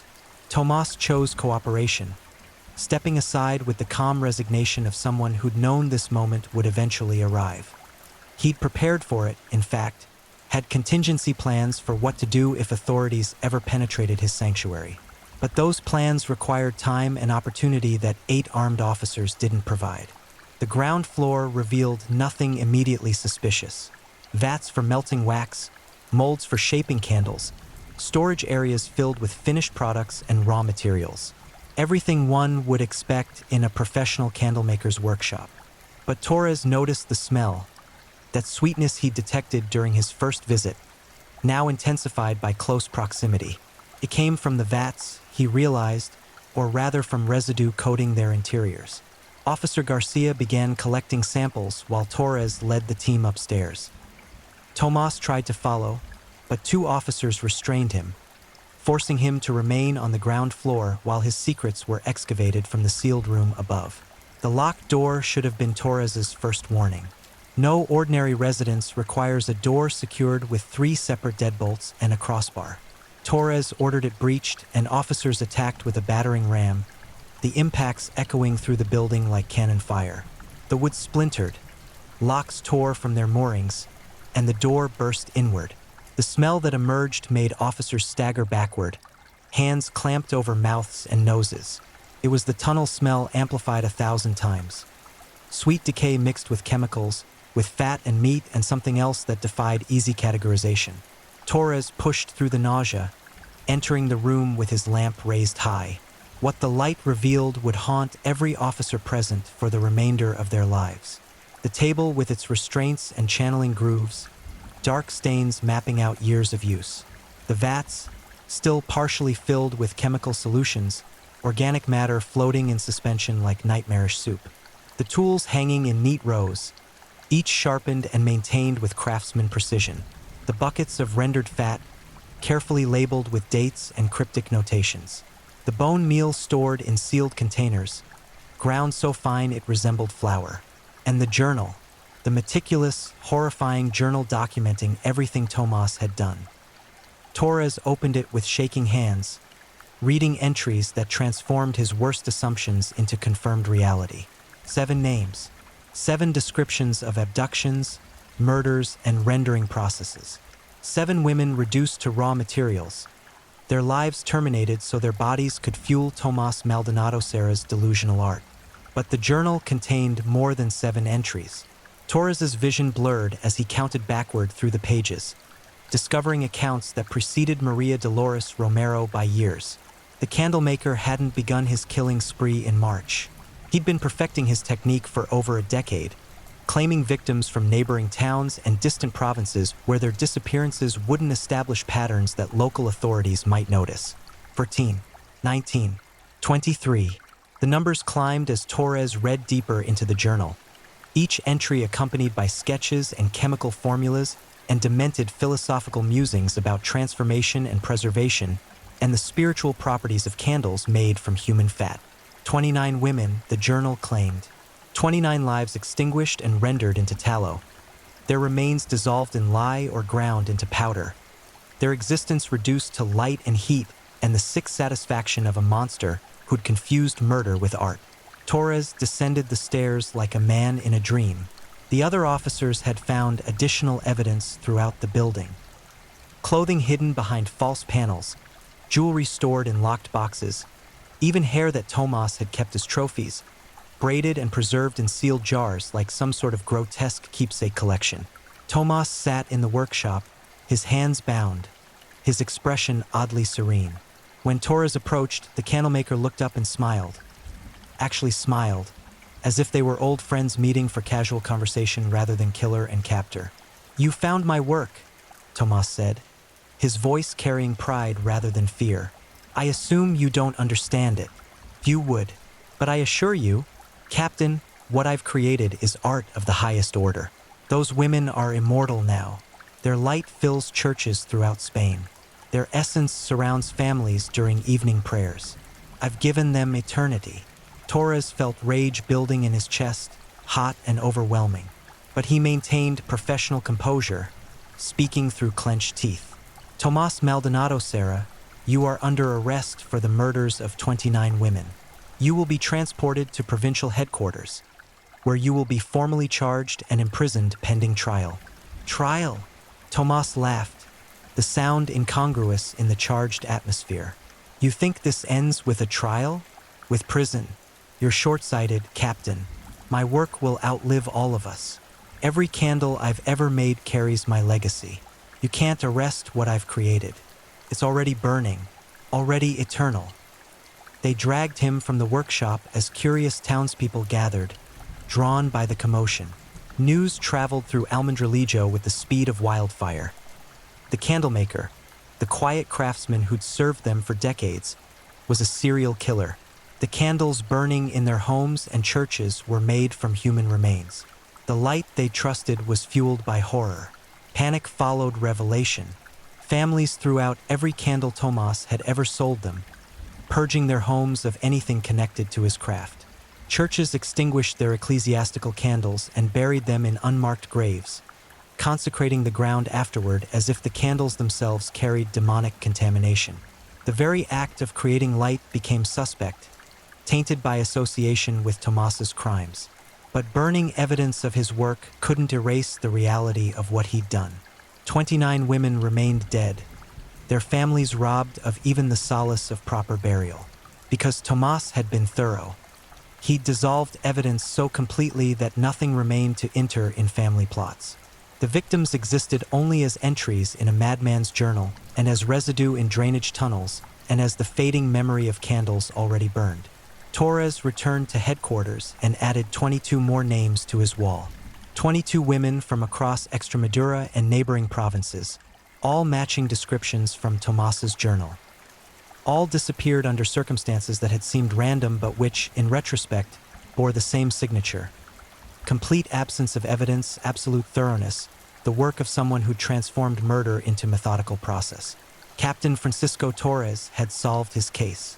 But the solution brought no satisfaction, only the crushing weight of knowing that evil had operated openly for years, hiding behind the mundane facade of craft and commerce. The monster had been making candles while Torres had been searching for shadows. And by the time he'd looked toward the light, 29 women had already burned. The provincial courthouse in Badajoz had never witnessed anything approaching the spectacle that arrived with Tomas Maldonado Serra's trial. From across Spain and beyond its borders, journalists descended like carrion birds sensing death. They filled hotels, crowded taverns, and transformed the city's central plaza into a circus of sensationalism where vendors sold pamphlets detailing the candlemaker killer alongside roasted chestnuts and religious medallions. The trial commenced on a gray January morning in 1914, the sky heavy with clouds that promised rain but delivered only oppressive humidity. Inside the courthouse, every seat had been claimed hours before proceedings began. Families of the victims occupied the front rows, their faces carved from stone by grief too profound for tears. Behind them pressed curious citizens, legal observers, and representatives from newspapers as distant as Madrid and Barcelona.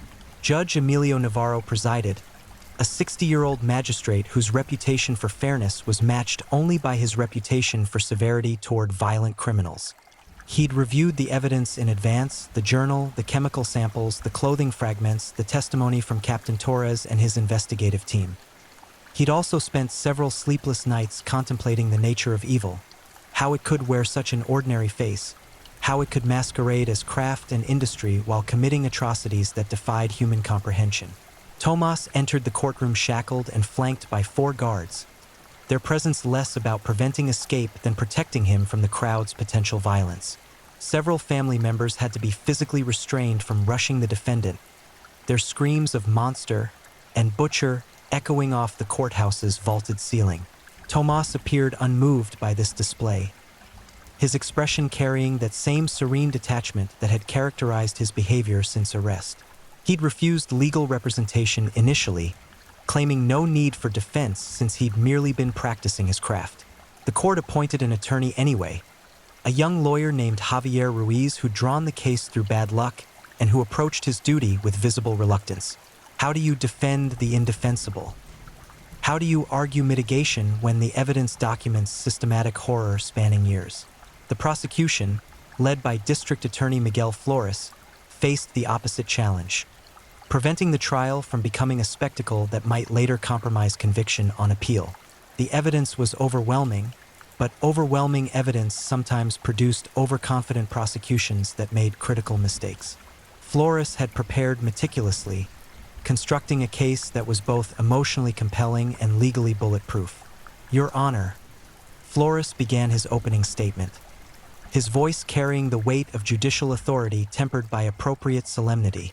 The evidence will demonstrate that Tomás Maldonado Serra is responsible for the systematic murder of 29 women over a period spanning nearly 12 years. But this case transcends mere murder. The defendant didn't kill in passion or for theft or in the heat of argument.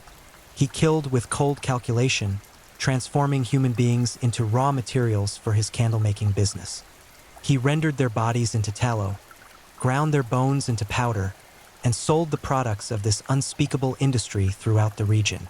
Flores paused, letting his words settle like poison in the courtroom air. The prosecution will present physical evidence, documentary evidence, and expert testimony establishing beyond any reasonable doubt that Tomás Maldonado Serra is guilty of crimes so monstrous that they challenge our understanding of human capacity for evil. We will prove that he hunted, killed, and processed these women with the same detachment a butcher might show toward livestock. We will prove that the candles burning in our churches, our homes, our most sacred spaces, were manufactured from human remains. And we will prove that the defendant not only committed these acts but took pride in them, documenting his work in a journal that reveals the mind of a predator who confused murder with artistry. The defense's opening statement lasted barely 3 minutes.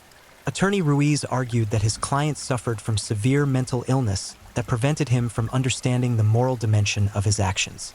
Tomás, Ruiz claimed, genuinely believed he was preserving beauty through his candle-making process, that he was elevating his victims to immortality rather than ending their lives. It was an insanity defense, the only possible strategy given the evidence, but even Ruiz seemed to recognize its futility. You can't render 29 people into tallow through mere delusion. The planning, the methodical execution, the successful concealment for years, these suggested capability and awareness that contradicted claims of insanity. The prosecution's case unfolded with devastating precision. Captain Torres testified first, walking the court through his investigation from the initial disappearances through the final breakthrough in the drainage tunnels. He described finding the workshop's upper room, the journal's discovery, and the moment he'd realized the full scope of Tomás's crimes. Several jurors wept openly during this testimony. One had to excuse himself temporarily, overcome by nausea. Then came the physical evidence. The court admitted the journal over defense objections, and Flores read selected entries aloud, each one detailing a specific victim's abduction, murder, and rendering process. The descriptions were clinical in their detail, reading more like laboratory notes than confessions of murder. Tomás had documented everything: the optimal temperature for rendering human fat, the best anatomical locations for adipose tissue extraction, the chemical processes required to dissolve evidence while preserving useful materials. March 17, 1913, Flores read, his voice steady despite the content's horror. Maria Dolores Romero, age 23, acquired at Plaza de España Fountain, 7:15 p.m. Chloroform administered successfully. Subject rendered unconscious within 45 seconds. Transferred to workshop without incident. Exsanguination completed by 9:30 p.m. Adipose extraction yielded approximately 8 kilograms of usable fat. Quality exceptional, pale yellow coloring, minimal impurities. Rendering temperature maintained at 180 degrees for optimal consistency. Bone meal production. Femurs and larger bones produced superior powder. Disposal of remaining tissue completed by dawn using standard lye process. Note: this subject's fat burns with particularly bright flame. Consider premium ecclesiastical applications. The courtroom sat in suffocated silence. Even the journalists, accustomed to reporting tragedy and violence, appeared shaken by the casual tone, the reduction of a human being to weight measurements and quality assessments. Maria's mother collapsed in her seat, her anguished wails filling the space until attendants helped her from the room. Flores continued through 7 more entries, each following the same clinical pattern. Names became statistics. Lives became raw materials. The horror wasn't in dramatic language or emotional description. It was in the absolute absence of both, in the transformation of murder into mundane documentation no different than a merchant recording inventory. The journal contained other entries too. ones that revealed Tomas's evolving philosophy about his work. Early passages showed hesitation, moral wrestling, the internal conflict of someone who understood they were crossing forbidden boundaries. But those passages grew shorter and less frequent as time progressed, replaced by confident assertions about artistic vision and spiritual transformation. They don't understand. One later entry read, dated September 1912, "The common mind cannot grasp that I'm not destroying, I'm elevating. These women were beautiful, yes, but beauty fades, flesh deteriorates, death makes mockery of all earthly loveliness. But through my art, their beauty becomes eternal. Every candle I create carries their essence. Their light illuminates prayers, surrounds families, fills churches with presence that transcends mortality. I've discovered the secret to immortality, and they should be grateful. If they could see what I've made them become, they would thank me." Expert witnesses followed, each adding another layer of damning evidence. A chemist confirmed that samples from the workshop vats contained human adipose tissue and organic compounds consistent with lye-dissolved flesh. A pathologist testified about the tool's purposes, explaining in clinical detail how each knife and saw would have been employed during the rendering process. An anatomist examined the journal's sketches, confirming they demonstrated sophisticated understanding of human physiology that suggested extensive practice. Captain Torres had located and exhumed 3 candles from churches that had purchased them before Tomas's arrest. Laboratory analysis revealed microscopic bone fragments mixed with the wax. Human bone, the experts testified, containing DNA markers that, while the science was still emerging, suggested different genetic sources. 3 candles, 3 different victims. Physical proof that Tomas's journal entries weren't delusional fantasies but accurate records of actual crimes. The defense attempted to counter with psychiatric testimony. Dr. Enrique Soto, an alienist from Madrid, examined Tomas and diagnosed him with what he termed moral insanity, a condition where the patient understands right from wrong intellectually but cannot feel appropriate emotional responses to moral categories. Tomas knew society condemned murder, Dr. Soto explained, but he genuinely couldn't understand why. To him, using human fat for candles made no more moral difference than using animal tallow. But the prosecution demolished this defense during cross-examination. If Tomas couldn't distinguish moral categories, Flores asked, why had he taken such elaborate precautions to conceal his activities? Why the soundproofed room, the late-night disposal runs, the refusal to allow workshop inspections? These weren't the behaviors of someone morally blind. They were the calculated actions of someone who understood societal prohibitions and deliberately circumvented them. Your insanity defense requires us to believe, Flores addressed Dr. Soto directly, that the defendant simultaneously understood his actions were forbidden enough to hide them meticulously, yet didn't understand they were wrong enough to stop committing them. That's not insanity, doctor. That's sociopathy. That's evil with full awareness of itself.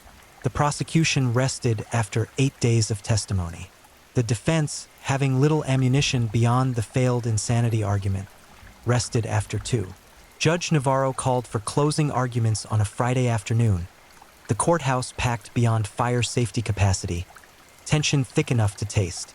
Flores delivered a closing argument that would later be studied in law schools as a masterwork of prosecutorial rhetoric. He began by listing all 29 names, reading them slowly, giving each victim space to exist as more than a journal entry or evidence exhibit. Then he addressed the philosophical questions Tomas's crimes raised. "We want to understand evil," Flores said, his voice carrying throughout the silent courtroom. "We want to believe that monsters announce themselves, that they wear masks we can recognize and avoid.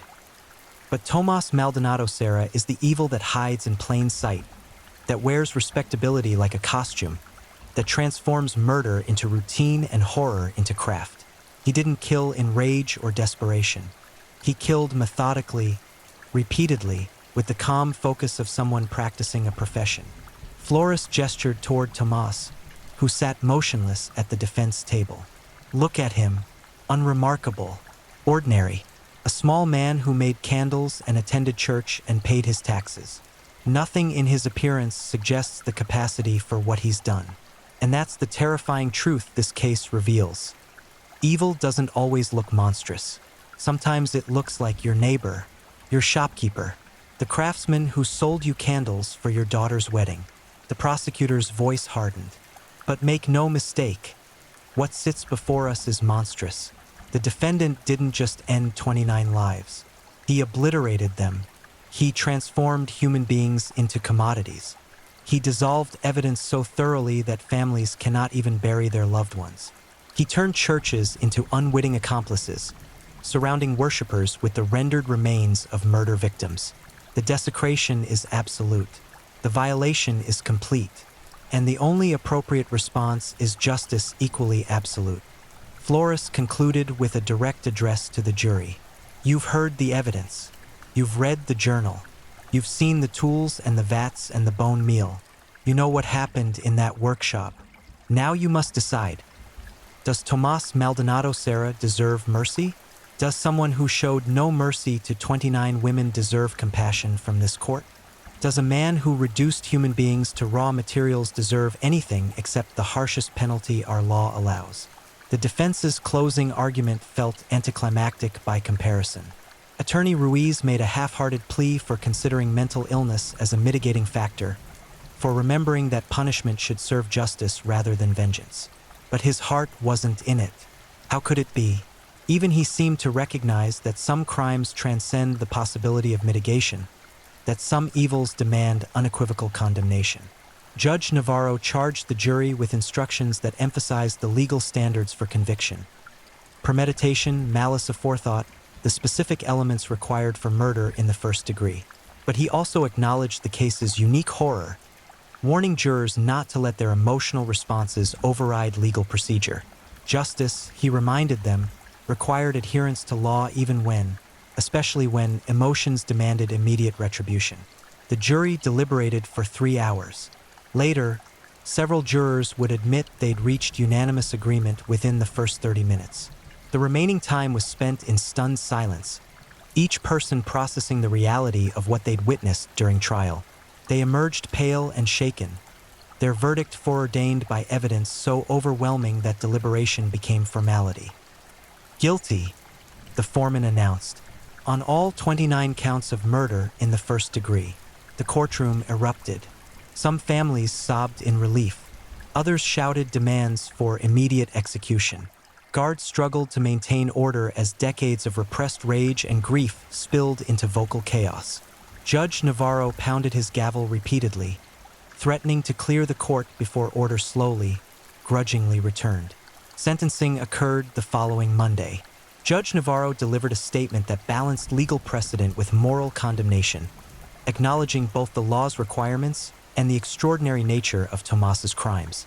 Tomas Maldonado Serra, Navarro began, his voice carrying the weight of judicial authority backed by righteous anger. This court has witnessed evil in its purest form.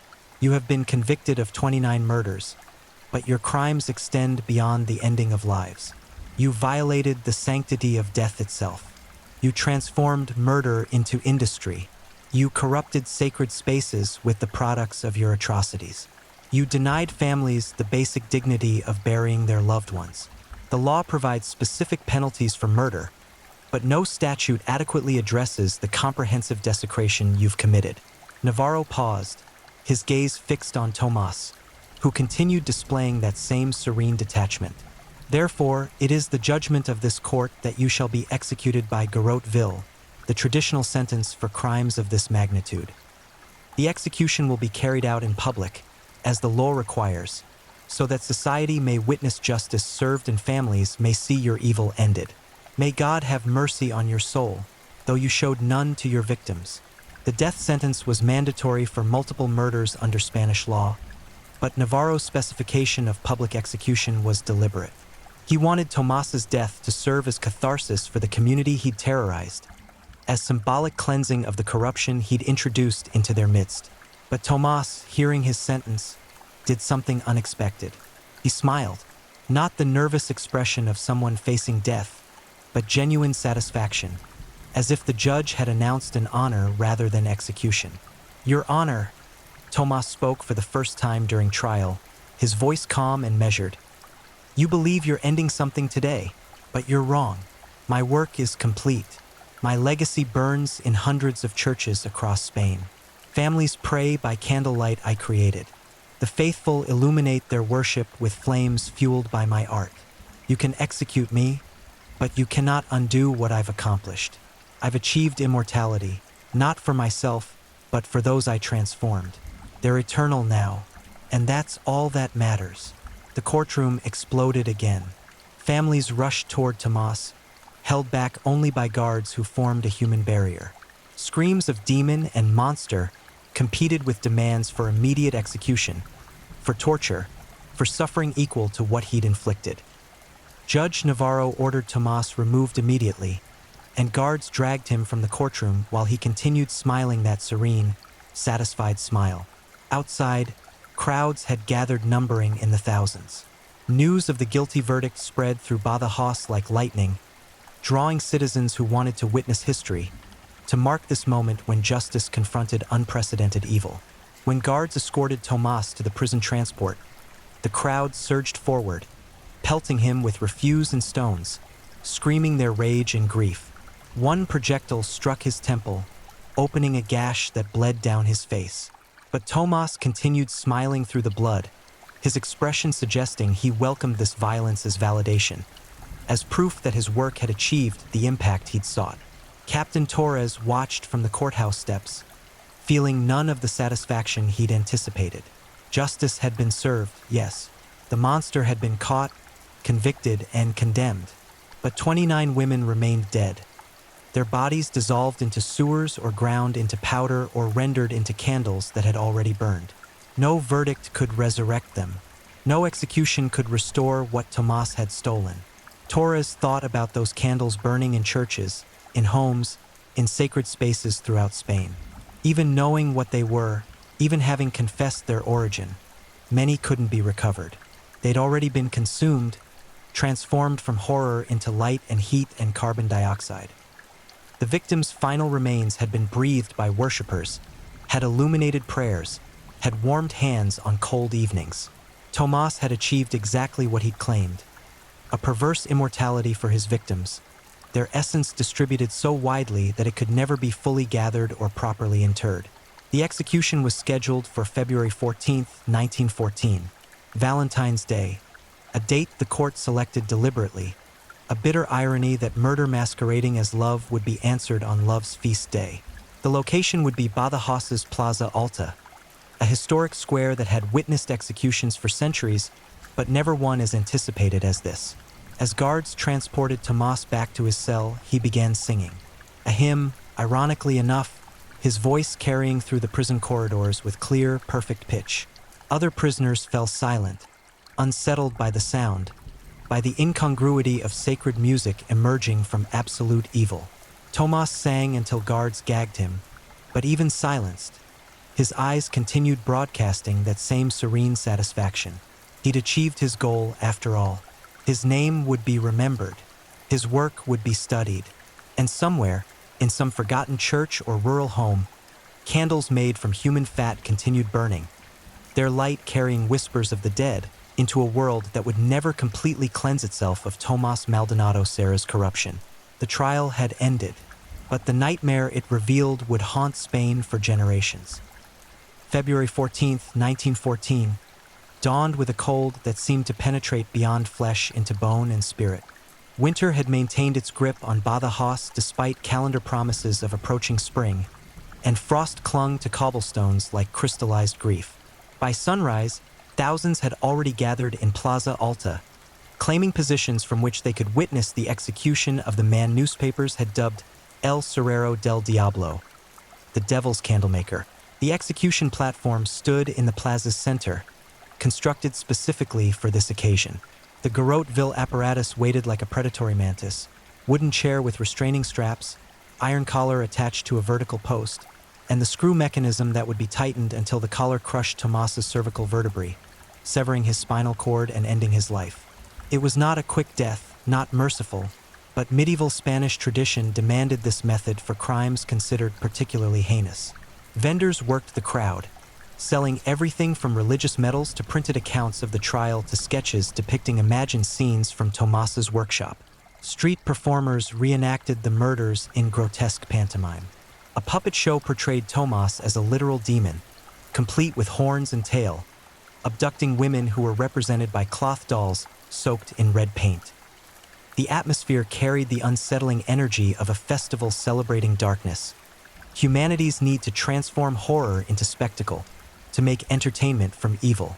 Captain Torres watched from a balcony overlooking the plaza, disgusted by the circus atmosphere but understanding it. People needed catharsis. They needed to see the monster die, to witness evil answered with finality. The execution wasn't just about punishing Tomas. It was about community healing, about reclaiming psychological territory he'd colonized with fear. Families of the victims occupied reserved seating near the platform, their presence a reminder that behind the spectacle existed real grief, genuine loss. Maria Romero's parents held each other, their aged faces carved deep with suffering. Isabella Fernandez's fiancé sat rigid and isolated, staring at the garrote apparatus with hollow eyes.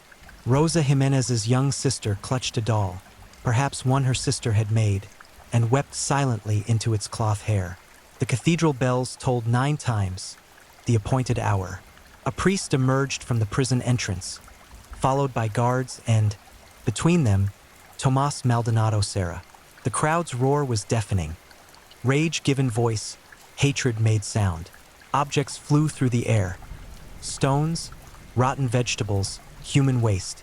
Guards raised shields to deflect projectiles while maintaining their prisoners' forward progress toward the platform. Tomas walked calmly, almost serenely, his face displaying none of the terror that typically characterized condemned prisoners' final walks. He'd refused confession the previous night, telling the priest that he felt no need for divine forgiveness since he'd committed no sin. His crimes, he'd explained, were misunderstood art rather than moral transgressions. The priest had left his cell shaken, questioning how someone could face death with such absolute certainty in their delusion. The executioner waited on the platform, a large man named Vicente Montero who'd performed this duty for 15 years.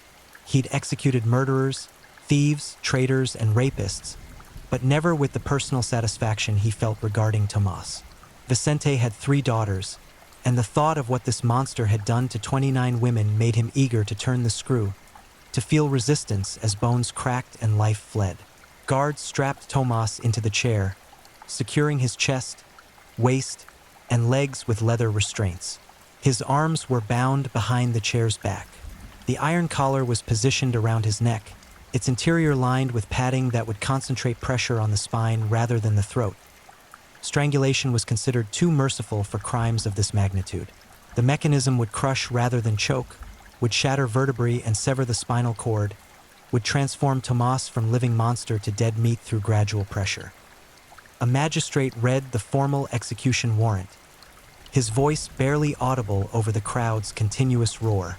The legal language felt absurd in this context. Formal phrases about justice and lawful authority, bureaucratic terminology attempting to civilize the primal act of killing another human being. But ceremony mattered, even here, especially here. The execution needed legal legitimacy, needed to be justice rather than mob violence, or else Tomas's evil would have corrupted the very process meant to answer it. Tomas Maldonado Serra, the magistrate concluded, "You have been judged guilty of 29 murders and sentenced to death by Garrote Village. This sentence will now be carried out. May God have mercy on your soul. Do you wish to make a final statement?" Traditionally, condemned prisoners used this moment for apology or prayer, for final words to family or desperate protestations of innocence. But Tomas had no family present, felt no remorse, and had never claimed innocence. Instead, he used his final breath of free speech to deliver a statement that would echo through Spanish criminal history. "I regret nothing," Tomas announced, his voice surprisingly strong for someone strapped in an execution chair. "You call me a monster, but you're the blind ones. I elevated those women beyond flesh, beyond mortality. Every candle I created was a transformation, a victory over death itself. You think executing me ends anything? My work burns throughout Spain. My art illuminates your churches and homes. You cannot kill what I've already made immortal. In 100 years, My name will be remembered while yours fade to nothing. That is my legacy. That is my triumph. And not even death can take it from me." The crowd erupted again, some screaming for immediate execution, others shouting religious curses. One of the victim's fathers broke through security and rushed the platform before guards tackled him. The chaos took several minutes to control, during which Tomas sat calmly, that same serene smile playing across his features. When order returned, the magistrate nodded to Vicente. The executioner positioned himself behind the chair, gripping the mechanism's iron handle. He met Captain Torres's eyes across the plaza, a moment of silent communication between two men who devoted themselves to stopping monsters. Then Vicente began turning the handle. The screw mechanism tightened slowly, deliberately. This wasn't meant to be quick. Spanish law specified that execution by garrote vil should take approximately 15 minutes, allowing the condemned to fully experience their death, to understand the finality approaching with each turn of the screw. The crowd fell silent, collective bloodlust satisfied by the spectacle of justice made tangible. Tomas's expression changed as pressure increased. The serene smile faltered, replaced by concentration, then discomfort, then pain. His eyes widened as the collar compressed his neck, restricting blood flow to his brain. His face flushed red, then purple, veins standing out like ropes beneath skin. Breathing became labored, each inhalation requiring tremendous effort as his trachea narrowed under pressure. But he didn't scream, didn't beg. As consciousness began fragmenting, as his body's autonomic responses triggered panic signals, his brain could no longer fully process. Tomas remained silent. Perhaps this was final pride, refusing to give the crowd the satisfaction of hearing his suffering. Or perhaps, even as his nervous system failed, he maintained genuine belief in the righteousness of his actions, viewing execution as martyrdom rather than punishment. 8 minutes in, his vertebrae began fracturing. The sound was audible even to spectators 20 feet away, a wet crack that triggered gasps and some vomiting among the more squeamish observers. Tomas's body convulsed, legs jerking against restraints, hands clenching into fists so tight that fingernails drew blood from palms. His eyes rolled back, showing only whites, his mouth opening and closing like a fish removed from water. At 12 minutes, his spinal cord severed completely. His body went limp instantly, all tension releasing as neural connections terminated. Brain signals could no longer reach his body, couldn't command muscles or process sensory information. But he wasn't dead yet. His brain remained alive for another 90 seconds, trapped in a body that no longer responded, experiencing the final moments of existence in complete paralysis. Death came at 14 minutes. No dramatic final gasp or theatrical convulsion. Just cessation, the moment when electrical activity in his brain stopped, when Tomas Maldonado Serra transitioned from living monster to lifeless corpse.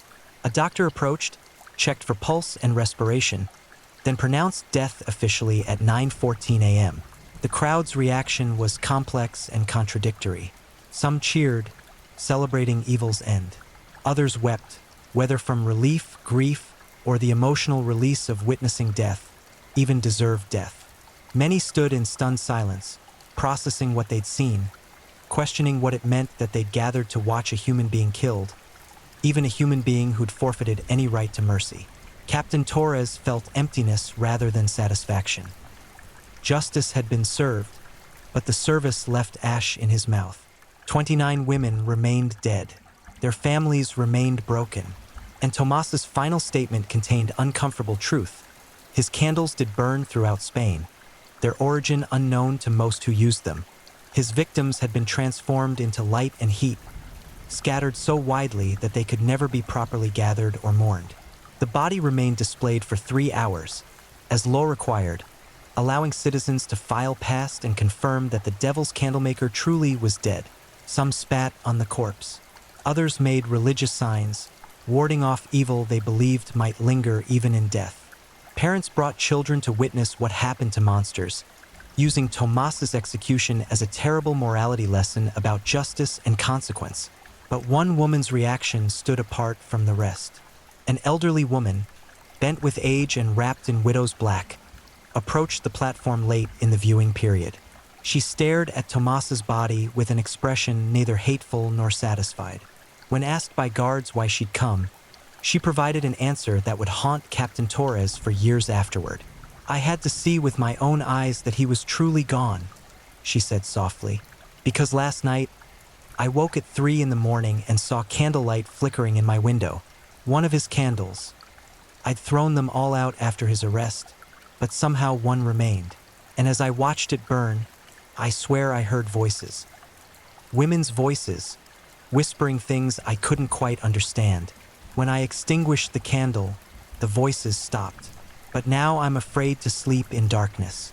Afraid his evil lingers in every flame." The woman was dismissed as traumatized, her claims attributed to understandable psychological stress. But her statement represented something the trial and execution couldn't fully resolve: the psychological contamination Tomas had introduced into everyday life. Fire itself, humanity's first tool, our most ancient technology, had been corrupted by association with his crimes. How many people across Spain now looked at candles and wondered about their origin? How many churches questioned whether their altar candles carried human remains? How many families found themselves unable to light evening lamps without remembering the devil's candlemaker? Tomas's body was buried in unconsecrated ground outside the city limits, as required for executed criminals. No marker identified the grave. No ceremony marked the interment. He was returned to Earth without ritual or recognition, his existence reduced to anonymous bones in anonymous soil.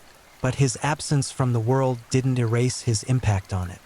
The workshop in Almendralejo was demolished completely, not just emptied or repurposed, but torn down to foundation stones and those stones scattered. The earth where it had stood was consecrated by 3 different priests representing 3 different denominations, as if multiplying blessings might somehow cleanse ground that had absorbed so much suffering. A small chapel was eventually built on the site, dedicated to the 29 victims, though most locals avoided it, finding the space irredeemably haunted despite architectural transformation. Captain Torres's investigation concluded with a supplementary report identifying all 29 victims by name, recovering what biographical information could be found, and documenting their disappearances in detail. He spent months traveling to families across Extremadura and neighboring provinces, delivering devastating news to parents who'd spent years hoping their missing daughters might someday return. Most families thanked him for providing closure, even such terrible closure. But several cursed him for confirming their worst fears, for transforming hope into horror. The church faced its own reckoning. How many masses had been celebrated by candlelight made from human fat? How many prayers had been offered while breathing air contaminated with smoke from rendered victims? Theological scholars debated whether such services remained valid, whether sacraments performed with unwittingly corrupted materials maintained their sacred character. The Vatican eventually issued a ruling that intent mattered more than materials, that God would not hold churches responsible for Tomas's deception. But the ruling didn't erase psychological contamination. Candle sales throughout Spain plummeted. Manufacturers who'd relied on religious and domestic markets found themselves struggling as consumers switched to oil lamps or simply endured darkness rather than risk purchasing products potentially connected to Tomas's network. The candlemaking industry required a decade to recover, and even then, consumers demanded unprecedented transparency about ingredient sourcing and manufacturing processes. The case spawned changes in investigative procedure. Torres's drainage system analysis became standard practice for missing persons cases involving multiple victims. Police forces began coordinating more effectively across provincial boundaries, sharing information about suspicious disappearances that might indicate serial predation. Forensic science gained new emphasis, with chemical analysis and tissue examination recognized as crucial investigative tools. But perhaps the most significant impact was psychological. The devil's candlemaker forced Spain to confront uncomfortable truths about evil's nature. Monsters weren't always obvious. They didn't announce themselves with horns and tails. Sometimes they sold you candles, smiled politely, attended church regularly, and maintained respectable facades while committing atrocities behind locked doors. The case shattered comfortable assumptions about humanity's capacity for darkness, forcing acknowledgement that anyone, your neighbor, your merchant, your craftsman, might be hiding something unspeakable. Journalists across Europe analyzed the case for years afterward. Criminologists studied Tomas's psychology, attempting to understand how someone develops the capacity to transform murder into methodical routine. Some identified childhood trauma. Tomas's mother had died during his birth, and his father, a butcher, had raised him among slaughtered animals, perhaps desensitizing him to death. Others pointed to social isolation, to the loneliness of a profession practiced alone in a hot workshop, speculating that isolation might have allowed delusion to grow unchecked. But all analysis ultimately crashed against an irreducible mystery. Why? What psychological mechanism transforms a human being into someone capable of abducting, murdering, and rendering 29 women into candles? What absence in the soul creates space for such evil to flourish? The questions remained unanswered despite extensive speculation. Tomas had never provided meaningful explanation beyond his delusional claims about art and immortality. And now he was dead, taking whatever genuine answers existed into the grave with him. Years passed. The case faded from newspaper headlines, replaced by new horrors, new tragedies, the endless cycle of human evil seeking attention. World War I erupted, creating horrors that made even Tomas's crimes seem almost quaint by comparison. Millions dead, entire generations destroyed, industrial slaughter that rendered individual serial murder almost insignificant. The Devil's Candlemaker became historical footnote, a disturbing story from a world that no longer existed. But in Almendralejo, memory persisted. Elderly residents who'd lived through the murders would sometimes gather in the evening, their conversations inevitably returning to those dark months when women disappeared and no one suspected the quiet candlemaker. They'd wonder aloud whether they'd ever purchased his candles, whether his products had illuminated their homes, whether they'd unwittingly become complicit in his crimes. The questions could never be answered, but they continued being asked, generation after generation, the town's collective conscience unable to fully rest. Captain Torres retired in 1928, his career defined by the one case he'd solved but wished he'd solved sooner. He'd calculated once that if he'd identified Tomas 6 months earlier, 5 women might have been saved. The mathematics of failure haunted him through retirement. He died in 1943, and his obituaries focused heavily on the Devil's Candlemaker investigation, reducing decades of police work to one horrifying case that had consumed him body and soul. The chapel built on Tomas's workshop site still stands, maintained by a foundation dedicated to preserving the victim's memory. 29 plaques line its walls, each bearing a name and the simple inscription, "Murdered by evil, remembered by love." Fresh flowers appear regularly, left by descendants of the victims or simply by citizens who feel the need to acknowledge suffering, to ensure these women exist as more than statistics in a criminal case file. And sometimes, late at night, residents near the chapel report seeing flickering light through its windows. No candles burn inside. The foundation explicitly forbids open flames in that space, considers them inappropriate given the murder's nature. But the light appears anyway, sourceless and inexplicable, dancing across stained glass like flame shadows. Some attribute this to reflection from street lamps. Others suggest automotive headlights creating illusions. But a very few, whisper darker explanations. They claim Tomas's final words contain truth, that he did achieve a perverse immortality, that some essential part of his evil lingers in the concept of candlelight itself. Science dismisses such claims as superstition. Psychology explains them as trauma manifesting in collective delusion. But late at night, when darkness presses close and the human mind confronts its capacity for creating and experiencing horror, rational explanations feel thin. Because Tomas Maldonado Serra did achieve something terrible and lasting.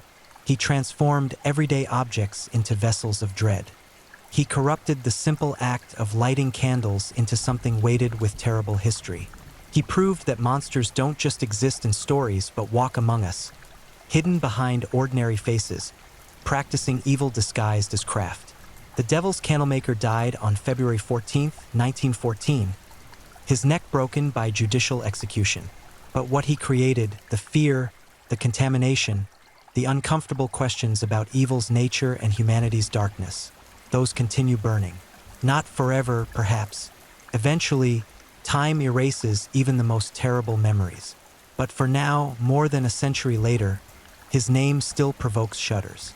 His crimes still serve as cautionary tales. And somewhere in Spain, in forgotten churches or rural homes, there might still exist candles he created, their origin unknown, their flames carrying secrets better left in darkness. We light candles to push back shadows, to create safety and warmth in a dark world. But Tomás Maldonado Serra taught us that sometimes the greatest darkness hides not in shadows but in the light itself. And that lesson, terrible as it is, burns eternal. The monster is dead.